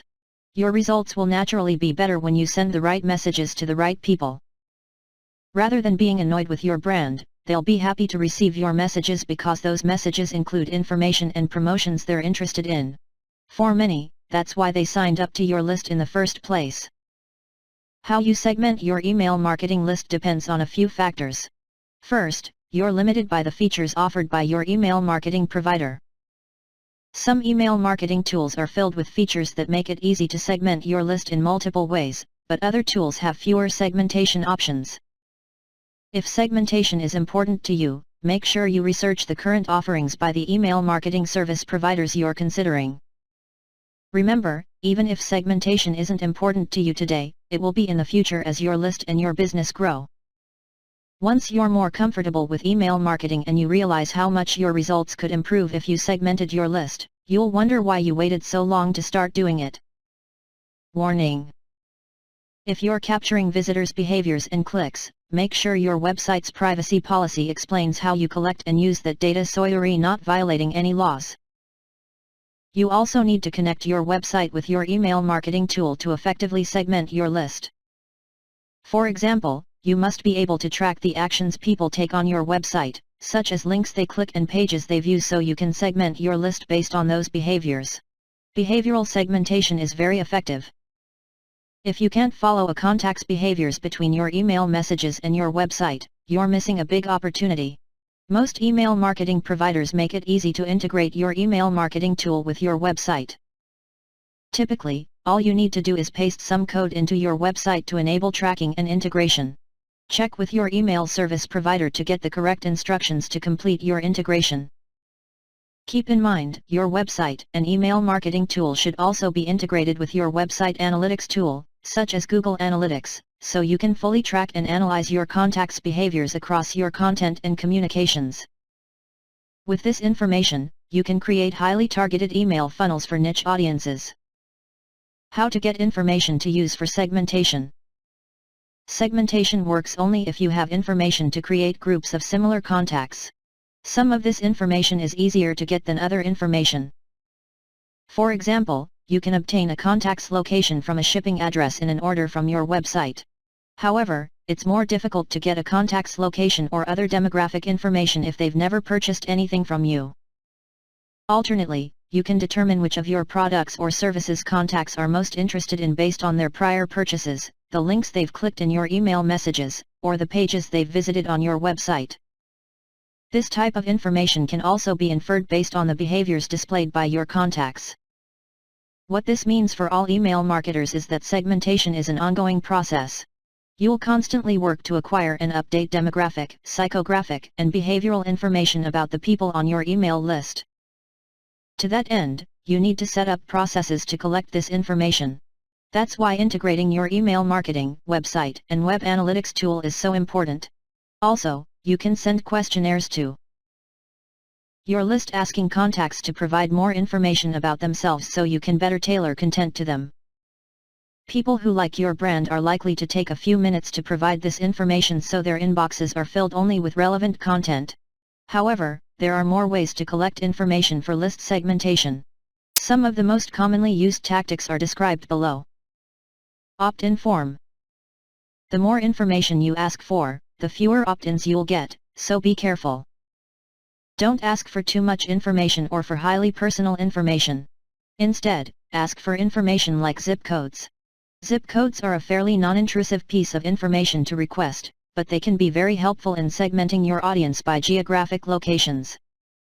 Customer account information.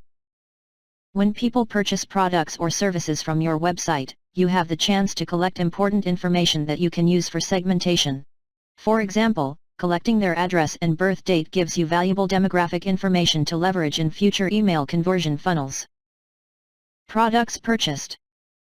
The products and services people buy on your website give you direct insight into their interests, which can be used for highly targeted email messages. Tracking this information and connecting it to contacts' profiles in your email marketing tool is one of the most effective ways to segment your list to improve future email marketing results. Pages visited on your website. If someone visits a specific product or service page on your website, it's highly likely that they have an interest in that product or service. That means you have a significant opportunity to track that information and use it in future email marketing initiatives to push them further through the middle of the marketing funnel. Links clicked on your website and in your emails. Just as the pages visited on your website show a person's interest in your products and services, so do links they click on within your website or email messages. Track these clicks and segment people who click on them from the rest of your email list so you can send targeted, relevant messages to them. Lead magnet requests. When a person requests one of your lead magnets, you should assume they're interested in the products or services you offer that are related to the information provided in the lead magnet. As such, you should segment people who request specific lead magnets and create targeted email conversion funnels for them. Webinars attended. Webinars are a type of lead magnet, but they're so effective for pushing leads through the overall marketing funnel that they're listed separately here.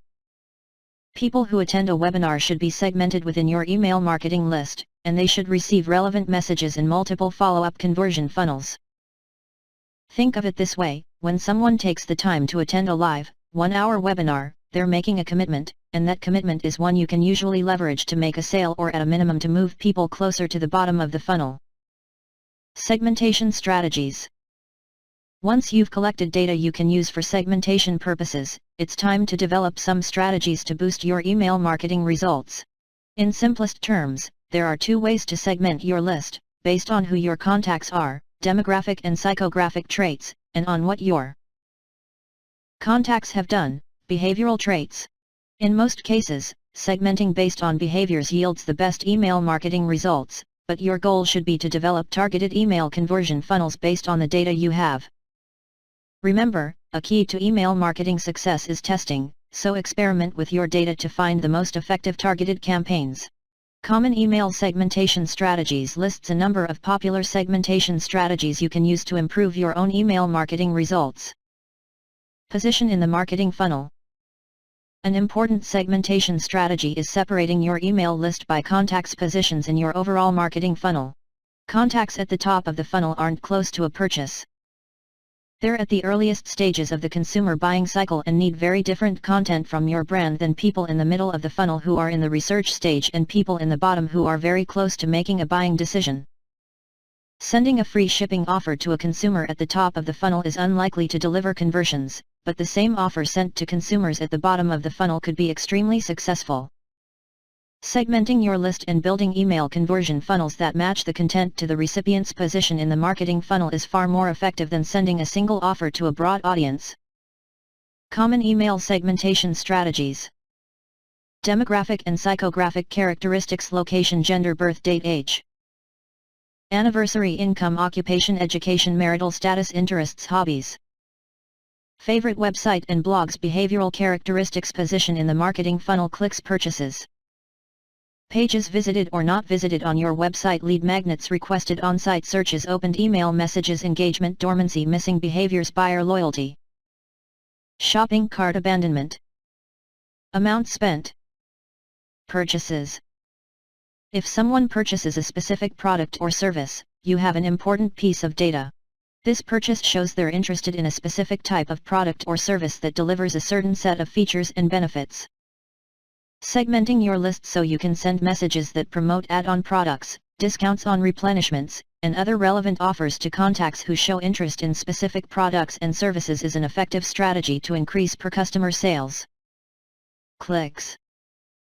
By tracking the links your contacts click in your email messages and on your website, you can learn valuable information about them. For example, a contact could click a link to a special promotion, which implies that contact is at the bottom of the funnel. Another small nudge through a targeted email conversion funnel could be all it takes to persuade that contact to buy. The number of times a contact clicks a link is also useful information for segmentation. If a contact clicks a link to one of your product pages on your website, your pricing page, a free trial page, a free demonstration page, or your contact page, then it's likely that the contact is very interested in your product or service.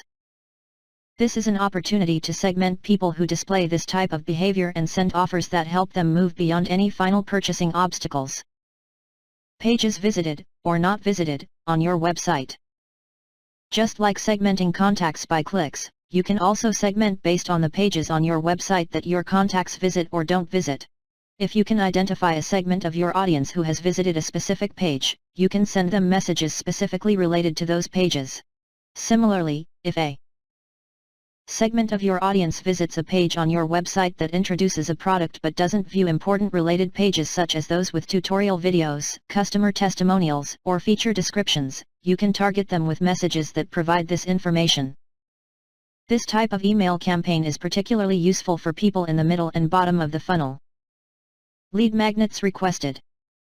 Like clicks and pages visited, you can learn a lot about the people on your email marketing list based on the lead magnets they request.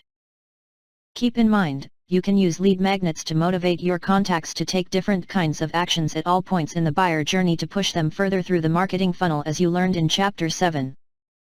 If you track all the lead magnets each contact downloads over time, you can create targeted offers and email conversion funnels to strengthen their relationships with your brand and continually push them through the marketing funnel.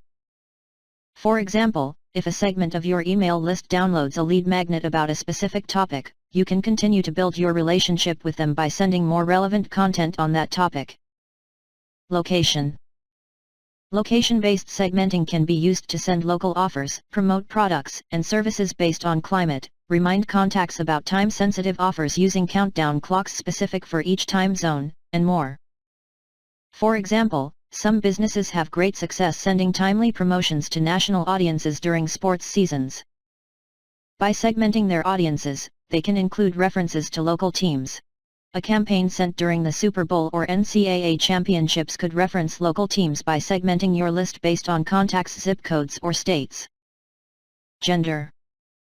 Depending on the type of products and services your business provides to consumers, segmenting your list by gender can be extremely effective. Not only could males and females be interested in different products or services, but they might also be interested in different features or benefits of the same products. Birth date. Segmenting by birth date works very well for many brands. Have you ever received an email message from a brand that says, "Happy birthday! Enjoy 20% off your next purchase" or something similar? The company that sent the message probably segmented its audience and sent the same message to everyone on its list with your birth date. Some companies send a message like this on the first day of every month to the segment of contacts in their email list with birthdays during that month. Age.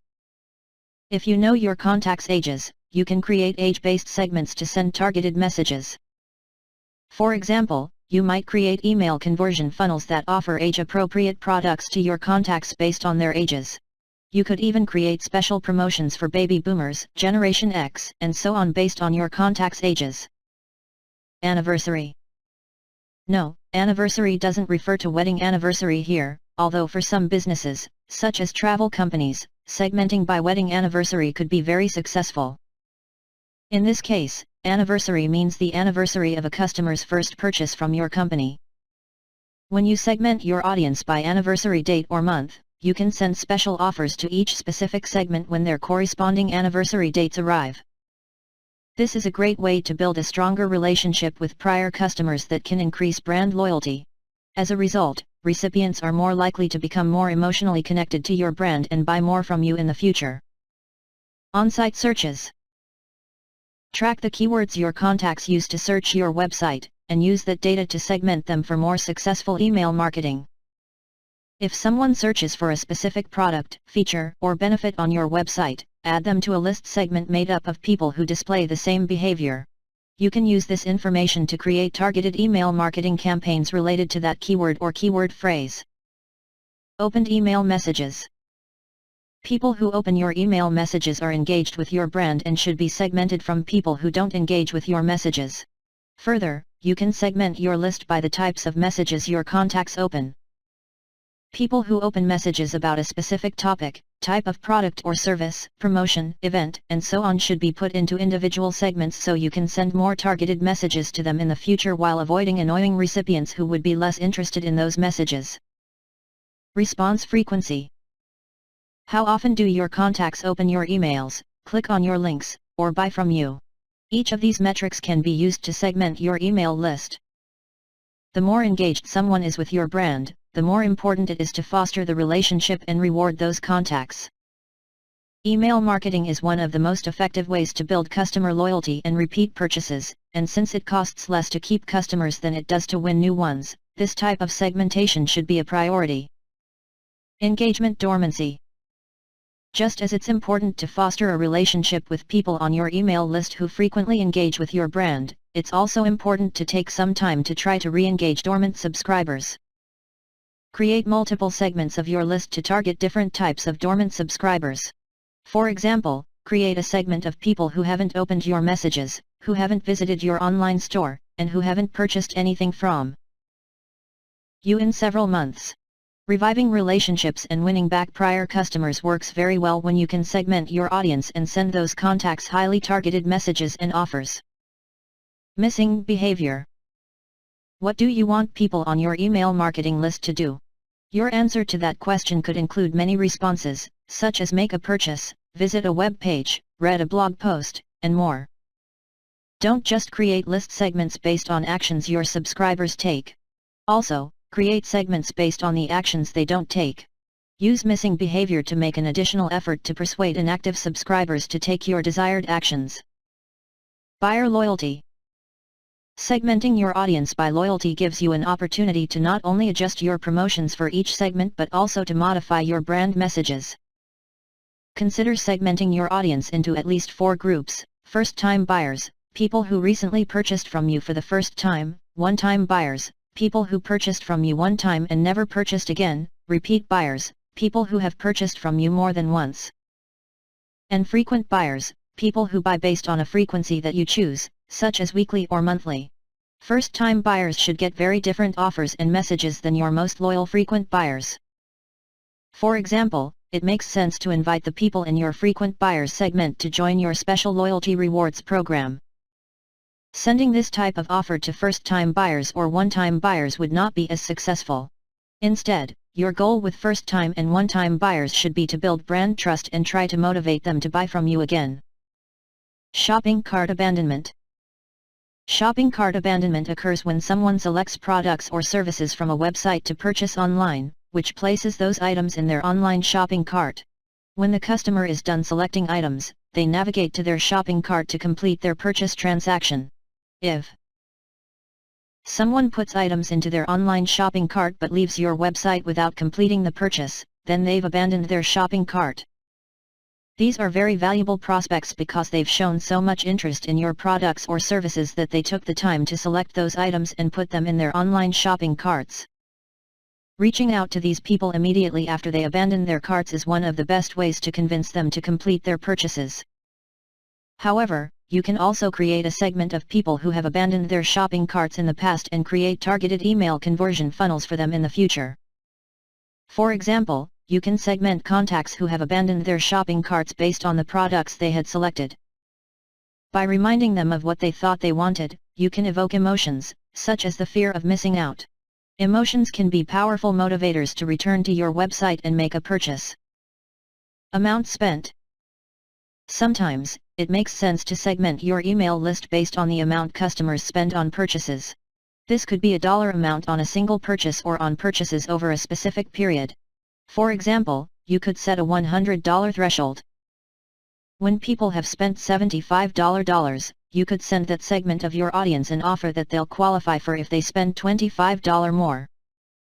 Using this segmentation strategy, you can send messages to different segments of your audience on an ongoing basis developed specifically to reward their loyalty or thank them for making large purchases. It's a great way to build a relationship with top spenders. Interest. You can collect interest information by analyzing the pages people visit on your website, the emails they open, the links they click, and the products they buy. However, you can also ask your contacts to provide some information about their interests to you. For example, you could send a message after someone subscribes to your email list asking them to visit an online form to set up their preferences so they only receive information that they're interested in from you.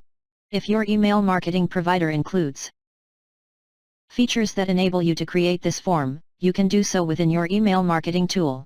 If not, you can use a free or low-cost online form tool, such as Google Forms, www.google.com/forms/about, FormStack, www.formstack.com, or JotForm, www.jotform.com, to set up the form.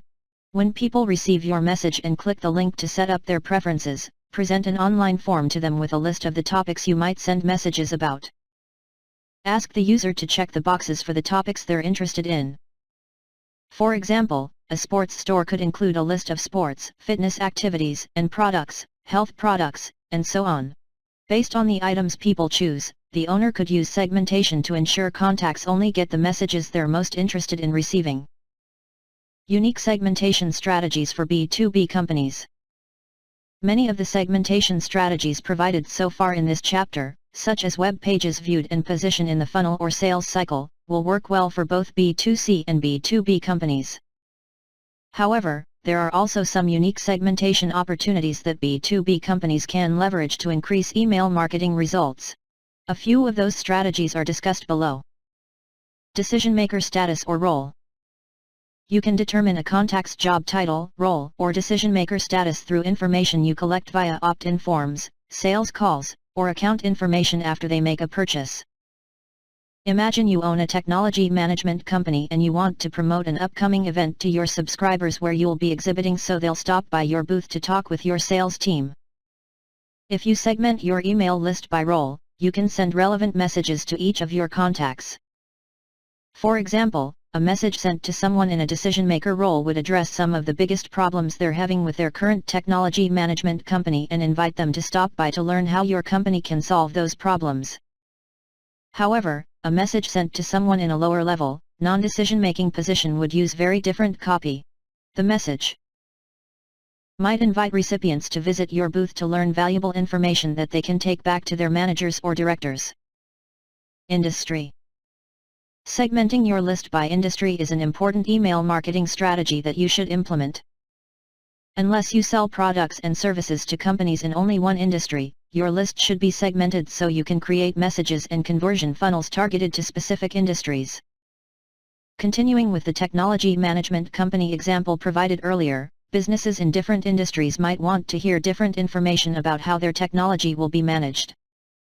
A law firm, healthcare provider, or financial company might be extremely interested in information about security, while an e-commerce retailer might be most interested in support availability. A virtual company with all remote workers might be most interested in remote technology management. Clearly, if you sent a message about remote technology management to your entire list, many companies would not be interested. By segmenting your list, the right people get the right messages. Company size. If your customers are other businesses, then company size also works well for segmentation. Again, using the technology management company example, a large company with thousands of employees should receive different messages, offers, and content than a small business of 10 or fewer employees. Something as simple as the services or products you offer or the prices you charge could be very different for large companies compared to small companies. It's best to keep these audiences separate from each other using list segmentation to maximize your email marketing results. Using personalization and dynamic content. One of the best ways to improve your email marketing results even more is through personalization and the use of dynamic content. Personalization refers to editing content within your email messages for specific recipients. For example, you could use the contact's first name in the message's subject line or in the greeting of the message body. Personalization is the simplest form of creating messages for specific individuals but sending those messages in bulk, often through an automated process. You simply insert a field from the contact's record in your email marketing list into your email message. Your email marketing tool pulls that information from each contact's record when the message is sent to your chosen audience, so each message differs by that specific piece of information. Personalization works very well to improve email marketing results, but you can do even better using dynamic content. Tip: use personalization only if you are confident in the accuracy of your data. Sending a message with the wrong person's name or another inaccurate piece of information will generate many unsubscribes. Dynamic content changes depending on the person who sees it. For email marketing, dynamic content could be an image in your message. It could be an offer, a link, or text in your message. Using dynamic content, you can create one message for your entire audience but configure that message so one or more specific elements change based on who the recipient is. For example, a clothing retailer could send a message with a 20% discount offer to its entire list of subscribers. However, to improve the response rate, the retailer could segment the audience by gender and make the product image in the message dynamic. Women would get a message with an image of women's clothing, and men would get a message with an image of men's clothing. When people see a message and offer that appears to be made just for them, they're far more likely to act on it. Personalization and dynamic content strategies. Imagine how long it would take you to send different messages to every segment of your email marketing list. The manual process could take very long, but if you're using an email marketing tool that includes dynamic content features, you can quickly create and send unique messages to multiple segments of your list. To help you get started, here are some ideas for taking personalization to the next step using dynamic content in your email marketing messages. Similar products or services. You can create dynamic content based on a customer's last purchase. For example, create an email campaign that includes an image of each customer's prior purchase with a message that says, "You loved this," then show images of some related products. This is a great upsell campaign that many retailers do very well. Tip: most email marketing providers offer personalization features, but they don't all offer dynamic content features. Do your research and choose a tool that offers dynamic content if you want to leverage it to improve your email marketing results. Pages viewed on website. Email campaigns with dynamic content can be triggered to start automatically when people on your list view a specific product page on your website. You can create one message and use it for multiple product pages. Just swap out the product image and possibly some text with dynamic content matched to each page. Abandoned cart. Abandoned cart messages with dynamic content that specifically reminds people what they were about to buy are extremely effective. Use copy and images that remind people of the products they wanted to purchase from your website. If they don't complete their purchase after the first message, follow up with another message that offers a discount or free shipping. With dynamic content, you can even tailor the offer based on the items in the recipient's original online shopping cart. Gender. Whether you own a clothing store, fitness studio, restaurant, travel company, or another type of business, consider how you can segment your audience by gender and improve your email marketing results with dynamic content. Think about how men use your products or services and how those uses differ from how women use your products or services. Consider the benefits that each gender derives from your products or services. Create an email conversion funnel that uses dynamic images, copy, or offers to better appeal to each gender without having to create multiple messages. Location. Location-based dynamic content could be as simple as displaying the closest brick-and-mortar store or office location for each recipient or including a map to the recipient's local store or office. If you own multiple brick-and-mortar locations, use dynamic content to create one message but replace special offers or contact information for each location. Birth date. Rather than simply modifying the recipient's birth date, why not use dynamic content to further connect your message to recipients? For example, use images and text that show recipients you know who they are and what they like. Offer a discount on a specific product they've purchased in the past, if it's one that is purchased frequently, or on a product related to something they've purchased in the past. This is a great way to build customer loyalty. Age. Depending on the age of the people on your email marketing list, they might use your products and services differently. They might even get different benefits from your products and services. Therefore, use dynamic content to create one message, but tailor images and offers to different age ranges or groups. For example, you could customize your messages for senior citizens, adults over 40, millennials, and so on. Marital status. Consider how marital status affects the ways people use your products and services as well as the types of messages that might appeal to them based on their marital status. For example, a massage studio could create an email conversion funnel offering a discount on a couple's massage for married contacts while everyone else gets a discount on an individual massage. Parental status. Imagine you own a furniture store, and you're having a sale. Now, imagine if you sent the same message out to everyone on your list promoting discounts on all bedroom furniture. If you've ever received a message like this, then you know the message can get very long and cluttered. Now, imagine that you send a less cluttered, more targeted message to the people on your list using dynamic content. You create one message, but to contacts who have children, you include an offer for discounts on kids' bedroom furniture while everyone else gets a discount for master bedroom furniture. You could even run an A/B split test with some parents receiving the offer on kids' furniture and others the offer on master bedroom furniture. This is a great way to determine which offer performs better before you send it to your entire list of contacts with children. When the winning offer is determined based on open rate, click-through rate, and even conversions, if time permits, you can send it to the rest of your contacts with children. Weather. If you live in Florida and receive an email message from a clothing retailer in September that's filled with sweaters, boots, gloves, and winter coats, it's unlikely that you'll click through and buy anything. In fact, the message might annoy you because it's usually 95 degrees in Florida during September. The last thing Floridians are thinking about in September is down jackets. Believe it or not, I live in Florida and I get these types of messages, and print catalogs, all the time. And guess what? It annoys me. Don't the retailers look at where the people on their list live so they can send messages with products those people might actually buy at the time? It appears that many retailers do not. Don't be one of those companies. Use dynamic content to ensure the people on your list get messages about the right products at the right time. Whether it's the climate or another factor, use segmentation with dynamic content to show people the most relevant products and services in your messages, or they won't buy. Segmentation improves relevance and results.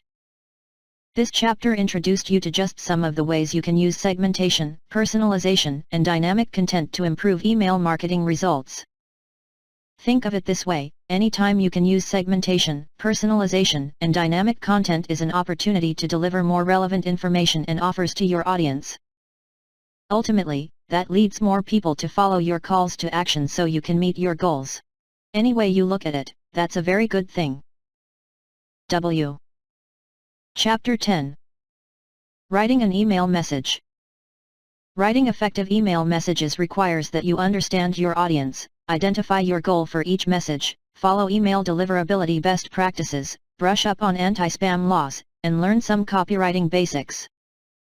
A poorly written message can lead to a large number of unsubscribes and damage your brand's reputation. That's a risk no business should take. While this book focuses on using email marketing to boost conversions, this chapter provides tips you can use for all kinds of email marketing messages, including both conversion and informational messages. In other words, whether an email you write will be used for direct or indirect marketing, this chapter will help you craft better messages to drive more recipients to act and/or strengthen your brand's relationship with them. Warning: avoid using all capital letters. It feels like shouting in email messages, spam trigger words, excessive punctuation, and other items in your messages, as they can raise spam flags, damage your open rates, and hurt your future email deliverability, as discussed in Chapter 3. Copywriting tips and tricks to improve your email messages. Before you write an email message, you should understand some copywriting basics.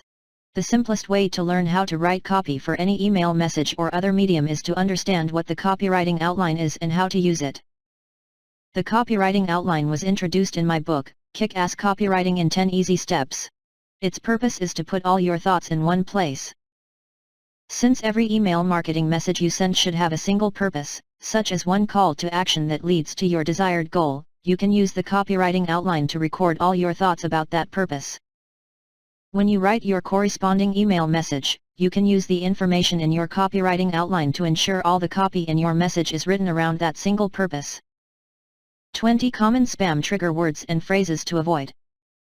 1. Act now, buy now, call now. 2. Cash 3. Cheap 4. Click here 5. Deal 6. Earn 7. Free 8. Get paid 9. Gift 10. Guarantee 11. Make money. 12. No obligation. 13. No purchase necessary. 14. Offer 15. Price 16. Promotion 17. Satisfaction 18. Urgent 19. Win 20. $.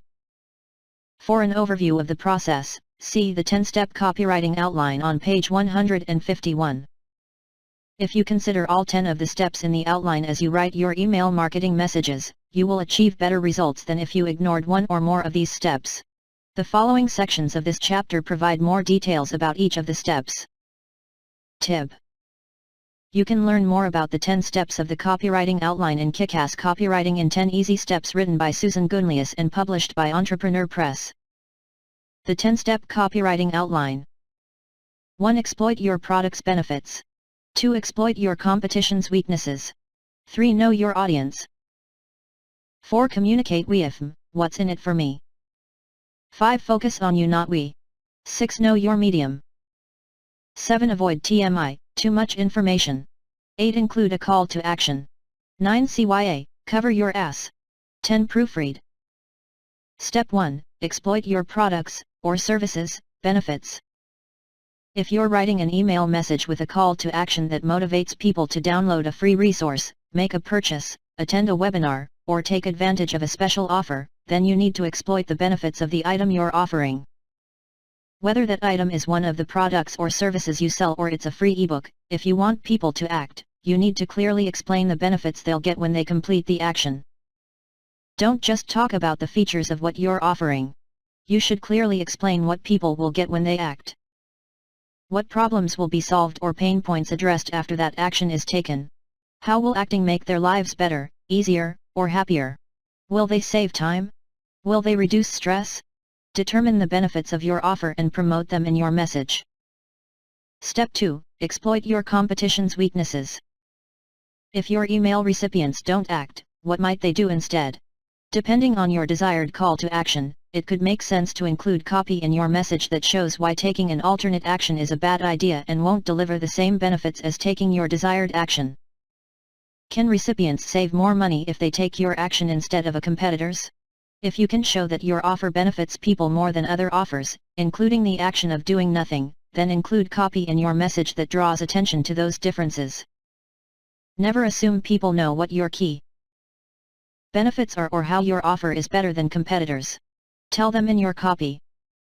Step 3. Know your audience. Writing any email marketing message begins by understanding the audience who will receive it. You need to know the target audience who will see the message and what's most important to them. This includes not only the benefits and features of your offer that are most important to them but also the language they'll best relate to. Unless yours is a highly technical or regulated industry where very specific language is expected, your email marketing messages should be personable and conversational. Write in a language using style and words the target audience best responds to. Your message should sound like a conversation, and no one wants to have a conversation with an ad or something that sounds dull, jargon-filled, or robotic. Step 4. Communicate with what's in it for me. No one cares about your business, products, or services. That sounds harsh, but it's true. All people care about is how your product, service, or offer can help them, make their lives better, or make them happier. Therefore, you need to write copy that clearly and repeatedly answers the question, what's in it for me? Expand on the benefits of your offer so recipients understand how it will affect their lives in positive ways. Don't fill your messages with information about how great your company is and how wonderful your product or service is. Instead, explain what recipients get physically and emotionally when they complete your call to action. Step 5. Focus on you, not we. As you learned in Step 4, no one cares about your business, products, or services. With that in mind, messages that focus on your business, products, or services will be less effective than messages that focus on the audience. Think about how you can word the features, benefits, and differentiators of your product, service, or offer so they talk to consumers and not about your business. An essential part of focusing on you rather than we in copywriting is to write messages in the second person. For example, rather than writing a message that says, "Download our free ebook to learn our 5 Facebook advertising tips," a marketing company could use copy that says, "Download your free ebook and learn 5 tips to boost your Facebook ad conversions." The first example focuses on the business while the second focuses on the email recipient. Simply changing your pronouns makes a big difference. Step 6. Know your medium. To write effective email marketing messages, you need to understand the nuances of email communications that affect your copy. For example, email marketing messages should be structured with a main heading and subheadings as well as bulleted lists, so it's easy for recipients to quickly scan your messages and evaluate their relevancy. Email copy should be written in short paragraphs so there are no long blocks of text. It's also important to ensure your copy layout is easily readable on all devices. Furthermore, white space is important to allow readers' eyes to rest. Long email messages with a lot of copy can work well if that copy is structured effectively so it doesn't seem overwhelming to the audience. Step 7. Avoid TMI, too much information. What information is important to your audience? Don't worry about what's important to you. Instead, think only about your audience and the purpose of your email message. All copy should speak to the audience's wants and needs. Clutter is an email message killer, so include only essential information. Use the red pen rule of copywriting to ensure your copy is as tight as possible. Your overall email marketing results will improve when your messages are focused and devoid of extraneous information. Step 8. Include a call to action. Your call to action is arguably the second most important part of your email marketing message after the subject line. Therefore, you need to make it extremely obvious what people should do after they read your message. Write a call to action that creates a sense of urgency and taps into your audience's emotions. You'll learn more details about how to write effective calls to action for email marketing messages later in this chapter. The red pen rule of copywriting. Once you've written your final email message copy, get out your red pen and delete at least 30% of it. Usually, that 30% of deleted copy didn't help drive your audience to act, and your overall email message will be more effective without it. Keep in mind, 30% isn't a requirement, but try to be aggressive in your editing and delete as much as you can. Succinct messages always work better in email marketing than messages filled with copy that doesn't directly drive recipients to follow your call to action. If you're not sure if you should delete copy, run an A/B split test with two versions of your message, one with all your copy and one with 30% deleted, to see which performs better. Most of the time, the winner will be the message with shorter, more succinct copy. Step 9. CYA, cover your ass. Before you send an email message, you should always analyze it to determine if any of the copy could get you into trouble legally or ethically. In other words, both the court of law and the court of public opinion matter, so be very careful. Be sure to include any disclaimers or proof to back up your claims so your messages and offers are as clear as possible. This could be as simple as including an expiration date and time, including time zone, for a coupon, or a disclaimer clarifying that a free trial lasts only a certain number of days. The key is to leave no room for confusion, so when in doubt, consult with an attorney. Step 10. Proofread. If you write your copy, design, and proofread your messages, you're practically guaranteed to miss simple typographical and grammatical errors. That's because you're too close to the content to see all the mistakes. It's very important that you ask another person to proofread your messages for you. You'd be surprised what you miss when you proof your own work. In addition, you can use the spell check and grammar checking tools in your word processing software or even third-party grammar and spelling tools, but don't rely on them entirely. Even tools miss errors or provide recommended edits that aren't always the best choices for your copy. Writing the parts of an email marketing message. Once you've learned the copywriting basics, you can strategize your email marketing message. Most email marketing messages include the same set of elements. You might not always use every element in your messages, and some of those elements might not be within the actual body text but rather in images. However, if you understand how to craft each of these parts of an email message, you'll be able to write compelling copy that drives people to complete your calls to action. When your messages land in recipients' inboxes, they have 4 choices: open your message, delete your message, ignore your message and do nothing, or report your message as spam. You want to aim for the first response for every campaign, or you're wasting time and money. Subject line. The subject line is the most important part of every email message. If your subject line doesn't capture people's attention and convince them to open your message, then you have no chance of motivating people to follow your call to action or of reaching your goals. As you write your email subject lines, keep the steps of the copywriting outline in mind. People are more likely to open your message if the subject line tells them how they'll benefit by taking the time out of their days to open and view the message. Therefore, focus on benefits rather than features. Use action-oriented words and phrases, and write in the second person. In addition, try to pique recipients' curiosity by promising something with an adequate perceived value. Most important, be clear and succinct. That means you shouldn't allow creativity and cleverness to trump clarity in your subject lines.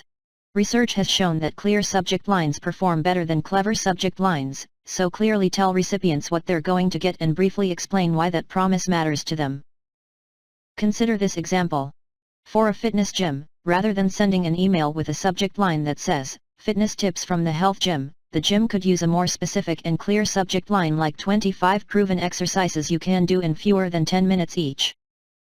The first subject line is vague and talks about the business, while the second subject line promises something specific that a targeted audience might be interested in.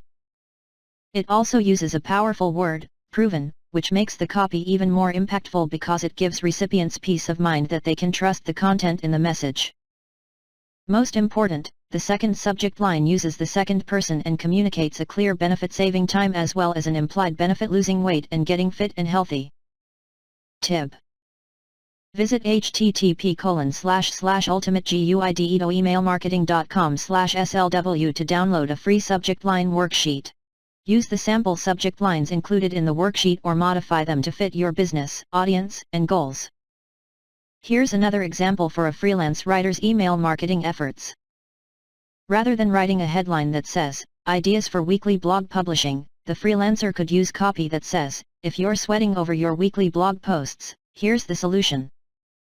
The first subject line promises something that sounds like it could be useful, but the second subject line is much more effective in terms of piquing recipients' interest and motivating them to click. It promises a solution to a specific problem that the freelance writer's target audience of potential business clients are likely to be interested in: how to publish enough quality blog content on a weekly basis to leverage the power of content marketing. Inbox preview text. The snippet of preview text that your email recipients see in their email inboxes after the subject line, if they've configured their email inboxes to show message previews, is typically between 35 to 140 characters and is pulled directly from the first lines of your message content. You can see what it looks like in figure 10:1 below. Many people use the preview mode to get an idea of what messages are about before they open them to read in their entirety. That means the beginning of your message's body copy could help or hurt your open rate. This small snippet of text can provide valuable information, so fill it with benefits-related copy that answers the question on all recipients' minds: what's in it for me if I open this message?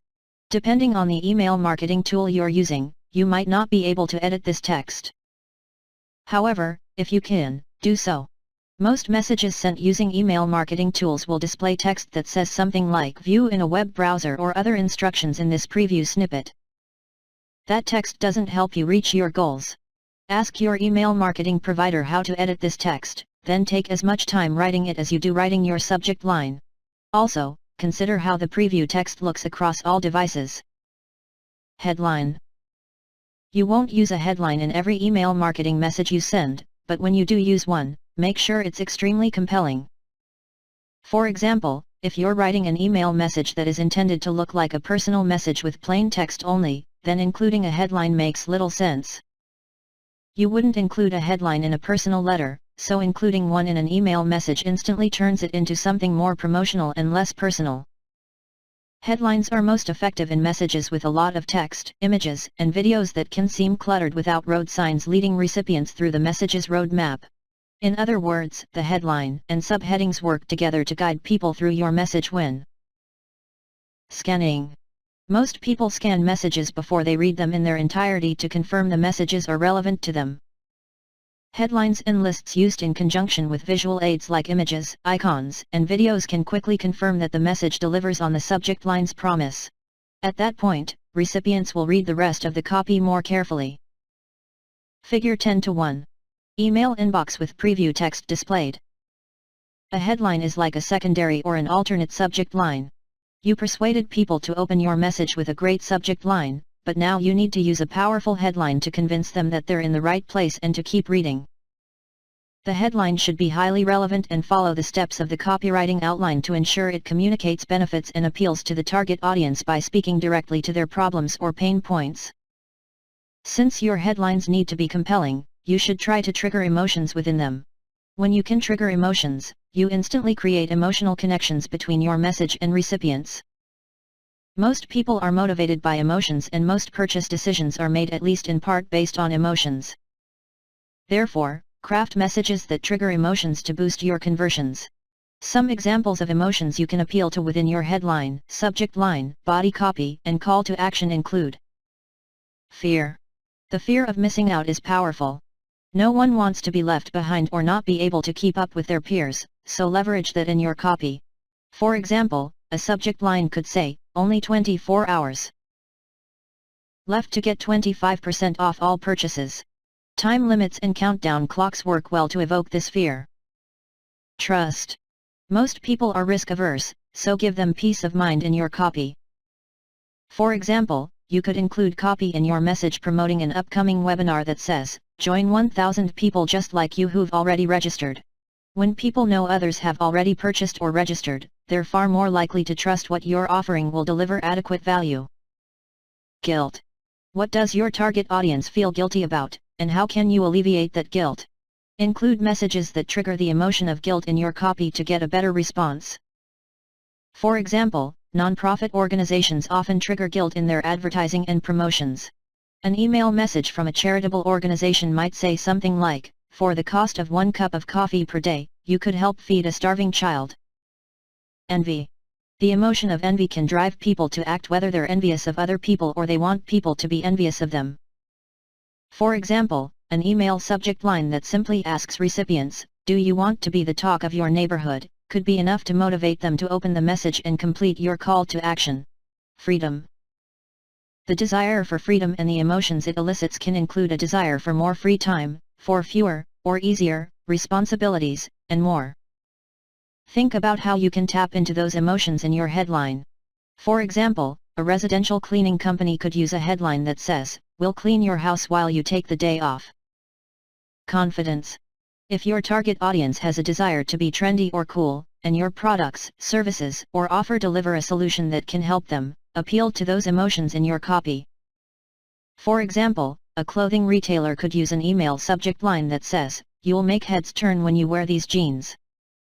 Think about the goal for each of your email messages and the emotions your call to action could evoke in recipients.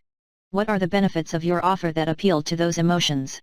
There are many emotional triggers and powerful words that you can leverage to appeal to those emotions in your headlines and the rest of your email marketing copy. Use them to improve your email marketing results. Emotional Trigger Power Words Cheat Sheet. Visit http://ultimateguideemailmarketing.com/etpw to download a free Emotional Trigger Power Words cheat sheet that you can use for inspiration as you write your own email marketing messages. Body copy. Once you've piqued people's interest with a compelling subject line, preview text, and headline, it's time to communicate more details. For conversion email funnels, these details are about your offer. Of course, you need to continue following the 10 steps of the copywriting outline to ensure your body copy is tailored to your target audience by focusing on the benefits that matter most to them without cluttering your message with too much information. Most important, your copy needs to deliver on the promise of your subject line or opt-in form by providing relevant supporting details. Begin with your most powerful messages. If recipients read only the first 1 or 2 sentences of your message, you need to be confident that they'll have enough information to determine if the offer is right for them. Next, provide supporting information to tell your full story. It's important to write in the right style and use the right words for your target audience. Be conversational, and write like you're talking to one person rather than an audience of email recipients. Also, don't be afraid to break grammar rules. It's more important to sound human than it is to follow grammar rules.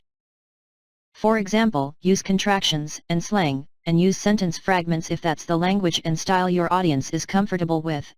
Being personable, rather than overly corporate or robotic, can make a significant difference in the response rate. If possible, personalize your messages and use dynamic content to offer highly targeted offers to the right people.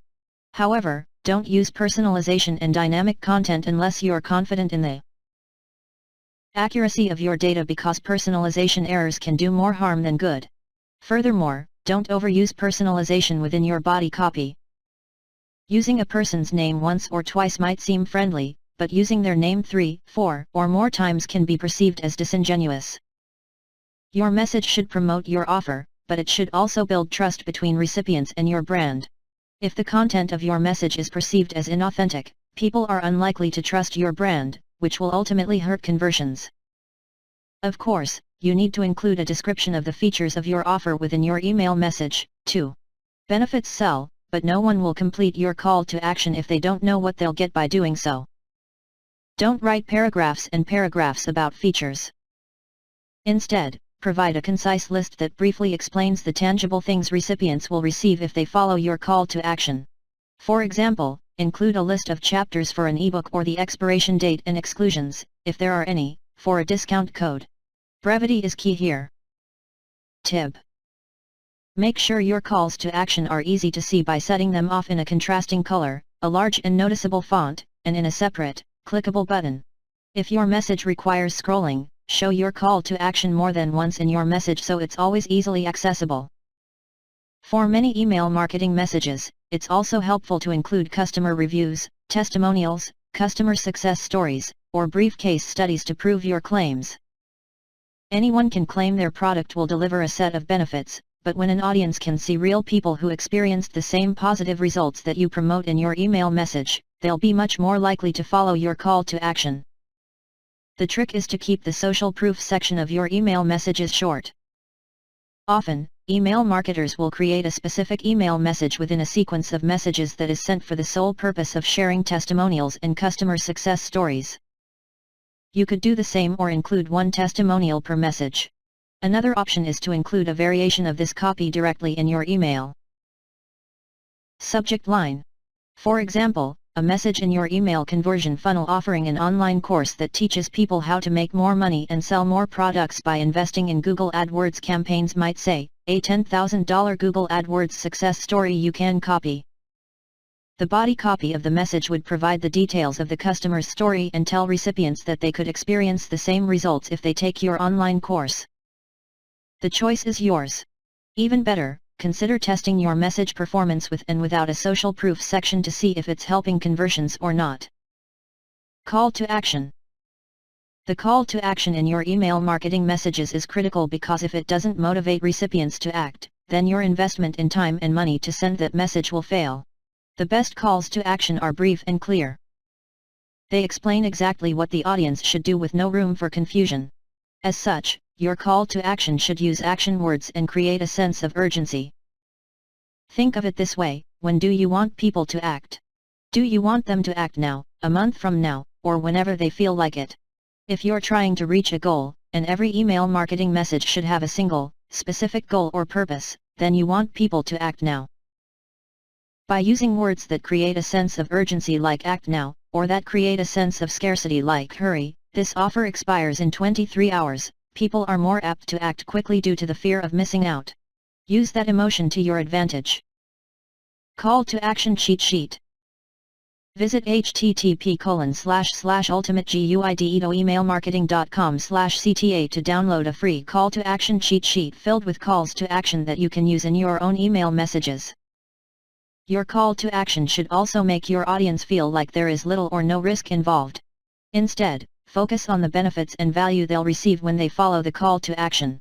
Create a sense of anticipation and excitement, and remove any obstacles that could get in the way of completing your call to action. You want to make the process as easy as possible.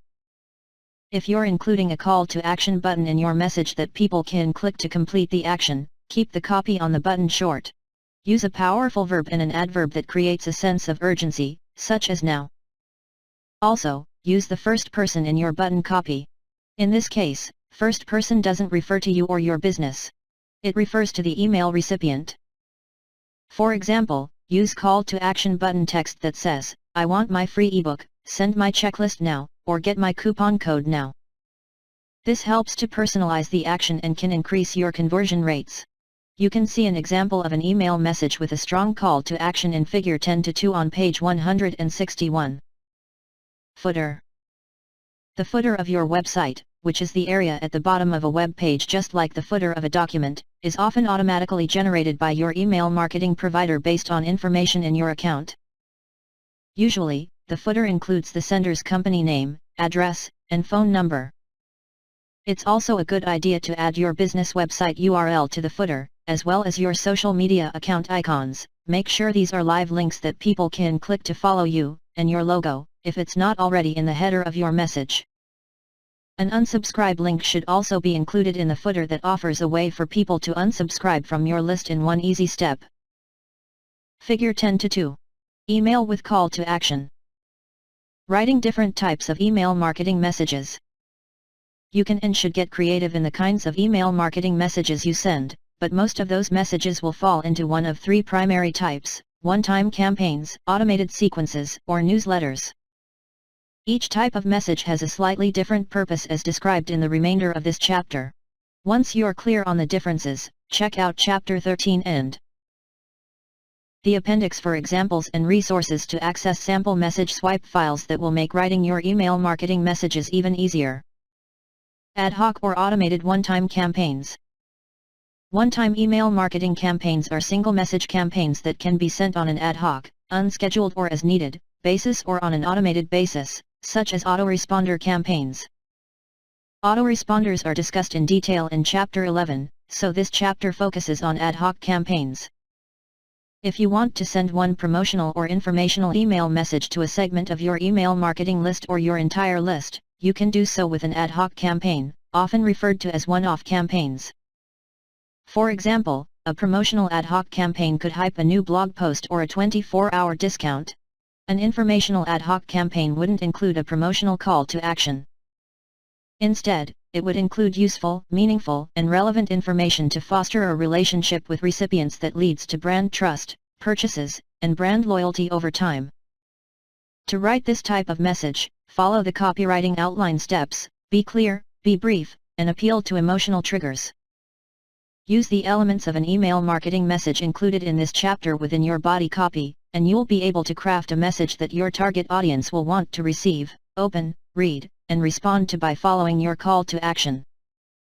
Automated sequences of messages. An automated sequence of messages is also called an email marketing funnel. This book focuses on email conversion funnels, which were discussed in detail in Chapter 5. Review that chapter for a refresher on how to set up message sequences and ideas for what to include in each message within a conversion sequence. More examples are included in Chapter 13. Newsletters. Newsletters are usually sent for informational purposes only, although they can include promotional messages. Just be careful to keep promotional messages to a minimum in your newsletters, or you're not really sending informational newsletters. You're sending promotions disguised as newsletters. Your audience won't fall for it, and they won't like it. If your newsletters turn into promotional messages, your unsubscribe rate will go up. Newsletters are typically sent on a consistent basis, such as daily, weekly, bi-weekly, or monthly. You can include original content in your newsletters where you write a complete article, or multiple articles, specifically for your subscribers that aren't published or shared anywhere else. If you prefer, you can use your newsletter to send your latest blog content. Write short teaser descriptions of each of your newest blog posts and include links to each within your newsletters so recipients can click through to read the full posts on your website. Another option is to send curated content through your newsletters.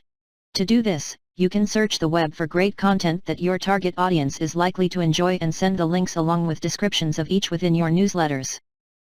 You could also combine some of these types of content, original articles, linked blog posts, and curated content, in your newsletters. Most important, avoid sending newsletters that only include information about your company. Remember, people care about how your business, products, and services can help make their lives better, easier, or happier. Your newsletter copy should be useful and meaningful to your audience and filled with far more content that prioritizes their wants and needs and significantly less content that prioritizes your company's wants and needs. Which could include talking about the award you won or the retreat your team went on. It's nice to give people a glimpse behind the scenes of your company to make it seem more human, but exercise restraint and keep this type of content to a minimum. Consider what your purpose is for sending a newsletter. Is it to build brand trust? Is it to establish yourself as an expert in your field? Is it to sell more products or services? Depending on your answers, the content you include in your newsletters could vary. As with all email marketing initiatives, identify your purpose, then craft messages, in this case, newsletters, that align with it. Improving your copy and your email marketing results. In email marketing, one thing is certain: everything can be and should be tested. That means all your message elements should be tested to determine what copy drives the best results. Create A/B split tests and experiment with your subject lines, preview snippets, headlines, body copy, and calls to action. Combine these efforts with testing your message design elements to find the best converting copy and design overall. Be sure to read Chapter 12 to learn more about testing and tracking the results of your email marketing messages. A. Chapter 11. Autoresponder messages. Autoresponder messages are a unique type of email message for two reasons. First, unlike the automated messages discussed in Chapter 5, email marketing funnels, autoresponders include just one message, not a sequence of messages that are dripped over a period. Second, autoresponders can be informational or promotional. It could be argued that to truly leverage email marketing, all autoresponders have the potential to be promotional and should be used as such. However, how you use and write autoresponder messages depends on your audience as well as on what they expect and accept from your brand. As with all your email marketing messages, keep your autoresponders focused on a single purpose and call to action whenever possible. Everything you've learned about email marketing so far in this book applies to autoresponders, too. Therefore, be clear, be brief, be interesting, be personable, and always give more than you ask for. If you're not continually offering relevant and valuable content and offers to your audience, they won't follow your calls to action, or worse, they might ignore your messages or unsubscribe from your list. Think of it this way, your relationship with your subscribers is like a friendship. You can use email marketing to build that relationship over time, but depending on the stage of that friendship, you'll speak to those friends differently. For email marketing, this affects the language you use in your messages, the topics you write about, and the offers you deliver to your subscribers. In other words, understanding who your audience is and segmenting your list is important to execute a successful autoresponder strategy. Warning: often, the term autoresponder is used to refer to one-time automated messages and automated sequences of messages interchangeably.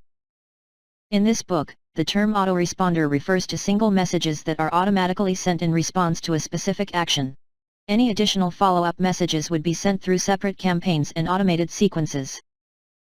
Creating your autoresponder strategy. To develop your autoresponder strategy, consider all the different actions that people could take, which could benefit from some type of follow-up from your brand.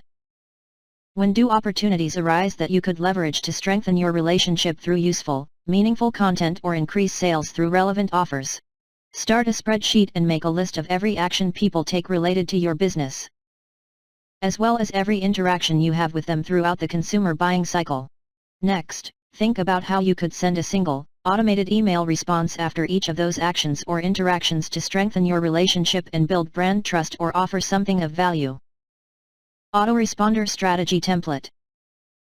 Visit http://ultimateguideemailmarketing.com/ast to download a free autoresponder strategy template you can use to prioritize your autoresponder opportunities.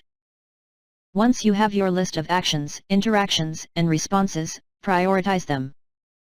Rank them based on a few factors: the added revenue they could create for your business, the increase in trust they could create with your brand, and the likelihood that recipients will want to receive each message rather than become annoyed by them. If you have trouble ranking your list, assign point values to each of the 3 factors listed above. You could choose a scale of 1 to 3 or 1 to 5. Give each opportunity on your list a score for each of the 3 factors. Add up the total scores and rank them based on those overall scores. With that ranking completed, you now have a list of autoresponder priorities that tells you exactly which messages you should create first. Autoresponder offers. Deciding what to offer in autoresponder messages depends on the audience and the action they took that triggered it.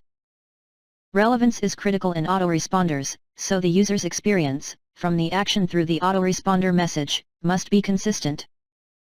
In marketing, confusion is the #1 brand killer, and consistency is the first step to building a brand. This applies to your autoresponder messages as much as it does to your advertising, content marketing, and every other part of your business strategy. Here are some autoresponder ideas to help you create your own offers. Related products or services. Think about when you're at the checkout counter in a local store. What do you see around you? Often, retailers fill the area near the cash register with last-minute purchase items. You can use the same technique, referred to as cross-selling, in your autoresponder strategy. For example, after a customer purchases something from your website, or from your brick-and-mortar store, if you captured the customer's email address at checkout, set up an autoresponder message that is sent out immediately. The message can be very simple, using copy that says, "Don't forget," or "You might also like," and include images, brief descriptions, and links to related products or services that naturally go with the customer's original purchase. You can see an example in Figure 11:1 on page 168, which was created using a template from ActiveCampaign. Upsell products or services. The best time to offer upsell products or services to customers is immediately after they've purchased the more basic version of a product or service from you. For example, a software as a service (SaaS) company that offers an online software product through monthly or yearly subscriptions could create an autoresponder for customers who purchase the monthly subscription. The message would hype the benefits of switching to an annual subscription, such as a special discount or extra account features and support. You can see an example of an email message offering an upsell service in Figure 11:2 on page 169. Figure 11:1. Related products or services autoresponder. Figure 11-2. Upsell products or services autoresponder. Referral bonuses. Autoresponders provide the perfect opportunity to generate referrals. Send an autoresponder immediately after a customer makes a purchase that offers a special discount, free item, or another bonus if the recipient refers another person to your business. Require that the referred prospect completes a very specific action so you can track referrals accurately. For example, the action could be making a purchase, downloading an ebook, subscribing to a newsletter, submitting a form, and so on. Time-sensitive discount. When people are psychologically in spending mode, it's a great time to send a special offer with a time-sensitive discount. This creates a sense of urgency that motivates them to act immediately, before they forget about the offer. Make sure you add a countdown timer to your autoresponder message so it's extremely obvious that time is running out. An example of a time-sensitive autoresponder message created using a template from ActiveCampaign is shown in Figure 11-3 on page 171. Social media sharing requests with discounts. If customers are happy about their purchases, they're more likely to want to tell their friends and family. Therefore, you should make it extremely easy for them to do so by sending an autoresponder that includes images of the products or services they bought along with social sharing buttons for each item. At a minimum, include social sharing buttons for Facebook, Twitter, and Pinterest. Keep in mind, this is free advertising for your business. You can also include a discount on a future purchase for people who share their purchases via social media. Loyalty rewards. When a purchase is made by repeat customers, reward them with a loyalty bonus delivered through an autoresponder message. If you're using an email marketing provider that makes it easy to integrate your online shopping cart with your email list to track these behaviors, you can quickly set up an autoresponder that can be used to thank loyal customers, make them feel special, and encourage them to buy more from you. Review requests. Autoresponders sent after customers make purchases offer the perfect time to ask for reviews of the products or services those customers bought. Ask them to rate your products or services as well as their shopping experiences. You can ask them to write reviews on your business page on Google or Yelp, or you can capture their reviews and publish them as testimonials on your website. Reviews provide powerful social proof that can lead directly to increased brand trust and sales among wider audiences, so ask for them. Figure 11-4 on page 173 shows an example of an email message created using a template from ActiveCampaign that requests a review. Figure 11-3. Time-sensitive discount autoresponder. Tip. If you market yourself, a personal brand, rather than a business brand, consider asking people to write testimonials on your LinkedIn profile. Data requests. You can use autoresponders to learn more about your audience for improved segmentation in future email marketing. Include a link to an easy-to-complete form within an autoresponder message that is sent after someone submits an opt-in form, makes a purchase, or performs another action.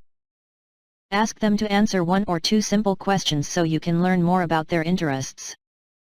For example, include a list of topics you might write about in your blog or a list of benefits your products offer with a checklist, and ask recipients to check the topics or benefits that matter most to them. Their responses will help you segment your audience and send more relevant content to targeted segments in the future.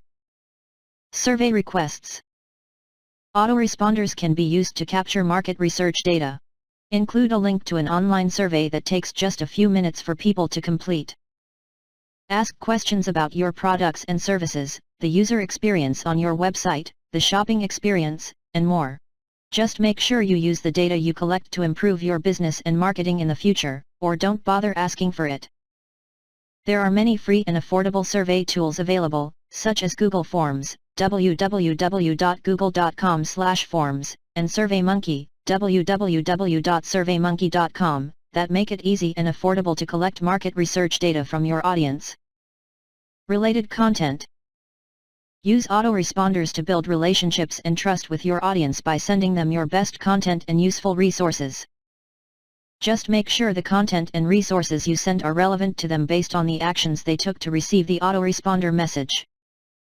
For example, you could send an autoresponder message that includes a link to your best blog post based on your own analysis of the content you're most proud of. Alternately, you could find your most popular content using Google Analytics or your preferred web analytics tool. If you're using Google Analytics, simply log into your account and navigate to Behavior Site Content All Pages to see a list of all the pages published on your website sorted by page views. Look for your relevant top posts and provide these links within your autoresponder message. Figure 11-5 on page 175 provides an example. Figure 11-4. Review Request Autoresponder. How to Content. How to Content can be sent in an autoresponder message after someone purchases a product or service. The goal of this message is to explain tips to most effectively use the item purchased. The message could include step-by-step instructions, a tutorial video, images, and more. It could also include creative ideas about how to use the product or service that the customer might not have thought of. This technique is popular among fashion retailers that send images of various ways to wear a garment or different accessories to wear with it. The How to Content autoresponder is meant to be helpful and ensure customers get the most value from their purchases. Autoresponder triggers. There are many different autoresponder triggers you can use to establish stronger relationships with your audience and persuade them to take specific actions so you can reach your goals. Following are a variety of triggers you could leverage. Of course, this list isn't exhaustive, but it gives you a good starting point to get your creative juices flowing. For some complete autoresponder message samples you can use in your email marketing, check out Chapter 13. Customer Service Follow-up. What happens after someone contacts your customer service team or technical support team by phone, email, or online chat? Following up with an autoresponder message is a great way to build further trust and peace of mind with people who are experiencing problems. This type of autoresponder message should be personalized to the recipient by using their name and writing it in a friendly, conversational tone, if that style is appropriate for your audience. The message could simply say, "Just want to follow up to make sure all your questions have been answered. If you need anything else, don't hesitate to contact us at here." You'd insert your contact information. You can even include a review request with this message or ask recipients to rate each customer service experience using a simple star rating system, with 1 star equaling a very poor experience and 5 stars representing a perfect experience. If someone rates their experience very poorly, follow up with them to try to solve their problem and mend the relationship with your brand. Figure 11-5. Related Content Autoresponder. Confirmations. Create autoresponder messages to confirm purchases, shipping, appointments, subscriptions, and more. In other words, think of all the actions that could warrant a follow-up confirmation message. Confirmation messages won't annoy people. Instead, they provide peace of mind and help build trust. Go ahead and send them for every opportunity where they make sense. Copy in these autoresponder messages can be very informational, but if your brand personality isn't excessively formal, consider making these messages more fun than traditional confirmation messages. For example, some companies send shipping confirmation emails that say, "Woohoo! Your package is on its way." That tone might be too informal for some businesses. A more professional message could say, "Your items have been packed with care and are on their way to you." Include the package tracking number, if you have one, the expected delivery date, and who to contact if the package doesn't arrive in a timely manner. This is also a great place to include offers for related items when people are excited about their recent purchase. Just add copy that says, "Since you loved insert the item purchased here, we thought you'd like insert a related product here," with a link, too. Mention why the customer would be interested in that product by including 1 or 2 benefits with some emotional triggers described in Chapter 10, as well as an image for visual appeal. You can see an example of a confirmation autoresponder message created with an ActiveCampaign template in Figure 11-6 on page 177. Sales follow-up. Anytime a prospective client moves further through the sales pipeline could be an opportunity to send an autoresponder message that helps push them through the overall marketing funnel. This includes sales actions like starting a free trial, watching a demonstration, or completing a sales call. Depending on the action and your business, it might make sense to pick up the phone and call the prospect, but often, autoresponder messages are useful as sales follow-ups. For example, if someone completes a free trial of your SaaS product, set up an autoresponder message to be sent on the day the trial ends asking them to sign up or contact you with questions. Copy could say, "Your free trial ends today." Don't lose access to the awesome features you've been using to insert problem the product solves. Just click the Sign Me Up button below so your access isn't interrupted. If you have questions or need help using Insert Your Product Name here, contact us at Insert Your Contact Details, or check out our step-by-step how-to videos. Here should link to your tutorial videos. Of course, if you don't offer tutorial videos or have a text-only online support or learning center, you can modify the copy to reflect your business's offerings. The key is to elicit the fear of missing out if recipients don't act and sign up for an account. In addition, you should remove any obstacles that might be preventing people from buying by offering easy ways to get answers to questions. Figure 11-6. Confirmation Autoresponder. Opt-in form submission. Whenever someone submits an opt-in form, they should receive an autoresponder or a complete automated email sequence. For example, you can send an autoresponder message after someone downloads a lead magnet, signs up for a webinar, or subscribes to your newsletter or list. Autoresponders give you an opportunity to welcome people, thank them, confirm they're in the right place and took the right action, and provide additional information or promotional offers. When someone subscribes to your newsletter, don't just send a message that says, "Congratulations, your subscription has been confirmed." Instead, send an autoresponder message that further sets their expectations by saying, "We got your subscription request, and you'll begin to receive our newsletter next week." In the meantime, you can find tips, tricks, advice, and more on our blog.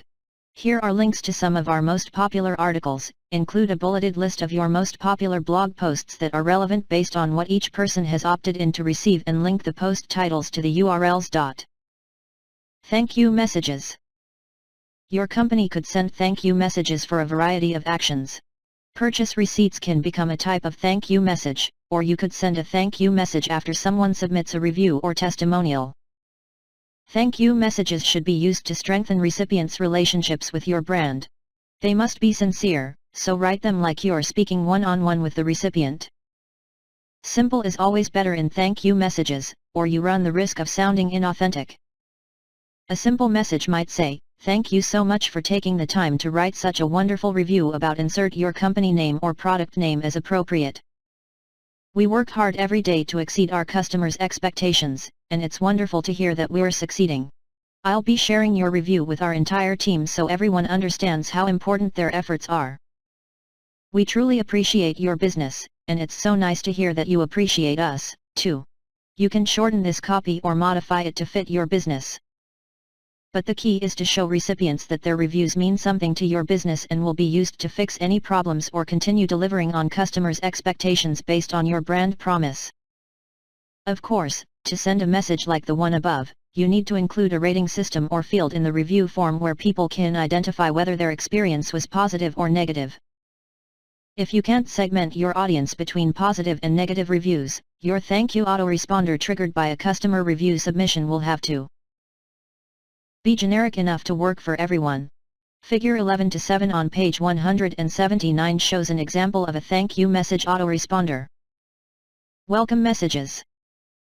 Welcome messages are similar to opt-in autoresponder messages, but in this case, they're used to welcome people who joined your list without using an opt-in form. For example, they might have signed up for your list in person by filling out a form at a trade show, joining your online forum, and so on. If you acquire their email addresses outside of your opt-in forms, you should add them to your email marketing list and set up an autoresponder message to go out as soon as a contact from one of these sources is added. Of course, don't add anyone to your email marketing list unless they're aware that by providing their email addresses to you, they'll receive marketing messages. You can add this information to the sign-up form at your trade show booth or to the description and rules of your online forum. Your welcome message should remind recipients how they subscribed to your list and set expectations for what kind of information they'll get from you in the future. Similar to your opt-in autoresponder messages, offer links to other useful and meaningful information, such as to your best blog posts or your online resource center. Figure 11-7. Thank you message autoresponder. Contact form submission. When someone submits a contact form on your website, make sure you immediately respond with an autoresponder message that confirms the form has been received and gives the sender a time frame for when they'll receive a response. It's a great idea to set up your contact form so people can self-select the type of help they need. To that end, include a field in your form that enables visitors to choose the reason they're contacting you. These reasons could include a sales inquiry, a technical problem, an advertising request, for online publishers, a billing question, and other. Think of the top reasons people contact your business and use them to create the list that appears in your online contact form. Create a specific autoresponder message for each reason that addresses the sender's needs. For example, offer links to your online support center that people can refer to while they wait for a response to their technical problem, or provide a link to your online advertising rate sheet and media kit for people looking for advertising information. For the other reason, create a generic autoresponder message that simply says, "We received your inquiry and will be in touch within 24 hours. If you need a faster response, use our online chat tool. Link the phrase online chat tool to your chat window, or provide instructions to access the tool here, or call us at insert the appropriate phone number here. Your goal is to give people peace of mind that their form has been received, you're aware they're waiting for an answer, and you will get back to them within a specific amount of time. This autoresponder is all about setting expectations so people aren't disappointed in your response time. You can see an example in Figure 11-8 on page 181. Integrating autoresponders into your overall email marketing strategy. While autoresponders are sent just once, that doesn't mean they're a standalone marketing tactic that should run in a silo separate from the rest of your marketing plan. Instead, you should analyze each of your autoresponders to find opportunities to integrate them into your overall email marketing strategy. Two key ways to do this involve automated email sequences and segmentation. First, review each of your autoresponders and determine which present opportunities to offer clear next steps to your audience. If there are obvious next steps, create an email conversion funnel to lead the audience through those steps and to a specific action. Second, track all the actions your audience took before and after they received each of your autoresponder messages. This is incredibly useful data that you should use for future targeting and list segmentation to improve your email marketing results. In fact, tracking your autoresponder performance is essential to improving overall email marketing performance, so move on to Chapter 12 where you can learn more about email marketing metrics and analytics. Figure 11-8. Contact form submission autoresponder message. A. Chapter 12. Measuring performance. After you spend time and money creating email campaigns, autoresponders, and automated sequences of messages, you need to determine if those messages are helping you reach your goals. Remember, every email marketing message should have a specific purpose. Therefore, you need to track the performance of your messages to ensure you've achieved your desired results. If you're not tracking your email marketing performance, then you have no idea if your efforts are helping you build your brand and increase revenue or not. The good news is that most email marketing providers offer a wealth of data, so it's easy to track how each of your messages performs. Some of these tools even make it easy to connect your email marketing messages to your Google Analytics account or another web analytics tool. As a result, you can easily track beyond email message clicks and follow recipients' behaviors from your messages through their journeys across the pages of your website. As you venture into the world of email marketing analytics, it's best to focus on the most important metrics that every email marketer should be tracking. As you become more confident in using your email service provider's tool and your web analytics tracking tool, you can dive into deeper tracking to more precisely tie metrics to your goals. Email marketing tracking strategies. You can develop email marketing tracking strategies in many different ways. The strategy you follow depends on your business and your goals. For example, you could focus your strategy on tracking subscriber engagement, subscriber behavior, and message outcomes. Alternately, you could focus on tracking results based on where subscribers are in the overall marketing funnel, the top, middle, or bottom.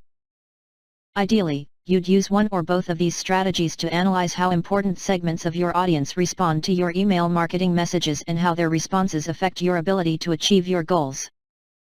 The important thing to remember about email marketing tracking strategies is that they're meant to help you organize your analytics so you can better connect them to your business results. For example, subscriber engagement metrics support relationship building goals as do middle-oft funnel metrics. The first strategy introduced in the previous paragraph tracks message results based on a message-focused view, while the second strategy focuses on a buyer journey-focused view.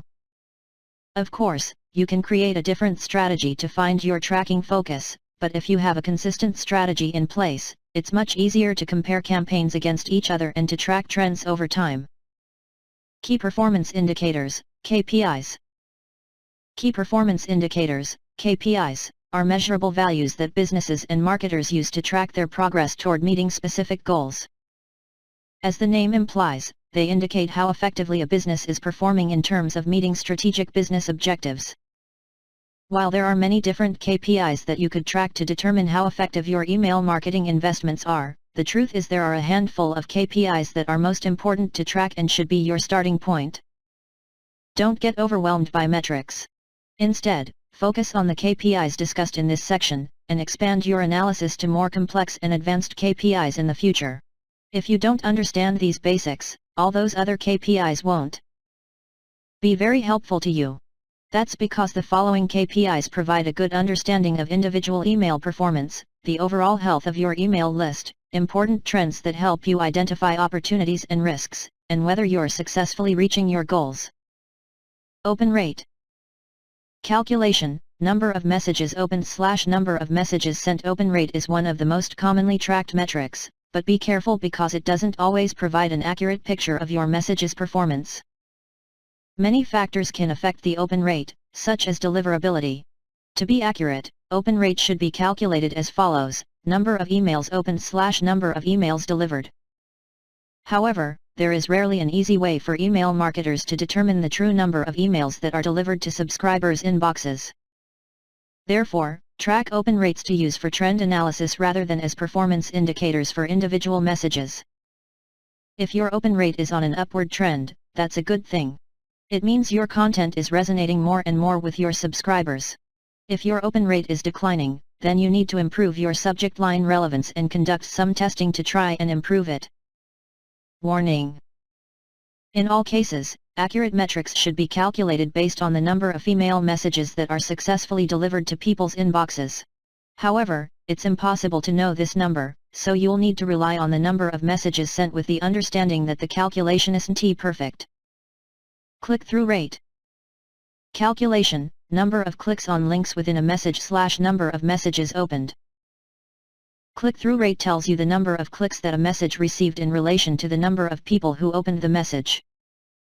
While the open rate tells you if your subject line, sender name, and preview snippet text appeal to recipients, the click-through rate tells you if the content of the message, including the information, offer, and call to action, is interesting, useful, and meaningful enough to recipients that they took action and clicked one or more links in your message. This metric is essential to determining if your email conversion funnels are working.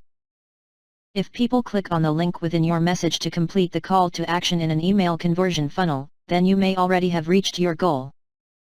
This is true if your goal is to persuade recipients to read a blog post or download an ebook or other piece of content. If the goal is to take advantage of a discount and make a purchase, then you'll need to connect your email conversion funnel with your website analytics tool to track recipients' behaviors on your website after they click through the email message. In some instances, you can work around this. For example, you could include a specific coupon code that recipients have to use to take advantage of the discount offer and track sales conversions based on how many people on your list used the code when making a purchase. You can see a variety of ideas to improve the open rate and click-through rates of your email marketing messages in Tips to Boost Open and Click-Through Rates on page 186. Tips to boost open and click-through rates. How to increase open rates. Write more effective subject lines.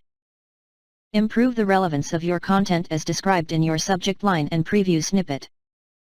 Change the sender name.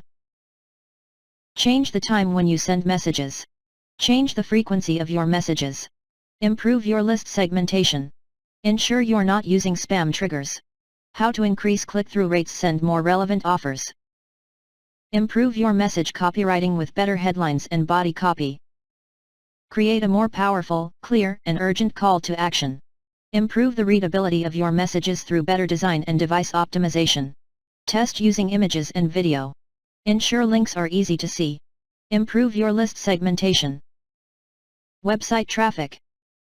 How much traffic do your email messages send to your website?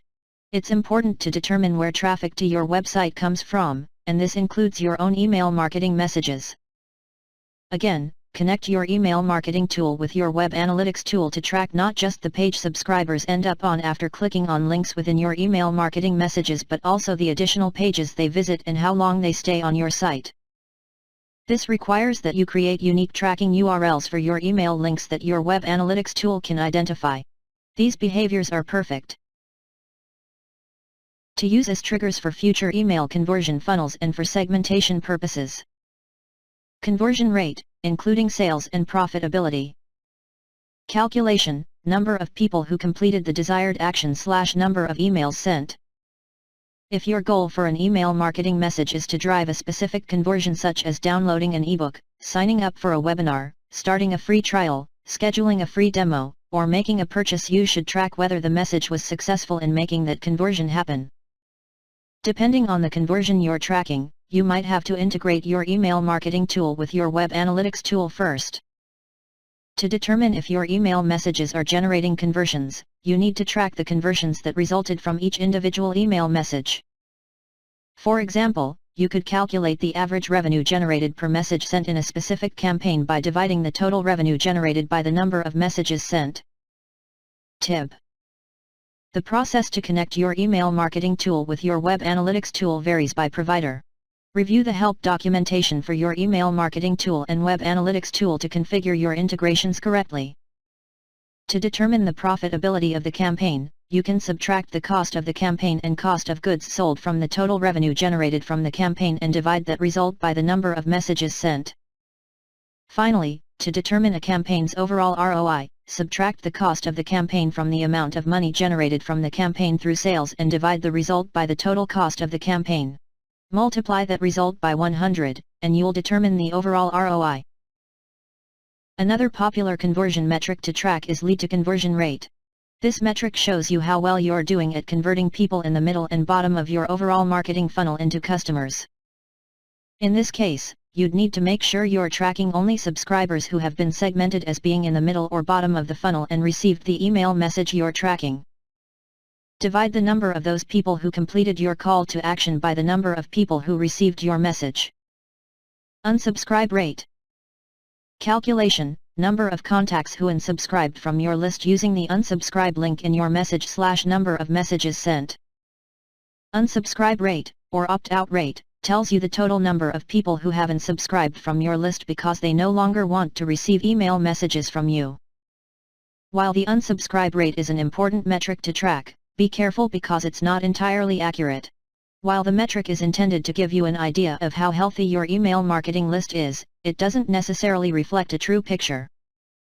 For example, many people will become disengaged with your messages rather than take the effort to unsubscribe. That means you're probably wasting your time and money sending messages to them that they'll never open. You can use the unsubscribe rate to analyze your list performance over time and identify any upward or downward trends that could indicate there is a problem with your content. However, you should also track engagement by analyzing how people interact with your messages, open rate and click-through rate, rather than relying entirely on the unsubscribe rate to make decisions. Bounce rate. Calculation, number of messages that delivered hard or soft bounces / number of messages sent. Bounce rate represents the percentage of subscribers who did not receive your email message because the email address delivered a hard or soft bounce. As you'll recall from Chapter 3, a hard bounce is delivered when an email address is permanently broken, meaning your message will never be delivered to it. A soft bounce is delivered when something is temporarily wrong with an email address, which could be fixed in the future. Bounced messages can negatively affect your overall email deliverability rate, so it's critical that you cleanse your email list and remove problematic addresses. Many email service providers take care of this for you, so check with your provider to determine whether you need to cleanse bounced email addresses from your list. List growth rate. Calculation, number of new subscribers, number of unsubscribes plus number of bounced email addresses removed from your list, / number of email addresses on your list, x 100. You can track the growth rate of your email marketing list using the calculation above. One of your overall email marketing goals should be to grow your email list so you can extend your reach and put your offers in front of more of the right people on an ongoing basis. If you're not actively growing your list, then your list and reach will naturally become smaller over time through unsubscribes, dormant accounts, and bounces. That means you'll lose opportunities to build relationships that turn into sales and convert subscribers into buyers. If you see your list growth rate numbers deteriorating, increase your lead generation activities as discussed in chapters 6 and 7. Testing your email messages to improve performance. In an ideal world, you would test every element of your email messages to find the perfect ones that deliver the best results. Unfortunately, you're probably facing time and budget constraints that make testing everything for every email message impractical. That's fine. By testing some key elements, you'll be able to improve your email marketing results. Furthermore, while it can be tempting to test every message, focus on those messages that would deliver the biggest impact to your business if they performed better. These messages should be your top priorities for testing. A/B split testing. As introduced in Chapter 4, A/B split testing is the most popular method of testing email marketing messages to create optimal performing messages. With A/B testing, you test one variable in your message at a time. The original message is your control message. You send your control message to a portion of your audience and send the second version with one element changed to another portion of your audience. The version that delivers better results is the winner. Here's an example. 1. You create a message inviting subscribers to sign up for your upcoming webinar. This is your control message. 2. You create a second version of the message with a different subject line, but everything else matches the control message. This is your test message. 3. You send 10% of your audience the control message and 10% the test message. 4. After 48 hours, you review the results of your test and identify the winning message based on the open rate, the click-through rate, or the metric of your choice. 5. You send the winning message to the remaining 80% of your audience. By following the above steps, 80% of your audience will receive the better performing version of your message, so your overall campaign results should be higher than they would have been if you sent the original message to your entire list. You can perform as many A/B tests as you want. If you send the same message on an ongoing basis, such as your weekly newsletter, you can A/B split test a different element each time you send it. You'll find a list of many different elements you can test to improve the results of your email marketing in 20 email message elements you can test to improve results on page 190.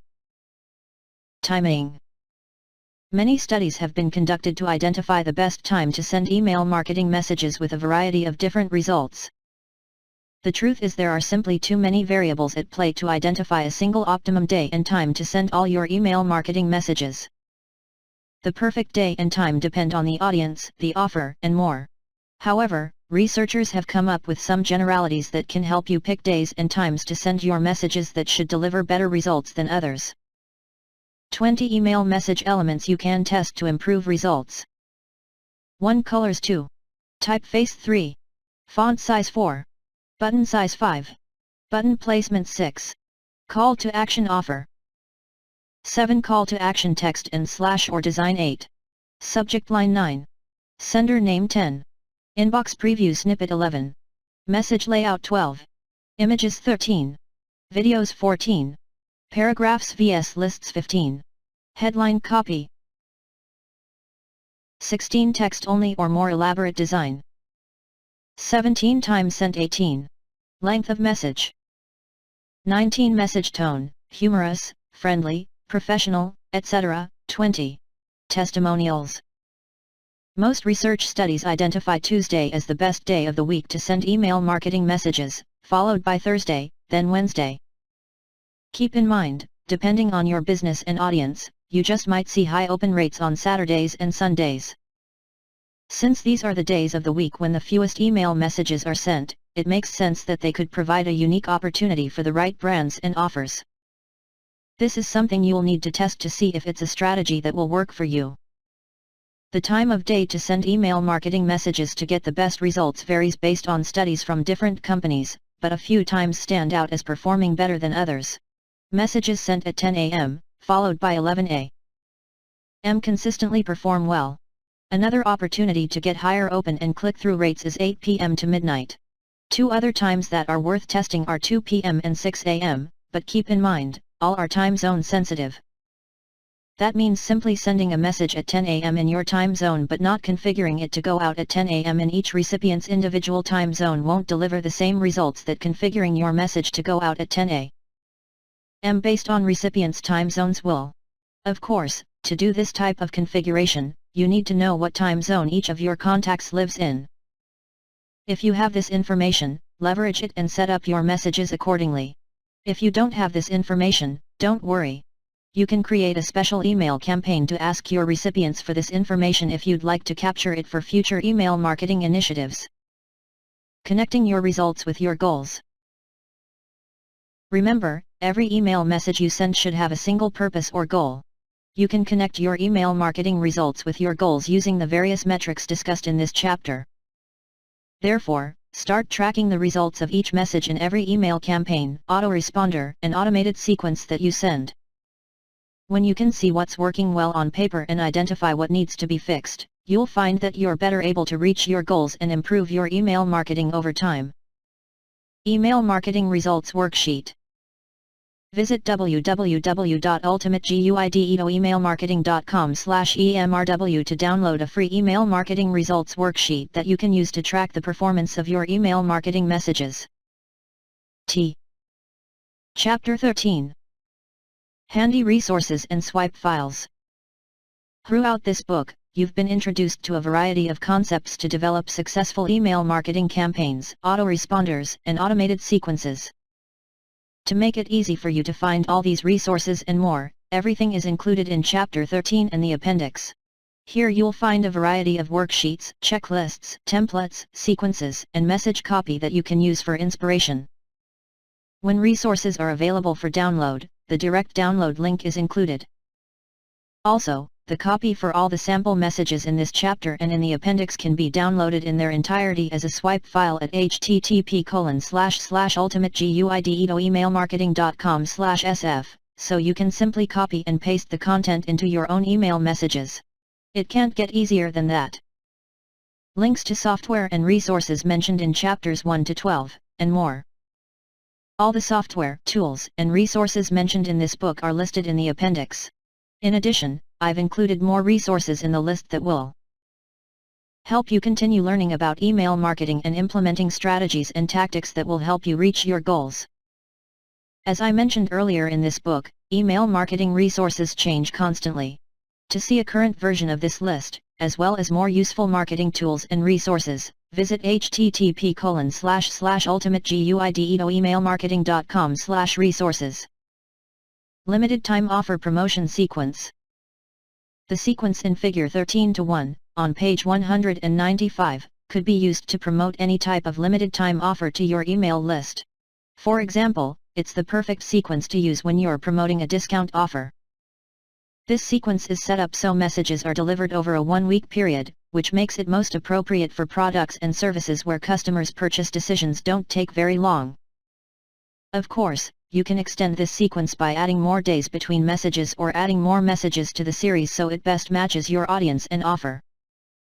In-person event promotion sequence. If you hold in-person events for your business, either at your location or at a separate location, you can use the sequence in Figure 13:2, on page 196, to promote your events, invite people on your email list to attend, and send reminder messages as the date of an event approaches. Depending on where you're holding your event and if you're charging for tickets, you might need to tweak this sequence, but the basic flow works for most events. Automated email message sequences copy samples. This section includes sample message copy for several different automated email sequences that you can set up to market your business, brand, products, and services. Note that each message should include a personalized greeting whenever possible as well as an appropriate closing. And your signature block so recipients know who the message came from. This helps to make your business seem more human and trustworthy in recipients' minds. Similarly, you should end each message with a brand-appropriate closing and a signature block using a real person's name. Be sure to replace the text in brackets with your own copy, and for sample text that is underlined, add active URL links for your appropriate web pages before you send your messages. Sample message copy. You can download a swipe file of all the sample message copy included in this chapter at http://ultimateguidoemailmarketing.com/sf. Figure 13:1. Limited time offer promotion sequence. Figure 13:2. In-person event promotion sequence. Simple ebook delivery message sequence. This email message sequence copy has been written for an ebook delivery, but it could easily be used with some tweaks for a variety of lead magnets. Email message number 1. Subject line: here's your ebook topic. Ebook. The ebook you requested, insert ebook title, is ready for you. Just click the Download My ebook link below to access it now. I know once you read it, you'll insert a benefit or a problem the ebook solves. Download my ebook. This free ebook gives you the information you need to insert a benefit the ebook provides to readers so you can insert a goal readers can achieve by reading the ebook.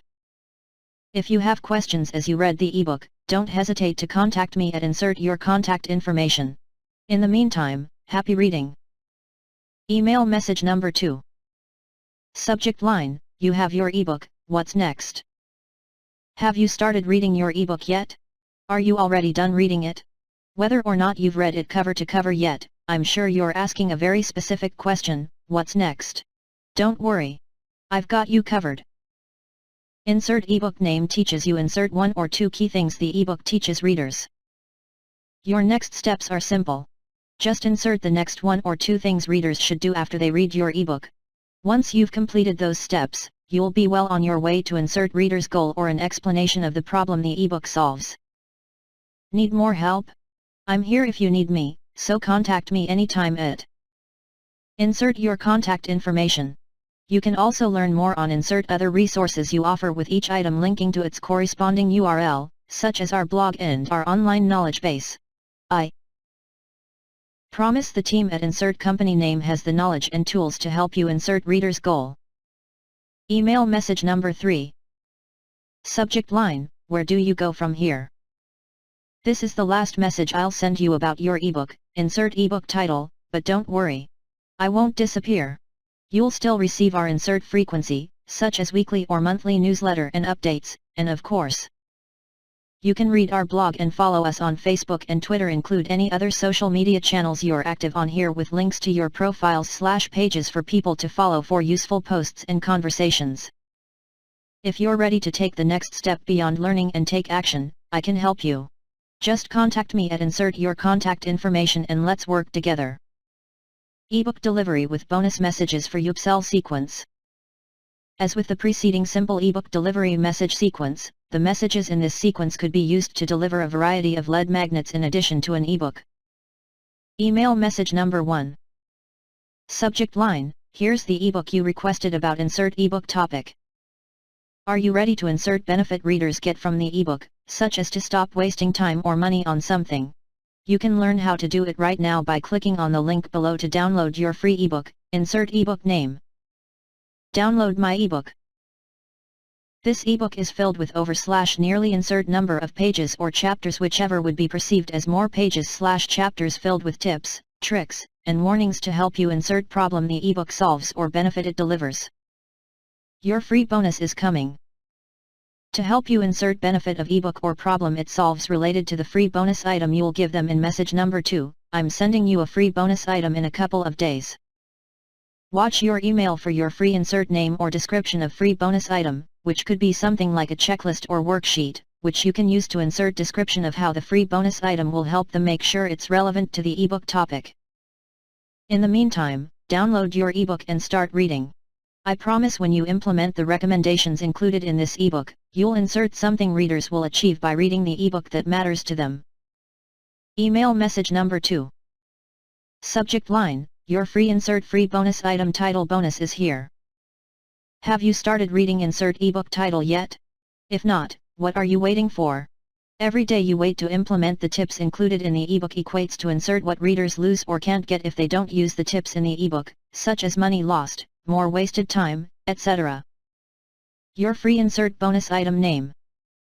As promised, here is your free insert bonus item name, which you can get right now by clicking the Download My Insert Bonus Item name link below. Download My Insert Bonus Item name. The insert bonus item name helps you explain one or two things that the bonus item can help recipients do. Stay tuned because more is on the way. Watch your email because I'm sending something else to you that you don't want to miss. Email message number 3. Subject line: Have you used your insert first bonus item name? I hope you've finished reading insert ebook title, and you've already had a chance to use your insert first bonus item name. I'd love to hear what you've found most helpful so far. Send me an email at insert email address or post a message on the Insert Company or Brand Name Facebook page and let me know. A second free bonus is coming soon. To make it even easier for you to insert the key thing the ebook helps readers accomplish or achieve, I'm sending you a second free bonus in a couple of days. Watch your email for a free insert second bonus item name. Trust me, you don't want to miss this important resource. Of course, if you have questions or need help at any time, don't hesitate to contact me at insert your contact information. Email message number 4. Subject line: Here is your free insert second bonus item name. Your second free bonus is here. This insert second bonus item name is filled with insert what features the bonus includes and will help you insert what benefits the second bonus helps recipients accomplish or achieve. Just click on the Download My Insert Second Bonus Item Name link below to get it now. Download My Insert Second Bonus Item Name. As you dive deeper into insert topic of ebook that the reader is learning about, you're likely to have questions and might even want help getting things right. I'm always available to help you insert what you can help recipients with, so don't hesitate to contact me at insert contact information. Email message number 5. Subject line: Next steps to insert something recipients are trying to do that's related to your ebook topic and the product or service you're trying to sell in this message. You already took the first step to insert the pain point or problem readers are trying to solve by reading your ebook by reading insert ebook title and using your insert first bonus item name and insert second bonus item name. What's next? If you want to insert readers' goal that your product or service can help them achieve, you need to keep learning or hire professionals to help you if you're trying to sell a service or invest in insert product if you're trying to sell a product. Insert Company or Brand Name offers a variety of resources that can help you get started, including our blog, Facebook page, and Twitter profile. If you offer other resources, such as an online learning center or other social media channels, include them in this sentence. And link each item to its corresponding URL. However, if you're ready to take the next step by getting professional help or purchasing insert product name, then Insert Company name can help you right now. Insert a sentence or two explaining what your product or service is and include a list of 3 to 5 benefits that the product or service will immediately deliver to recipients. Don't wait any longer to insert what your product or service can help recipients do, such as close more sales or reduce your stress or look your best or make more money. Are you ready to take the next step?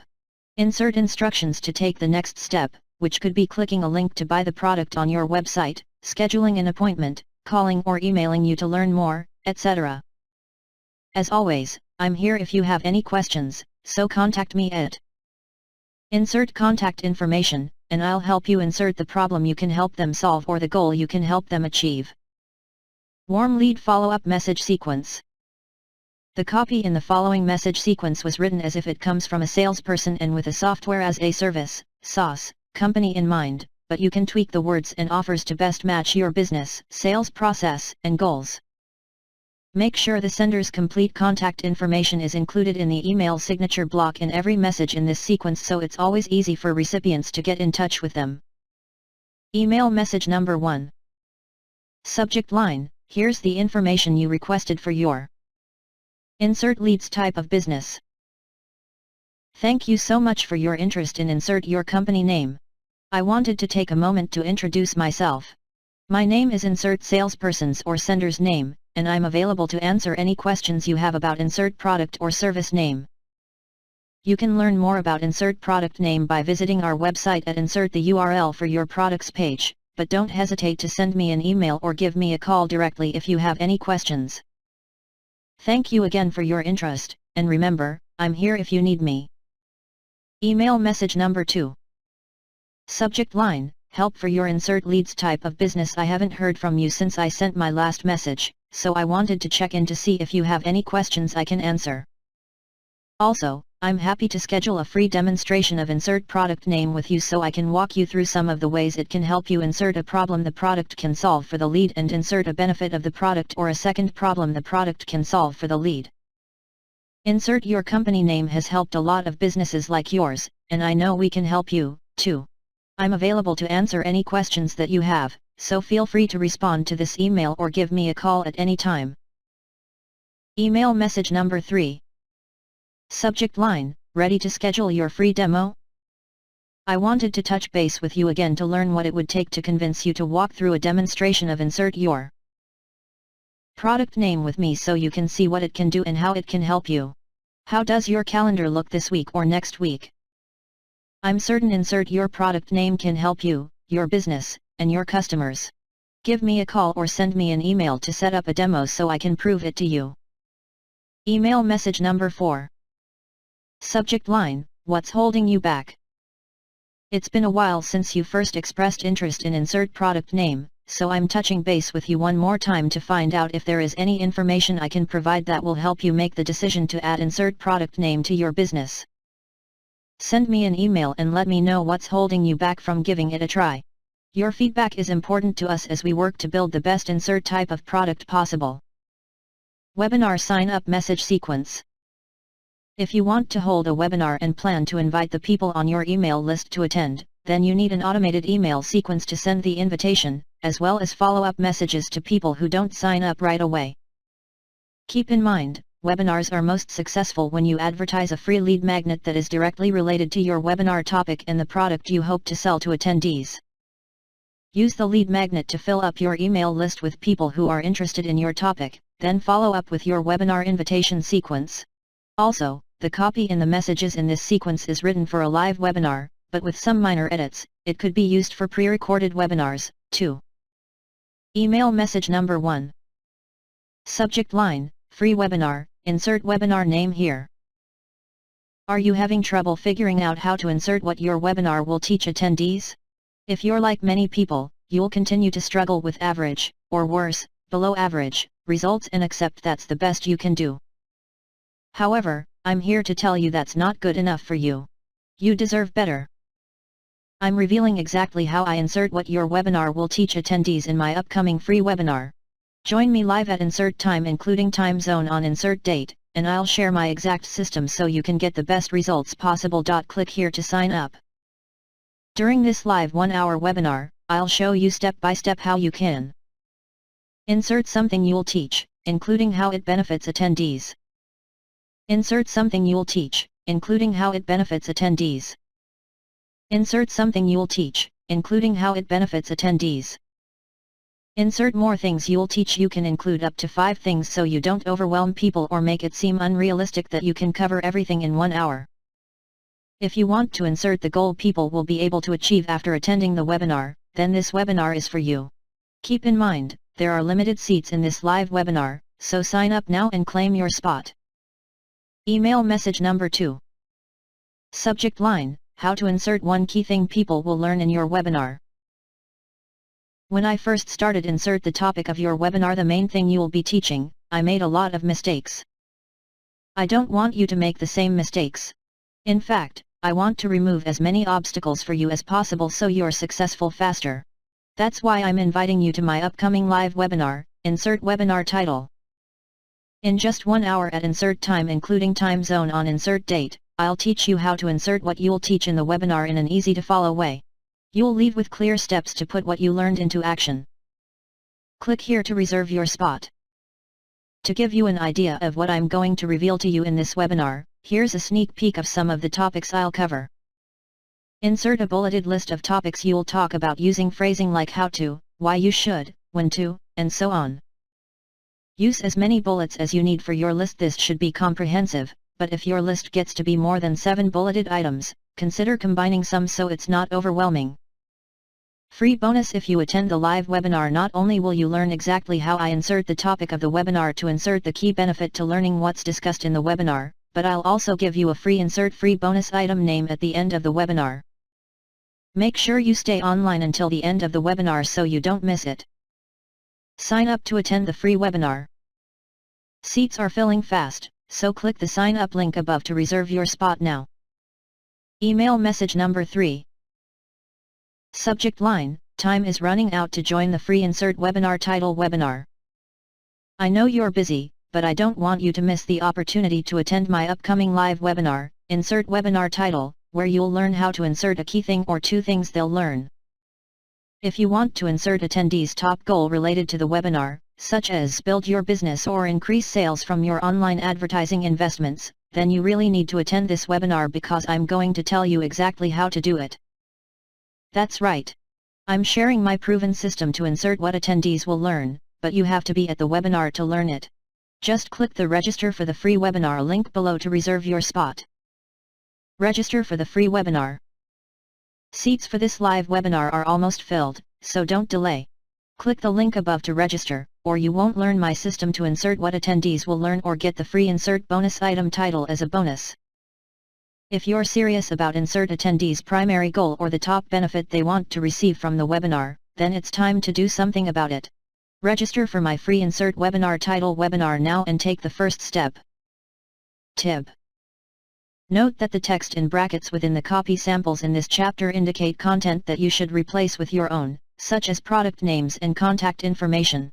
In addition, underlined text represents anchor text that should be linked to the appropriate web page in the actual email message. Single message email copy samples. The remainder of this chapter includes a variety of copy samples you can use to get ideas for your own messages. Every message is included in a swipe file that you can download at http://ultimateguide.emailmarketing.com/sf, so it will be easy for you to copy and paste the text directly into your own email marketing campaigns and autoresponders. Keep in mind, you should start each message with a greeting that can be personalized if you can confidently add each contact's first name, such as Dear Joe or Hi Mary, and of course, end each message with a friendly closing that matches your brand personality, such as cheers or best regards. You can also include a signature block with a real person's name and title to make messages more personal. Subscription confirmation autoresponder. Subject line: details about your new subscription. We're delighted that you joined the Insert Brand or Business Name Here community. As a subscriber, you'll automatically receive updates, useful information, and news about our latest sales and promotions delivered directly to your inbox. We promise to never spam you or flood your inbox with messages you don't want, and every message will include an unsubscribe link if you ever decide you want to opt out of receiving messages from us in the future, but we hope you don't. Of course, if you have any questions about your subscription, don't hesitate to contact us at Insert your contact information here. Purchase confirmation with Upsell offer autoresponder. Subject line: your order details and confirmation. We received your order and are working to get it to you as quickly as possible. Your complete order details are below. Insert order details including shipping information. You may also like these products. Since you like insert product name included in the customer's order, we thought you might like to peek at these items that customers often purchase together with their insert product name again but in plural form here. Insert pictures, short descriptions, and view product buttons that lead to each product's page on your website. Watch your email for another message from us confirming when your package goes in the mail, and if you have any questions or concerns about your order, contact our customer service department at Insert contact information right away. Shipping confirmation with Upsell autoresponder subject line: your package is on its way. Great news! Your package is on its way, so watch your mailbox. You can review all your shipping information below. Insert shipping information, including expected arrival date and tracking information if available. While you're waiting for your package to arrive, check out these popular products that our customers tell us they love. Insert images, descriptions, and view product buttons for approximately 3 of your most popular products that lead to each of those products' pages on your website. We appreciate your business and want to make sure you're completely happy, so be sure to contact us at insert your contact information if anything isn't perfect with your purchase when it arrives. SaaS Product Free Trial Expiration Autoresponder. Subject line: Your free trial of insert product or service name ends tomorrow. I'm reaching out to let you know your free trial of insert product or service name will expire tomorrow. Make sure you complete the account activation process so you don't lose access to these features and more. Insert useful feature and corresponding benefit. Insert useful feature and corresponding benefit. Insert useful feature and corresponding benefit. If you have any questions about insert product or service name, contact me directly at insert your contact information. I want to make sure you've gotten the most out of your free trial so you can make the best decision about whether insert product or service name is right for you. Remember, your free trial ends tomorrow. Activate your account now so you can continue using insert product or service name without interruption. Cart Abandonment Autoresponder. Subject line: Did you forget something? We noticed you visited insert website name or URL but didn't complete your order. We don't want you to miss out. Just click here to return to the site and finish your purchase. If you're having problems with the site or shopping cart, please contact us at insert contact information, and we'll help you right away. Re-engagement one-time campaign. Subject line: Your last email from insert business or brand name. You haven't read one of our email messages lately, so we're guessing you don't really want to receive them anymore. While we're sad to see you go, we'll stop sending messages to you. But if we're wrong and you want to continue receiving messages from us, we're thrilled. Just click the big Keep Sending Me Emails link below, and we'll continue delivering useful news, updates, and information to your inbox. Keep sending me emails. If you don't click that big link above, we'll assume you really don't want to hear from us anymore, and we'll take you off our list. Of course, you'll continue to get messages related to any purchases you make, but you won't get informational or promotional messages from us anymore. Just because we might not be communicating by email anymore doesn't mean we can't stay in touch. Join us on Facebook and Twitter at any other social media channels that you use here with links as well where we share all kinds of great content. Put what you've learned into action. Strategizing and writing email marketing messages takes time, but the extra thought you put into getting things right makes a significant difference in your results. While email marketing is a marketing tactic that requires continual analysis, testing, and tweaking to maximize your results, you shouldn't feel overwhelmed. Since it's relatively inexpensive compared to other marketing investments, you have room to experiment, learn, and improve. However, you need to dive in and get started first. This book provides you with a comprehensive foundation so you can build an email marketing program that benefits your brand and business for the long term. Follow the lessons learned, and you'll be on your way to building successful email conversion funnels, brand relationships, and customer loyalty that lead directly to business growth. Appendix: Email Marketing Resources. Email Marketing Tools. Learn more in Chapter 4. ActiveCampaign, www.activecampaign.com. Aweber, http://aweber.com. Campaign Monitor, www.campaignmonitor.com. ClickFunnels, www.clickfunnels.com. Constant Contact, www.constantcontact.com. ConvertKit, https://convertkit.com. Drip, www.drip.com. https://myemma.com. GetResponse, www.getresponse.com. eContact, www.icontact.com. Infusionsoft, www.infusionsoft.com. Litmuse, https://litmuse.com/madmimi, https://madmimi.com. Mailchimp, https://mailchimp.com. Ontraport, https://ontraport.com. ZendGrid, https://sendgrid.com. Vertical Response, www.verticalresponse.com. Marketing Automation Tools. Learn more in Chapter 1. SharpSpring, https://sharpspring.com Arketo, www.marketo.com HubSpot, www.hubspot.com Pardot, www.pardot.com Infusionsoft, www.infusionsoft.com Entroport, https://ontraport.com ActiveCampaign, www.activecampaign.com. Opt-in Form Tools. Learn more in Chapter 6.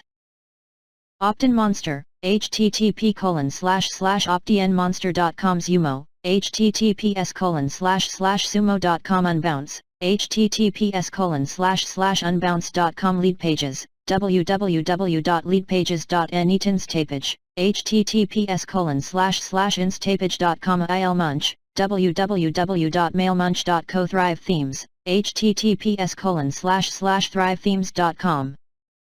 Landing Pages. Learn more in Chapter 7. Leadpages, www.leadpages.net/templates.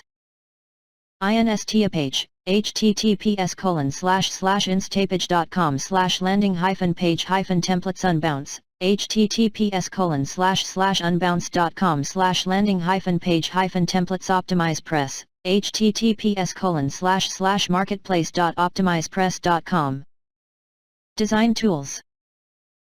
Learn more in Chapter 7. Canva, www.canva.com Stencil, https://getstencil.com PyCmonkey, www.picmonkey.com Paint.net, www.getpaint.net GIMP, www.gimp.org Inkscape, https://inkscape.org/n. Images, icons, and fonts. Learn more in Chapter 7. Bigstock, www.bigstockphoto.com Photospin, www.photospin.com Creative Market, https://creativemarket.com IconMonSTR, https://iconmonstr.com eFonts, www.myfonts.com. Infographic and Data Visualization Tools. Learn more in Chapter 7. Visma, www.visme.co https://pictodchart.com Venngage, https://venngage.com Creately, https://creately.com INDmeister, www.mindmeister.com. Email Deliverability. Learn more in Chapter 3. OpenSPF.org, www.openspf.org. SPFwizard.net, www.spfwizard.net dkim.org, www.dkim.org. Socket Labs. www.socketlabs.com/domain-key-dkim-generation wizard. DMARC, https://dmarc.org/resources/deployment-tools Global Cyber Alliance, https://dmarc.globalcyberalliance.org URIBL, http://uribl.com ZORBL, www.surbl.org Spamhaus, www.spamhaus.org MultiRBL, http://multirbl.valley.org. Facebook Contest Tools. Learn more in Chapter 6. ShortStack, www.shortstack.com Woobox, https://woobox.com Wishpond, www.wishpond.com. Video and Audio Tools. Learn more in Chapter 7. Camtasia, www.techsmith.com/video-editor.html screencast-o-matic, https://screencast-o-matic.com YouTube, www.youtube.com Vimeo, https://vimeo.com.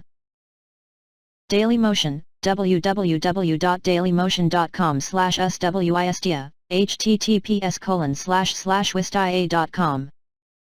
File storage. Learn more in Chapter 7. Dropbox, www.dropbox.com.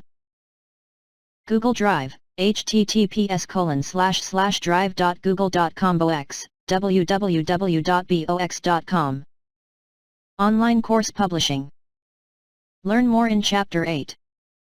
Teachable, https://teachable.comskiprep, https://skyprep.com. Digital Chalk, www.digitalchalk.com. ThinkEFIC, www.thinkific.com. WP Courseware, https://flyplugins.com/wp-course www.learn-www.learn-.com. LearnPress, https://wordpress.org/plugins/learnpress.sci, https://woocommerce.com/products/sensi. General Form Tools. Learn more in Chapter 9. Google Forms, www.google.com/forms/about-formstack, www.formstack.com. Jotform, www.jotform.com. Survey Tools. Learn more in Chapter 5. Google Forms, www.google.com/forms/about-SurveyMonkey, www.surveymonkey.com. Question Pro, www.questionpro.com. Miscellaneous software and online resources. Learn more in Chapters 3 and 4. Zapier, https://zapier.com, for software and application integration. Bitly, https://bitly.com, URL shortener, Google URL shortener, https://goo.gl. Websites and blogs. Entrepreneur.com, www.entrepreneur.com. Keysplash Creative Inc. blog, http://keysplashcreative.com/blog. Books. Kick-Ass Copywriting in 10 Easy Steps, Susan Gunlius, Irvine CA, Entrepreneur Press, 2008. Ultimate Guide to Facebook Advertising, 3rd edition, Perry Marshall, Keith Krantz, and Thomas Meloki, Irvine CA, Entrepreneur Press, 2017. The New Rules of Marketing and PR, 6th edition, David Meerman Scott. Hoboken, New Jersey, Wiley, 2017. Downloadable resources. Mentioned in Chapters 1 through 12. Here is a list of URLs for each of the downloadable resources mentioned in this book so far. Glossary. Authentication, a process that allows Internet service providers to verify a message sender's identity using one or more of the 3 primary authentication methods: Sender Policy Framework, SPF, Domain Keys Identified Mail, DKIM, or Domain-Based Message Authentication. Reporting and Conformance, DMARC. Automated Sequence, a series of email messages sent out in a specific order, typically at certain times or after certain actions are completed. Autoresponder, a single email message that is automatically sent in response to a specific action taken. Benefit, what a product or service can do for the customer or how the product or service can help the customer. Blacklist, a list used by Internet service providers that identifies an email sender as a spammer. Bounce rate, the percentage of email messages that are not delivered based on hard or soft bounces relative to the number of messages sent. B2B, marketing and other business efforts targeted to businesses. B2C, marketing and other business efforts targeted to end-user customers. Click-through rate, the percentage of clicks an email message receives in relation to the number of people the message was sent to. Content upgrade, additional content, such as a checklist or worksheet, offered to expand on content a person has already consumed, such as a blog post, with the purpose of obtaining email addresses from prospective customers. Conversion, the completion of a specific, predefined action. Conversion funnel, an automated sequence of email messages created to motivate the recipient to take a specific action, which is identified as a conversion. Copywriting, the use of words in marketing communications to drive an audience to take a business's desired actions. Customer relationship management, CRM techniques and tools used to manage customers' interactions with a business throughout the customer life cycle. Deliverability, the ability of a specific email message to successfully arrive in a recipient's inbox. DKIM, domain keys identified mail and authentication process used to associate a domain name with an email message, indicating it was created by a known sender, also called a digital signature. DMARC, Domain Message Authentication Reporting and Conformance, an authentication process used to ensure the sender of an email message is who they claim to be. DNS, Domain Name System, Record, a system used to map a URL to an IP address. Email automation, the process of setting up email messages using an email marketing tool so they are sent automatically at predetermined times or when specific actions are completed. Email campaign, an individual email message sent to a list of subscribers. Also called an email blast. Email funnel, a sequence of email messages created to achieve a specific goal when sent in order, example email conversion funnel. Email sequence, see automated sequence. Email service provider, ESP, a company that offers a tool to be used for email marketing, including creating messages, building lists, sending messages, tracking results, and so on. Feature, the parts or characteristics of a product or service. Hard bounce, a permanent failure to deliver a message to an email address, typically because the address does not exist, is invalid, or is blocked. Honeypot, an email address planted into lists and on websites to catch spammers who purchase lists or collect addresses from the internet and send messages to those addresses without permission from the recipients. Internet Service Provider, ISP, a company that provides users with access to the internet and other services, such as email. IP, Internet Protocol, address, a numerical label assigned to each device connected to a network, which could be unique or shared and is used for identification purposes. Key Performance Indicator, KPI, metrics used to analyze the success of email marketing messages. Landing page, a web page designed for the sole purpose of persuading visitors to take a specific action, example conversions. Lead magnet, a piece of content or an offer created to entice people to provide their email addresses in exchange for it. Marketing automation, the process of automating marketing tasks, such as email, social media, sales, and more using a software tool. Marketing funnel, a visual model used to follow consumers through the buyer journey, from lead generation and nurturing to making a purchase MTA record.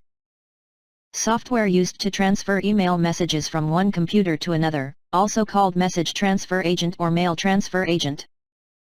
Open rate, the percentage of recipients who open your email message opt-in, permission given by someone that allows a business to send email messages to that person. SaaS, see software as a service. Segment, a subgroup of a larger audience made up of individuals with similar traits. Soft bounce, a temporary failure to deliver a message to an email address, typically because the recipient's inbox is full or the email server is unavailable. Software as a service, SaaS, online software that users typically pay for through monthly or annual subscriptions. Spam, email messages sent to recipients that they did not ask for or give permission to be sent. SPF, Sender Policy Framework, an authentication process using a domain name server, DNS, record that says a domain or IP can send email messages on behalf of a specific sender. Text record, a type of DNS record used by SPF in the authentication process. Unsubscribe, the action taken by contacts on an email marketing list when they opt out of receiving future messages from a business URL. Uniform Resource Locator identifies the specific address of a page on the internet. Whitelist, a list of email addresses or domain names that are excluded from email blocking programs. About the author. Yusin Gunlius is president and CEO of Keysplash Creative Incorporated. Keysplashcreative.com, a marketing communications company offering copywriting, content marketing, email marketing, social media marketing, and strategic branding services. She spent the first half of her 25-year career directing marketing programs for AT&T and HSBC. Today, her clients include household brands like Citigroup, Cox Communications, Intuit, and more, as well as small businesses around the world. Susan has written 11 marketing-related books that have been translated into multiple languages, including the highly popular Content Marketing for Dummies, 30-Minute Social Media Marketing, and Kick-Ass Copywriting in 10 Easy Steps. She is a recognized marketing and branding expert and writes about these topics for a variety of media publications, including Entrepreneur.com and Forbes.com. Susan also speaks about marketing and branding at events around the world.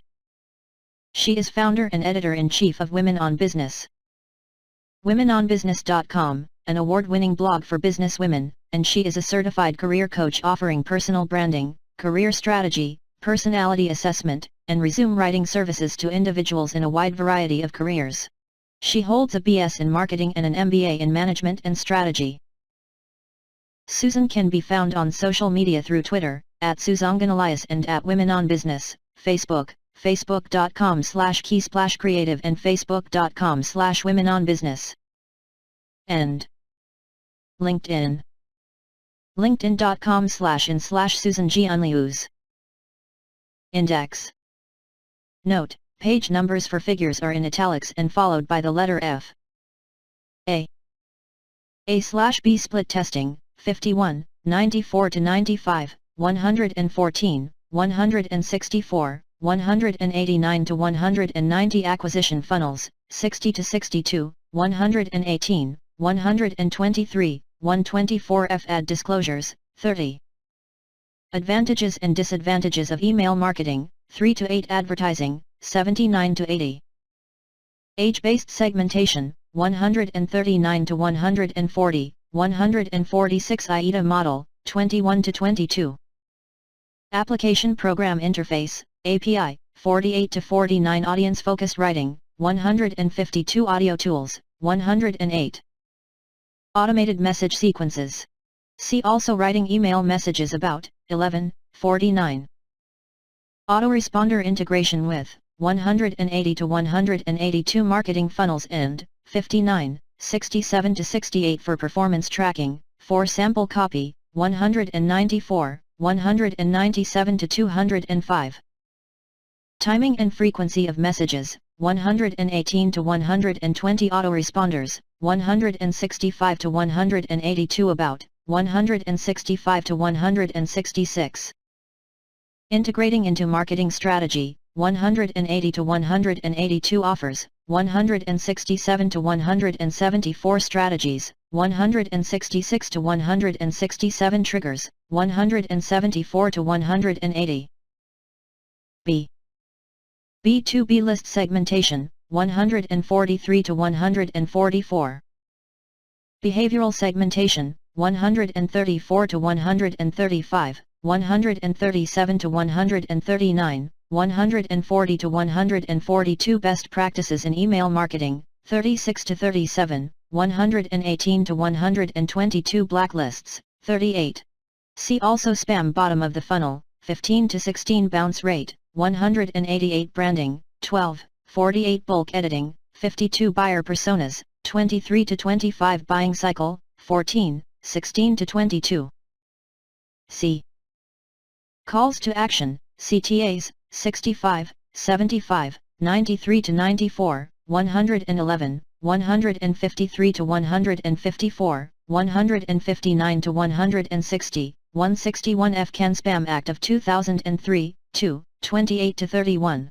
See also spam capital letters in messages, 149. Cart abandonment as segmentation basis, 141 to 142, 145 cart abandonment autoresponders, 207 cart abandonment funnels, 65 clicked links, 136, 138 click-through rate, 5, 185 to 186, 188 cluttered inboxes, 7 commercial messages, 28 to 29 company size as segmentation basis, 144 complementary products. 66 confirmation autoresponders, 176, 177 F consumer buying cycle, 14, 16 to 22 contact management methods, 45 to 47. Contact form submission autoresponders, 180, 181 F contacts, importing and exporting, 54 content marketing funnels, 16, 17 F content upgrade lead magnet, 109 conversion boosting, 92 conversion funnel campaigns, 16 conversion funnels, 117 to 132. About, 65, 117 to 118 for acquisition, 118, 123, 124 F. Automated message sequencing in, 118 to 120 designing messages for, 121 follow-up in, 121. Improving email conversions and, 132 lead magnets and 123, 124F for nurturing, 117, 118, 123 to 126, 128F offers in, 120. Personalizing content for, 121 for re-engagement, 64, 122, 131, 141, 208 for renurturing, 129 to 131 for sales, 118, 126 to 129, 130F segmenting lists for, 121 steps in, 122 to 123 subject lines in, 120 to 121. Conversion rate, 76, 111, 114, 120, 121, 160, 187. Copywriting, 73 to 74, 77, 149 to 154. See also writing email messages copywriting outline, 150 to 151 cross-selling, 66, 167, 168F customer account information, 135. Customer relationship management, CRM, 10 to 11, 53 customer service follow-up, 174. Customizing message design, 4 to 5, 48 to 49. See also personalizing message content, writing email messages. D. Data requests, 172. Deliverability issues, 6 to 7, 31 to 39, 52 deliverability laws and rules, 27 to 31 demographic segmentation, 137, 139 to 140 design templates and tools, 48 to 49, 106 to 107 designing messages, 48 to 50 discount autoresponders, 170, 171F domains, 29, 32 to 33. Double opt-in forms, 44 to 45 drip email marketing, 11. Dynamic content, 50 to 51, 121, 144 to 147, 159. E-early email, 2. Email address authentication, 33 to 34 email address collecting. See opt-in forms email conversion funnels. See conversion funnels email and integrated marketing strategy, 1, 11 to 12 email list growth. See growing email lists email marketing funnels. See marketing funnels email service providers, ESBs, 2 to 3, 7, 9, 32, 42 emotions, triggering, 157 to 158 e-newsletters, 77 exit gate opt-in forms, 86 experimentation, 51. F. Floating header or footer bar opt-in forms, 87 to 88 free demonstration funnels, 65 to 66 full screen opt-in forms, 86, 87 F funnel position segmentation, 137 to 138. G. Gender-based segmentation, 139, 145 to 146 goals for your email marketing, 41 to 43, 52. Growing email lists, 69 to 96. See also opt-in forms, segmentation about, 69 to 70. Creating effective opt-in forms, 71 to 77 developing relevant opt-in offers, 70 to 71 driving targeted visitors to opt-in forms, 77 to 80 improving opt-in form results, 92 to 96 list growth rate, 188. Showing your offer to visitors, 80 to 92. Unsubscribe rate end, 187 to 188. H. Header information, 29. Headlines, 110, 156 to 158. See also subject lines honeypot spam traps, 35 how to content, 174. I. Inbox preview, 51, 156 inboxes, cluttered, 7. Industry-based segmentation, 143 infographic tools, 107 inline opt-in forms, 82 to 85 integrated marketing, 12, 52 to 53 interests-based segmentation, 142 internet service providers, ISPs, 31, 32 interstitial opt-in forms, 86 IP address reputation, 32 to 33. K. Keyword-based segmentation, 140. L.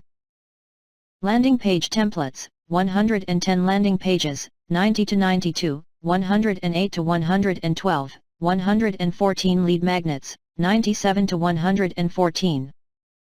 About, 62, 70 to 71, 78, 97 to 98, 101 automated delivery sequence 4, 112 to 113 checklists and worksheets as, 101, 102F choosing, 101 to 102 creating, 106 to 108. Email message sequence 4, 197 to 198 in funnels, 67 to 68, 123, 124F highlighting benefits in, 110 to 111. Landing pages end, 108 to 112 nurturing leads with, 101, 104, 113 opt-in forms end, 108 to 112 promoting, 113 to 114 requests for, 136, 139 segmenting with, 94 successful, 98 to 101 types of, 101 to 106. Lead nurturing, 60, 62 to 64, 66 to 67, 101, 104, 113, 118, 129 to 131 Lightbox/overlay opt-in forms, 85 to 86 list growth rate, 188. See also growing email lists list segmentation. See segmentation live webinars, 62. Location, identifying in messages, 30 loyalty programs, 66 to 67, 170 loyalty-based segmentation, 141. M. Mailing lists. See growing email lists marketing, integrated, 12 marketing automation, 9 to 10. Marketing funnels, 59 to 68. See also conversion funnels about, 13 to 14, 59 to 61. For acquisition, 60 to 62, 118, 123, 124F building, 67 to 68 buyer personas end, 23 to 25 consumer buying cycle end, 16 to 22 for conversion, 65 to 67 lead magnets in, 67 to 68 matrix of, 61F.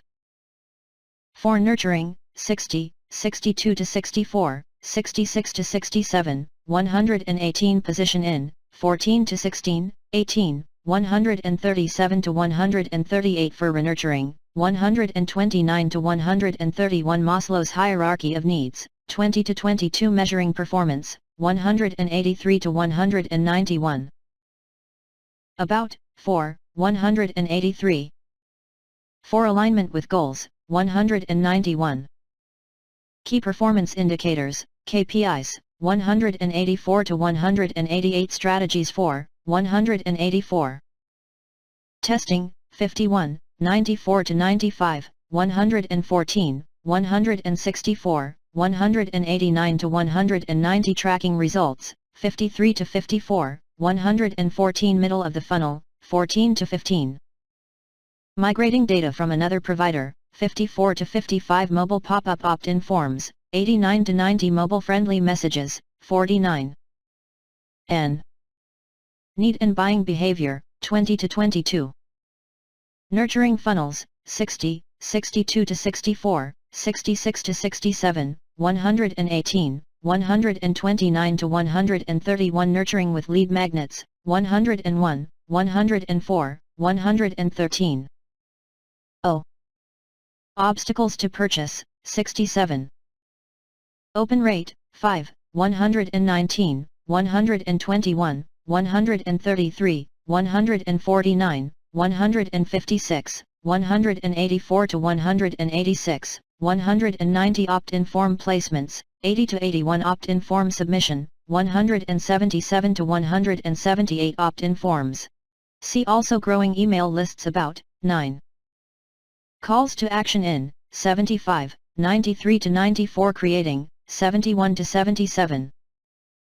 Double and single opt-in functionality, 43 to 45 driving targeted audience 2, 77 to 80 easy to complete, 112 multiple, 93 offer options 4, 94 segmentation end, 135 to 136 testing, 94 to 95 triggers, 82 to 85, 88, 109 types of, 80 to 90 opt-out completion, 30. P. Performance tracking. C. Measuring performance permission marketing, 27, 35. Personalizing message content, 5, 50 to 51, 121, 144 to 147, 159.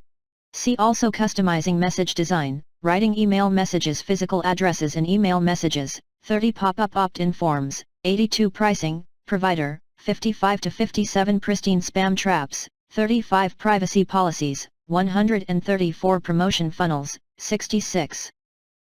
Pros and cons of email marketing, 3 to 8 psychographic segmentation, 137, 142 purchase information, 136, 138 purchasing obstacles, 67.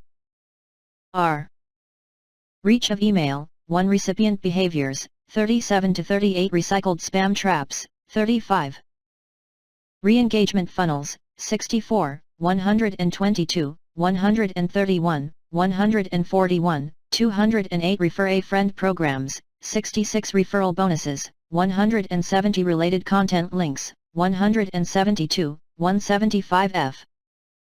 Relationship building, 5 to 6, 62 to 63, 121 to 122, 172. See also autoresponders, nurturing funnels removal request forms, 38. Renurturing funnels, 129 to 131. See also nurturing funnels response frequency segmentation, 140 retargeting, 79 to 80. Review requests, 170 to 171, 173f. S. Sales follow-up, 176 to 177. Sales funnels, 118, 126 to 129, 130f. See also conversion funnels. Segmentation, 133 to 147 about, 5, 133 to 134. Autoresponder integration with, 180 to 182 benefits of, 5, 133. Collecting information for, 135 to 136 improving relevance and results with, 147 lead magnets and, 94 methods of, 134. Personalization and dynamic content for, 121, 144 to 147 strategies for, 136 to 144 setting up new accounts, 54 to 55 sidebar opt-in forms, 81 to 82 slide-in opt-in forms, 88 to 89 social media marketing, 78 to 79 social proof, 112, 159 software as a service, SaaS, 3 spam, 2, 33 to 39. Spam filtering, 6 to 7, 31 to 32, 36, 38 spam loss, 28 to 31 spam traps, 35. Spam triggers, 36 to 37, 149 to 150 special offer funnels, 66 spending-based segmentation, 142 split testing, 51, 94 to 95, 114, 164, 189 to 190 sponsored posts, 79. Subject lines, 5, 29, 37, 120 to 121, 155 to 156, 157 to 158, 185, 186. Subscriber re-engagement funnels, 64, 141. See also re-engagement funnels subscribers, relationship with, 46 to 47, 64, 165. See also unsubscribe rate subscription fees, 55 to 57 subscription forms. See opt-in forms support from providers, 55 surveys, 63, 172. T tags, 46 to 47. Templates, 48 testimonials, 75, 112, 159 testing, 51, 94 to 95, 114, 164, 189 to 190 thank you messages, 178, 179 F third parties, 30 to 31 third party content, 78. Timing and frequency of messages, 189 to 191 tools, 41 to 57. Account administration and help, 54 to 57 audio, 108. Choosing, 41 to 43, 52, 57 contact management, 43 to 47 content and delivery, 50 to 52 CRM software, 10 to 11, 53 design tools, 106 to 107 email management, 52 to 54 ESP software, 9, 42 image, icon, and font, 107 landing page templates, 110 marketing automation software, 9 to 11 message design and setup, 48 to 50 opt-in form. 71 to 73 video, 108 top of the funnel, 14 top of mind funnels, 64 trial upgrade funnels, 65. Trust building, 5 to 6, 62 to 63, 74 to 75, 121, 172. See also autoresponders. U. Unsubscribe option, 30, 34, 37, 162 unsubscribe rate, 163, 187 to 188 unsubscribers, 47, 64, 165.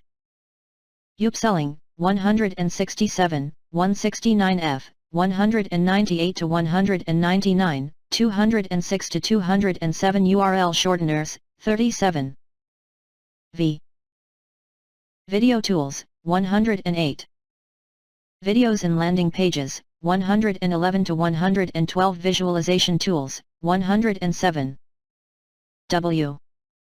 Webinar funnel messages, 64 webinars, 62, 136. Website pages visited, 136, 138, 145 website traffic, 186 websites, 96 welcome funnels, 63 welcome mat opt-in forms, 86 welcome messages, 77, 178 to 179.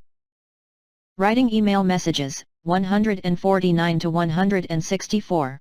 See also copywriting all capital letters in, 149 audience focused writing, 152.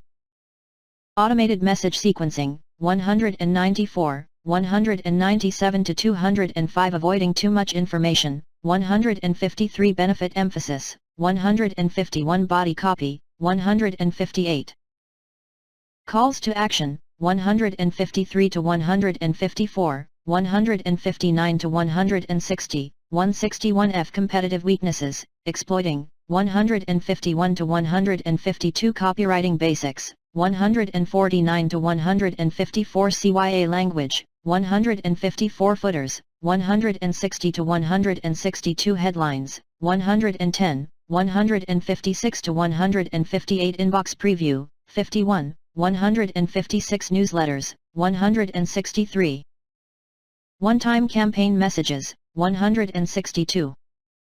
Personalizing content, 5, 50 to 51, 121, 144 to 147, 159 proofreading, 154. Single message sample copy, 205 to 208 social proof and 159 strategizing your message, 154. Subject lines, 5, 29, 37, 120 to 121, 155 to 156, 157 to 158, 185, 186 testing copy, 51, 94 to 95, 114, 164, 189 to 190 triggering emotions, 157 to 158. Z. Zapier.com, 53. Entrepreneur Press, Publisher Cover Design, Andrew Welixco. Production and Composition, Elliott House Productions. 2017 by Entrepreneur Media, Inc. All rights reserved. Reproduction or translation of any part of this work beyond that permitted by Section 107 or 108 of the 1976 United States Copyright Act without permission of the copyright owner is unlawful. Requests for permission or further information should be addressed to the Business Products Division, Entrepreneur Media Inc. This publication is designed to provide accurate and authoritative information in regard to the subject matter covered. It is sold with the understanding that the publisher is not engaged in rendering legal, accounting or other professional services. If legal advice or other expert assistance is required, the services of a competent professional person should be sought. Ebook ISBN 978-1-61308-371-0. Preface. Wait. Before you read this book, if you're brand new to Google AdWords and you're just getting started, you must read this short section first. End. If you've got years of AdWords experience under your belt or you already own an earlier edition of this book, at the end of this introduction, I'll give you shortcuts and page numbers for the advanced, new material in the book. The first thing you need to do is get your online bonus material at www.perrymarshall.com/supplement. There, you'll also find a collection of supplemental material that I consider vital to this book, because Google is constantly fussing with things, and you'll get in line for a series of updates you'll need as Google's system changes. Okay, now that you've done that, let me tell you how to go about learning AdWords. Please listen carefully, pay attention.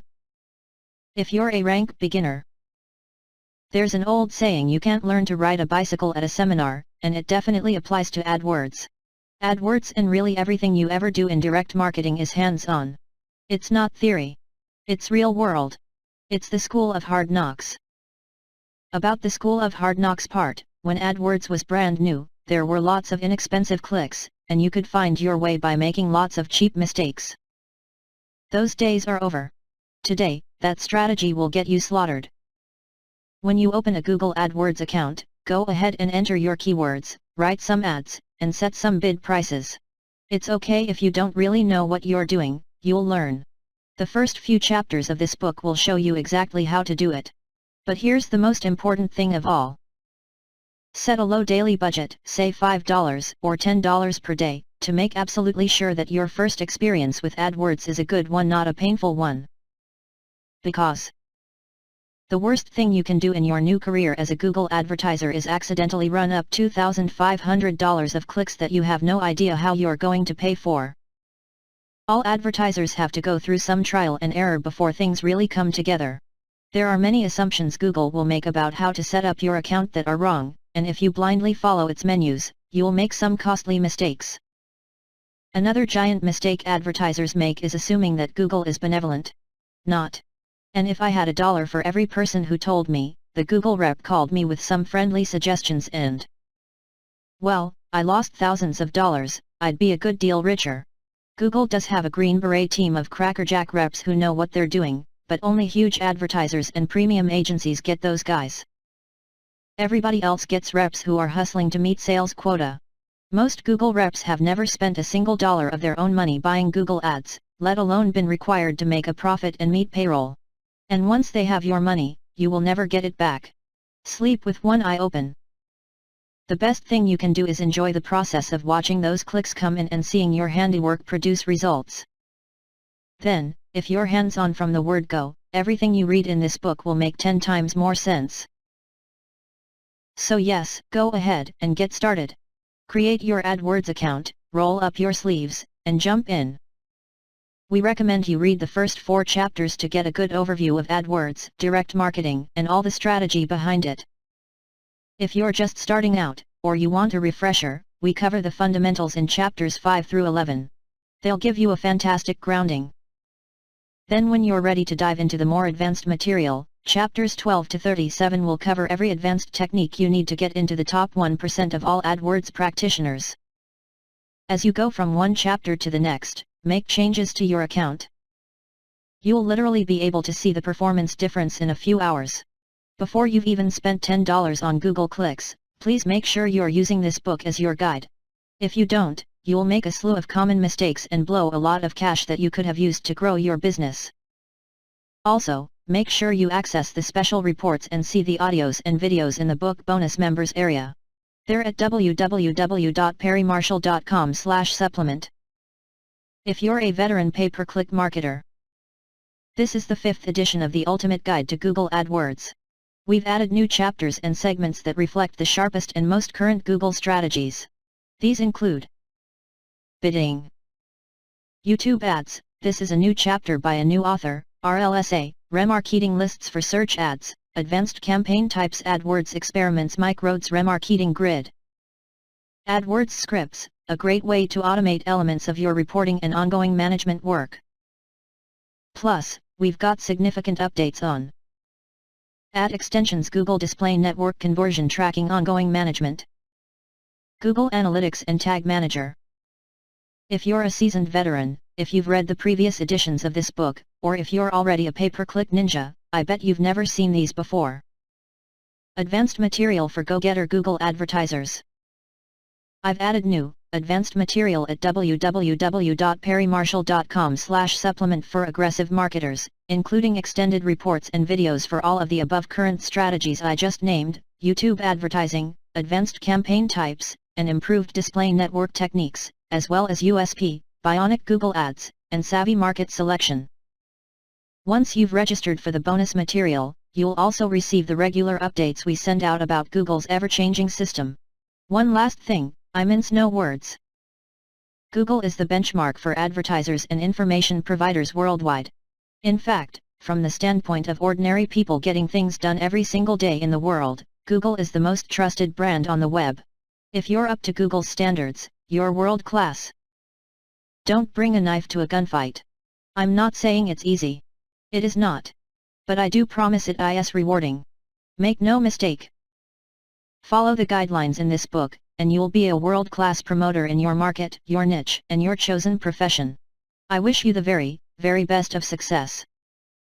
Perry Marshall, Chicago, Illinois. T.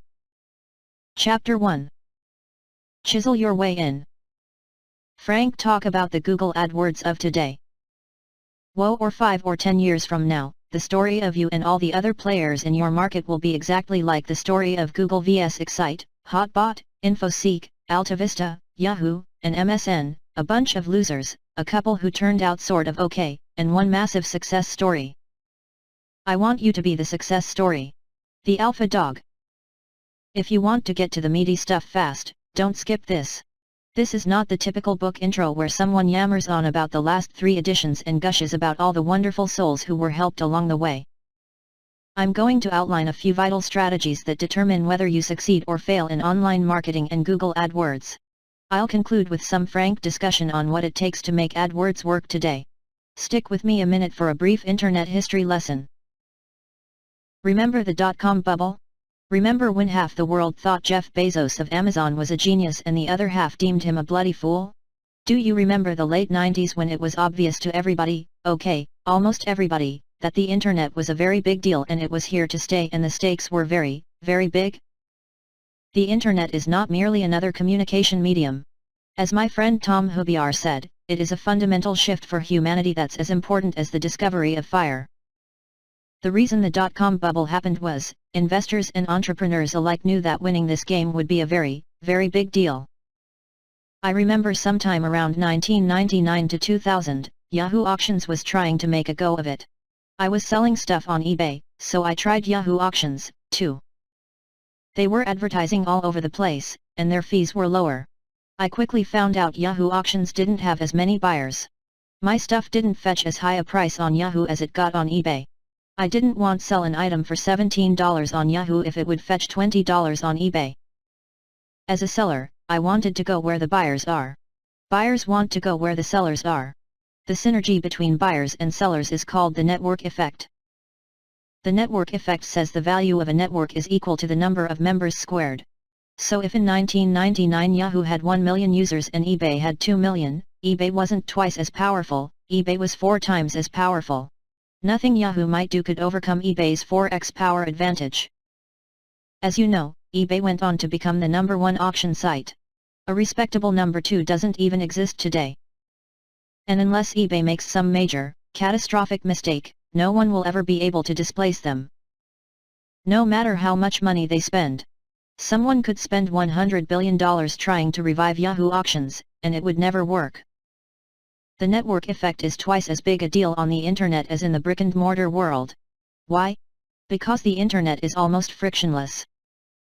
The frictionless quality of the internet paradoxically introduces a new kind of friction, the nearly effortless dominance of the number one player over all others. The other players are at their mercy. If someone tried to revive Yahoo auctions, eBay would always be only one click away. So Yahoo auctions doesn't stand a chance. This has everything to do with you and your quest to dominate your market. I will get to that in just a minute. First, a quick story. In 2002, I went to my first Internet Marketing Conference, Ken McCarthy's System Seminar. There, I heard John Keel speak on pay-per-click, PPC. John was my first true inspiration as an online marketer. He devoted most of his presentation to Overture, which was the dominant PPC service at the time. It was a total revelation when he explained the dynamics of PPC and showed us the Overture keyword tool, an early forerunner of Google's keyword planner tool. John spent a few minutes talking about Google AdWords, which he hadn't played with much yet. I went home and opened my first AdWords account. Within a few days, I knew I'd discovered the most amazing direct response marketing tool in the history of man.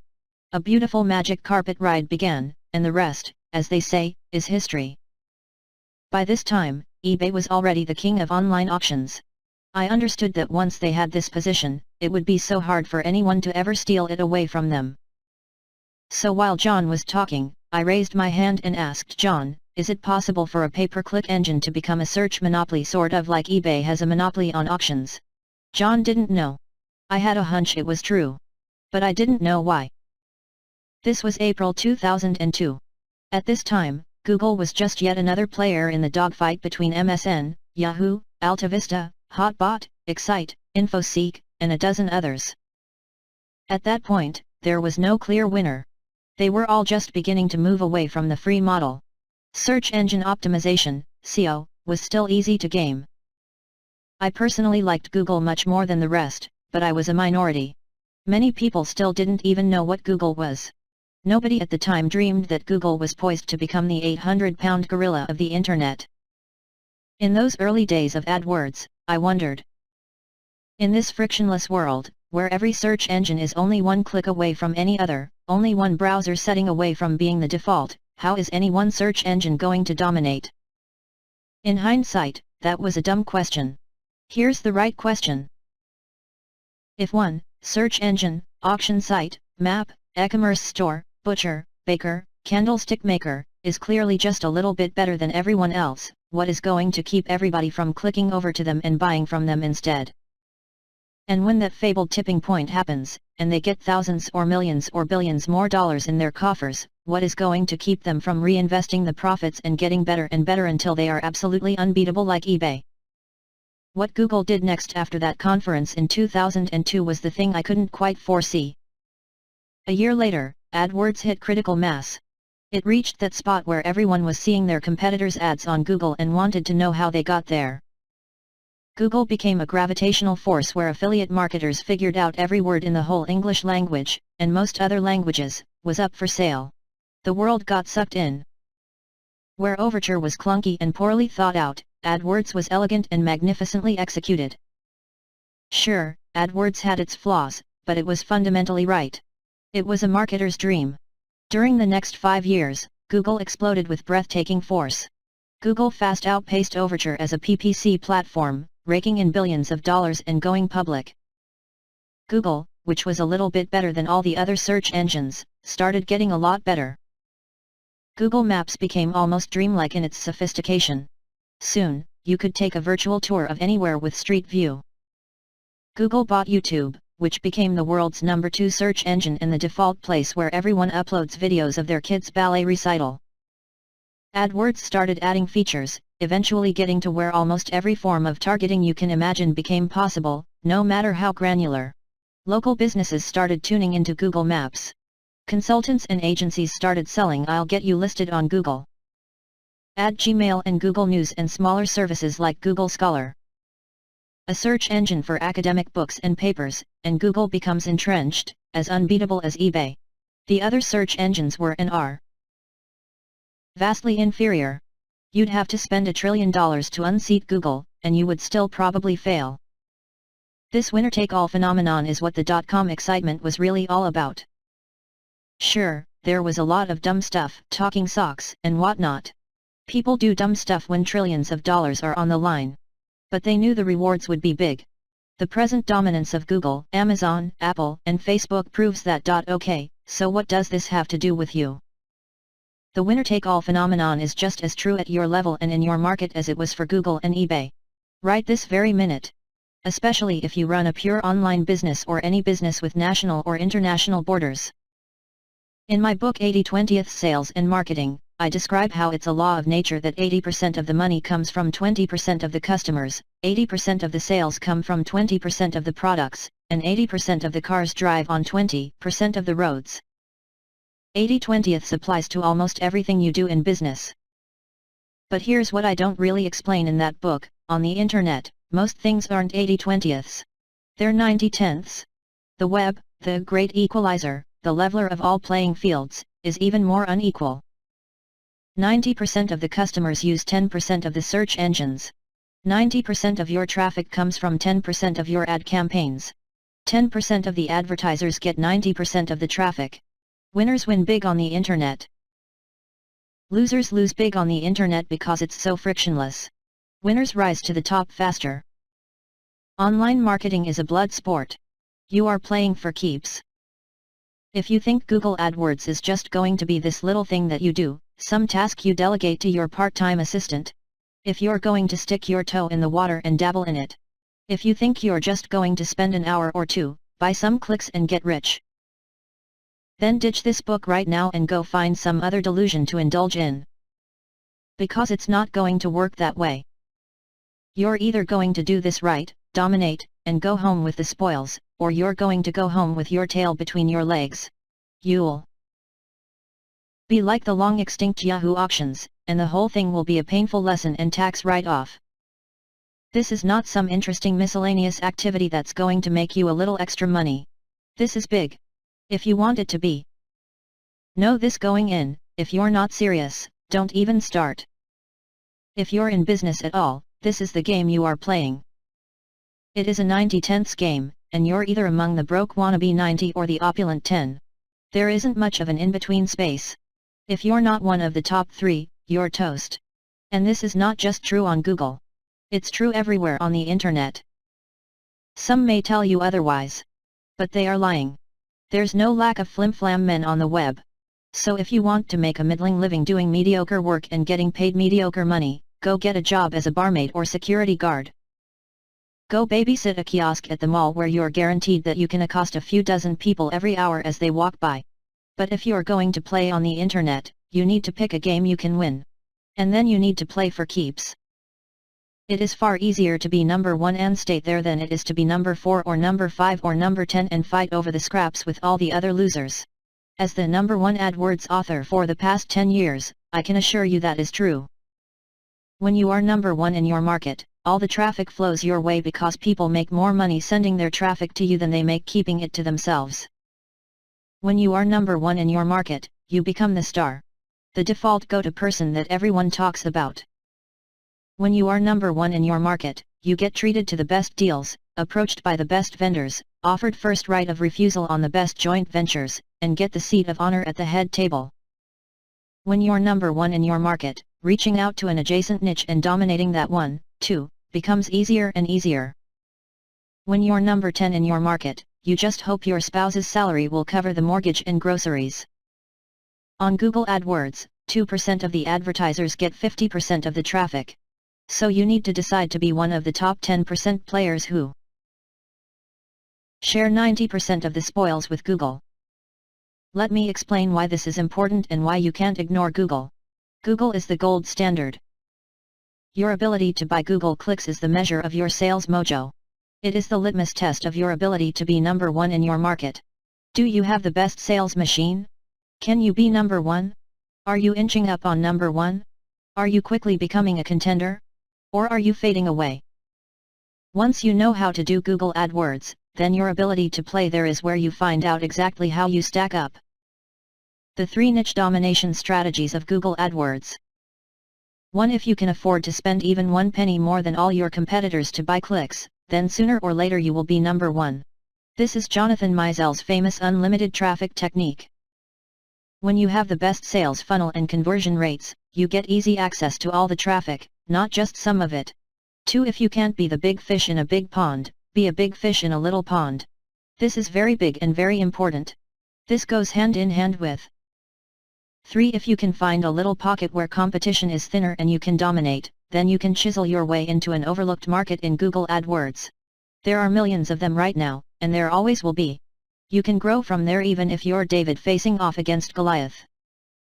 Until every single person on earth who searches Google finds the thing they are looking to buy, there's room for you. I know what you're thinking, yeah Perry, that's great. I get all that. But it's a catch-22. How can I dominate a market if I can't get traffic? How can I get traffic if I haven't yet figured out how to dominate a market? Every single piece of advice you get in the rest of this book falls under one of these 3 strategies. In the pages to come, Mike Rhodes, Brian Todd, and I are going to take you by the hand and show you how. Google's job is to thin the herd. My job is to make you fat. Chapter 2. How to force prospects to choose your site. Make them buy from you, not your competition. Google gets searched 5.5 billion times every day. That's 60,000 searches every second.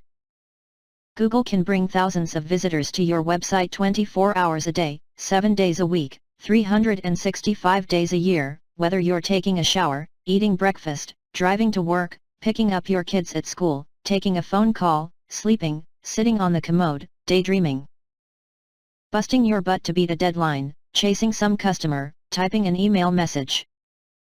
And it can all happen on autopilot, 100% predictable and completely consistent, like clockwork.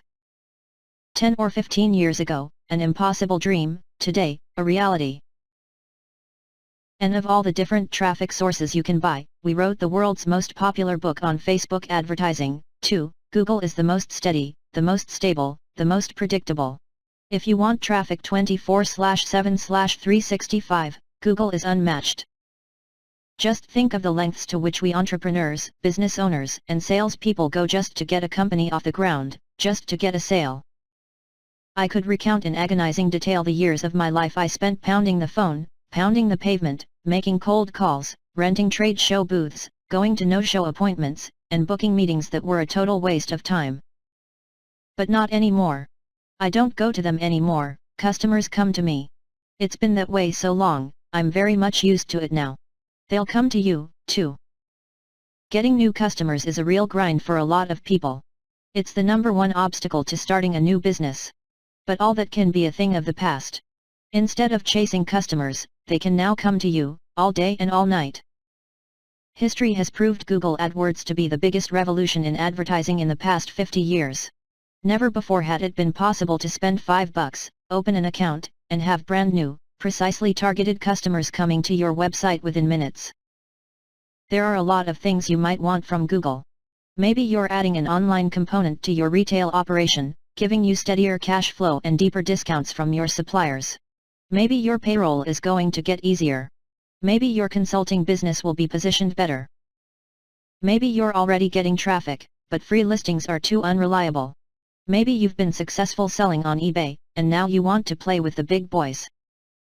Maybe you've been futzing around with social media, and you've finally decided it's time to make some money instead. Maybe you're a working mom, and you want to finally be able to come home. If you're privy to the secrets of online marketing, all those opportunities will open up to you. You'll have fresh, hot sales leads waiting for you in your email inbox every morning when you sit down at your desk. You'll have customers buying from you 24/7/365. Instead of chasing customers, they'll come to you. Instead of trying to guess whether your next product launch will work, you can know. Why is this even possible? Because in the last decade, the very direction of business itself has reversed. In the old days, remember the 1990s, entrepreneurs and salespeople chased customers with phone calls, letters, and ads in newspapers.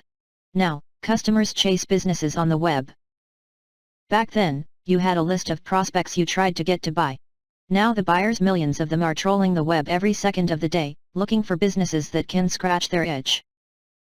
Ever heard Woody Allen saying 80% of success is showing up? The phrase takes on a whole new meaning in the 21st century. If you just show up on Google and its search partners, when people type in the right phrase, a starving crowd will bust your doors down to eat at your restaurant. They'll fill every table and book the kitchen with orders. If they like the daily special and the dessert, they'll come back and eat again. There's a big feast going on if you show up. Here, you'll discover the secrets of showing up. Not just somewhere, but at the right places and times. In front of the right people. And if you're already advertising on Google, you'll learn how to cut your bid prices 20%, 50%, or maybe even 70% or more. This book is for online catalog and mail order marketers, local retail stores and service businesses, niche product marketers, home businesses run from spare bedrooms or basement offices, authors, speakers, consultants, and publishers, B2B marketers collecting sales leads, nonprofits, churches, and charities, resellers, repair services, parts suppliers, online communities and membership sites. Google AdWords can help your business whether you're the little old lady selling quilts in eastern Kentucky or the multinational corporation. You don't have to be a geek to do this. Many of the best online marketers are non-technical people who succeed simply because they understand their customers. A lot of these success stories are from invisible entrepreneurs. By invisible, I mean that their next-door neighbors have no idea what they do and probably just assume they're unemployed or something. But they're running micro-empires from their spare bedrooms. And they're in hundreds of industries, ranging from the mundane to the ridiculous to the outrageously specialized. Some of these guys and gals are making serious cash, tens, even hundreds, of thousands of dollars a month. And they're not in sleazy businesses, either. In this book, I'm going to show you exactly how they do it. Google gets searched 5.5 billion times every day. Every search is typed in by a person who has an itch they want to scratch. Source: Search Engine Land, http://searchinineland.com/google-now-handles-2-999-trillion-searches-per-year-2502447, May 2016. Here's how to make sure they find you and buy from you, not someone else. Got a watch with a second hand? Tick. 60,000 people just searched Google for something and went to somebody's website. Tick. 60,000 more. Tick. 60,000 more. 3,600,000 people a minute. Every minute, all day long. All night long. Here they come. 60,000 every second. Are they finding your website? Are they buying from you? Or are they finding someone else's website and buying from them instead? They could be finding you. They should be finding you. They can find you and buy from you. Many of them will come to your site, buy from you, and come back again and again, if you follow the simple instructions in this book. Google AdWords can be the traffic monster that feeds your autopilot marketing machine and churns out a profit for you every day and every night, hitting the entire world up for customers while you sleep. Not just bringing you tire kickers but highly qualified buyers who are proactively looking for exactly what you sell right this very minute. Buying from you. Not somebody else. If the internet matters to your business, then no book you've ever bought has more potential to make or save you money than this one. This book is written so you can blow through it, fast, and get going immediately on your course to make serious money with Google Insider marketing tactics. That's the fun part. Quickly implementing killer tactics that will flood your business with prospects and profit. But there's a serious side, too. I've held nothing back here. So not only will you know how to play the Google AdWords game, you'll discover how to craft powerful marketing messages and hooks, bond with your customers, and dominate your market. In this book you'll discover tragic, costly mistakes that almost all Google advertisers and online entrepreneurs make and how to easily avoid them, including techniques Google itself should teach you but doesn't. How to disaster-proof business startups and product launches and pound the risk out of new ventures. Most times, you've only got 1 or 2 shots to nail it. Why would you want to leave anything to chance? Profiles of successful online businesses. Having coached hundreds of online entrepreneurs to success, I've accumulated a list of vital characteristics that separate winners from the losers, many of which defy normal business school wisdom. How to create ultra-persuasive Google Ads and web pages that not only convert visitors to buyers, but automatically improve with time, making it impossible for your rivals to catch up to you. The advanced, but simple, shortcut secrets of getting deep into your customer's head so you know exactly where his hot buttons are and how to punch them at will. Result: customer loyalty that reaches fanatical levels and a rabid customer base that eagerly buys almost everything you ask them to buy. If you're already advertising on Google, you'll get 30% to 300% more visitors, for less money than you're paying right now. While many hardcore let's get after it types will mark up and dog-ear this book, you can really start seeing results while you're reading it. There are shortcuts you can get after tonight, and see results before you go to bed an hour later. Your business can literally be better by tomorrow morning. So strap on your crash helmet because you're in for a wild ride. Onward! Stick with me, Mike, and my partner Brian as we show you the secrets to online business success. Perry Marshall P.S. I've created an online supplement to this book with more than $85 worth of extended book chapters, audio interviews, information on specialized topics, and ongoing updates on Google's ever-changing rules. You can access it at www.perrymarshall.com/supplement. PPS, here are some cool success stories I've gotten from my customers. I'm telling everyone that your book is required reading if they want to market online. I actually read your definitive guide in one day, and that evening started my first AdWords campaign. I now have 4 of them running, and the average click-through rate for all campaigns is above 2%. I also get well over a 3% center. Some as high as 15%, on my more targeted keywords. This has increased the traffic to my sites tenfold in some cases and has made my monthly revenues much more consistent, which is always nice. Best of all, I've never had a keyword shut down by Google for low CTR, and I've only done one round of peel and stick with my ads. I give all the credit to my recent AdWords success to you and your book. Ryan Dice, Austin, TX. I first purchased Perry's AdWords guide about 5 years ago and just recently purchased the newest version. That's about 5 years of Perry Marshall information, and I've never once been offered a dream. I don't do AdWords advertising because I can't afford it. But Perry never promised me that I could get rich using AdWords, i.e., he never tried to sell me a dream. I really appreciate that. Like he said, AdWords is not a business. It's a tool you can use to advertise your business, and I don't know anyone that's more qualified than Perry Marshall that can teach you how to benefit from AdWords. I can promise you this. This information will save you a lot of money and possibly even an arm and a leg. It all depends on what kind of fish you're swimming with. Roger Kelly, Decatur, AL. Since your last coaching call, we made the keyword matching changes as you recommended and have the following to show you. Our overall CTR is 4.4%, our best ad is 12.4% and the worst one is a very respectable 3.1%. Simon Chen, The 8 Black Group, Melbourne, Australia. I've been a faithful Perry fan since I met him at a Dan Kennedy event about 5 years ago. I own most of Perry's products. I've been through the bobsled run twice and I attended a 4-man intensive at his house last year. Perry always tells it like it is. He's not like most of the gurus out there always trying to sell you their next product or coaching program. Perry gives us rock-solid advice on how to grow our business or how to sell more products. He repeats his solid advice over and over with no sales hype. That's why we love and trust Perry. That's why I've been a long-time customer and I buy everything he offers. Recently, I took a real job after being on my own for 10 years. I'm now an online marketing/SEO analyst for a local software company. I'm managing their AdWords campaigns, which are over $20,000 per month worldwide.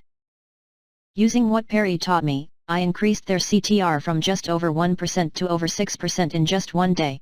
They're running 3 times more ads on the same budget, and they're getting better qualified leads. Think about using your knowledge managing AdWords campaigns as a consultant or for a company. There are tons of online marketing jobs out there right now, and most pay over 6 figures a year. I never thought I could go back to a real job, but I love getting that steady paycheck and going home at 5 o'clock every day not worrying about keeping my business going. Plus, I'm consulting on the side still, so I'm making more than I ever have. Ted Prodromou, San Anselmo, CA, author, Ultimate Guide to LinkedIn for Business. Your AdWords guide is worth hundreds of times its cost. And the free advice in your marketing emails, one story in particular about the Wright brothers and Samuel Langley, has been absolutely priceless. Paul Del Piero, Austin, TX. I was getting about 2,830 clicks per month with Google AdWords at $1.06 per click. I've spent about 8 hours total reading your stuff and implementing it. Based on the results of my last few days, I am on track to get 7,815 clicks in the next month and spend the same $3,000 a month. A savings of $23,400 per year, or $2,925 per hour for the 8 hours I have invested. This is without doubt one of the absolute best investments I've ever made, and I haven't even started. And yes, I have done most of this while sitting at home in my underwear. Keith Lee, GMS, Kent, WA. I had spent almost $100,000 on wasted SEO firms and websites with no real reward. I discovered Perry on another podcast I was listening to and have learned so much in only a year. I have just started employing his processes to Google AdWords and am reaping the benefits already. I appreciate your delivery of information and the lack of BS in your sales tactics. You bring great info to the table so we do not have to sort through to find what is useful. It's simply amazing watching my click-through rate go from 0.3% up to 48% in less than 30 minutes. The most important part is I am beating the competition in cost and, better yet, finding areas of no competition. Thanks for such awesome marketing advice. Your material is by far the most valuable I have purchased. Your concepts are working for me, and I intend on running this as a service for a lot of my web hosting clientele. Eddie Simons, Upper Marlboro, MD. Wow! I got a 500% increase in response. With just a quick band-aid fix. Can't wait to see what happens when I follow all of your suggestions. Jenny Hamby, copywriter and seminar marketing consultant, seminarmarketingpro.com, Plainfield, IL. Meet Uncle Claude. If you've ever sold anything on the internet, this man is your uncle. Every field of knowledge exists because a handful of luminaries made groundbreaking discoveries and showed others the way. And there's almost always one who stands head and shoulders above the others. In management, it's Peter Drucker. In engineering, it's Thomas Edison. In physics, Albert Einstein. In rock and roll, it's the Beatles. For saxophone players, it's John Coltrane. In results-driven advertising, it's Claude Hopkins, 1866 to 1932.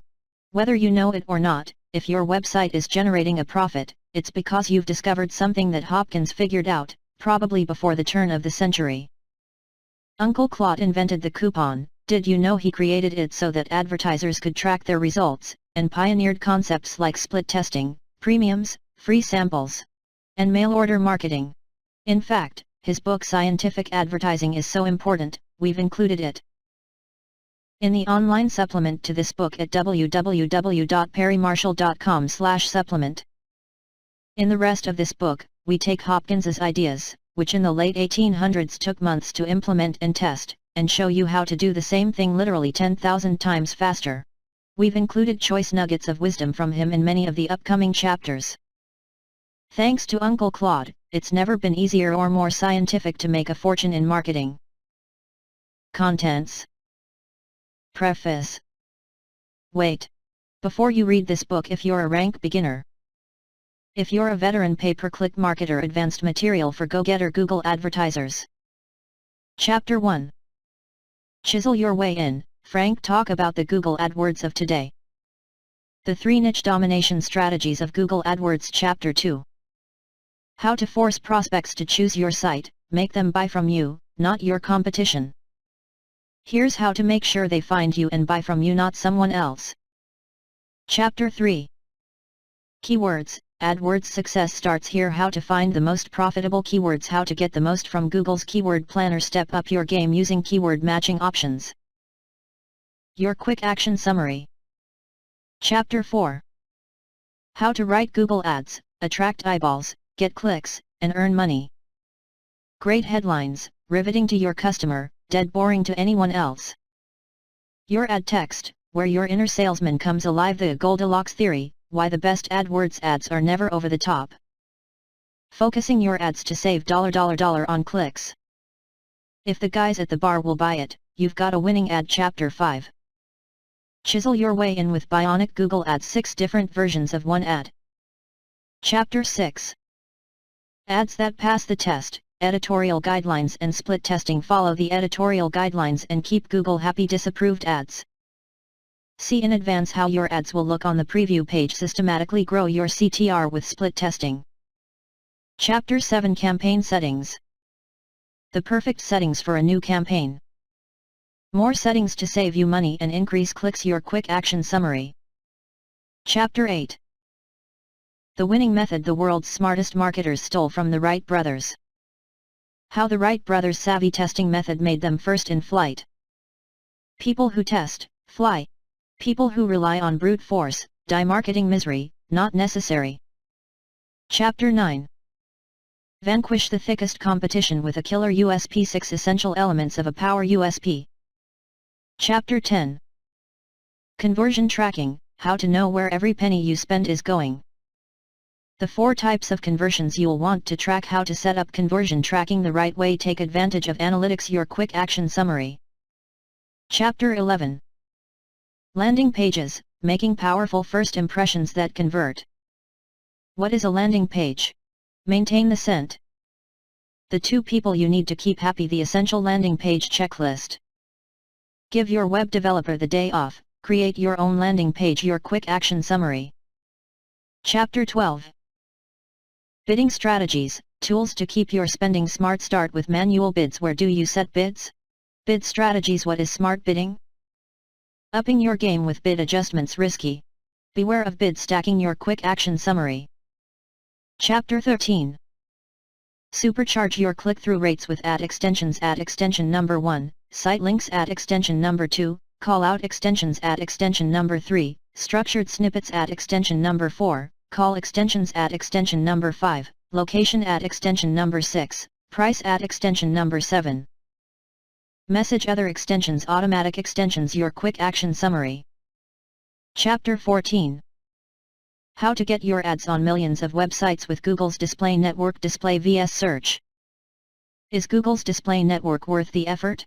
Hit the bullseye by carefully choosing your target ad options. The display grid, display planner and all the clever ways you can bid. Selecting GDN offers. Your quick action summary. Chapter 15. Remarketing, the single most profitable online advertising strategy. First, update your privacy policy. Create your code. How to build an audience to remarket to. How long do I keep people on my list? How to create a remarketing campaign.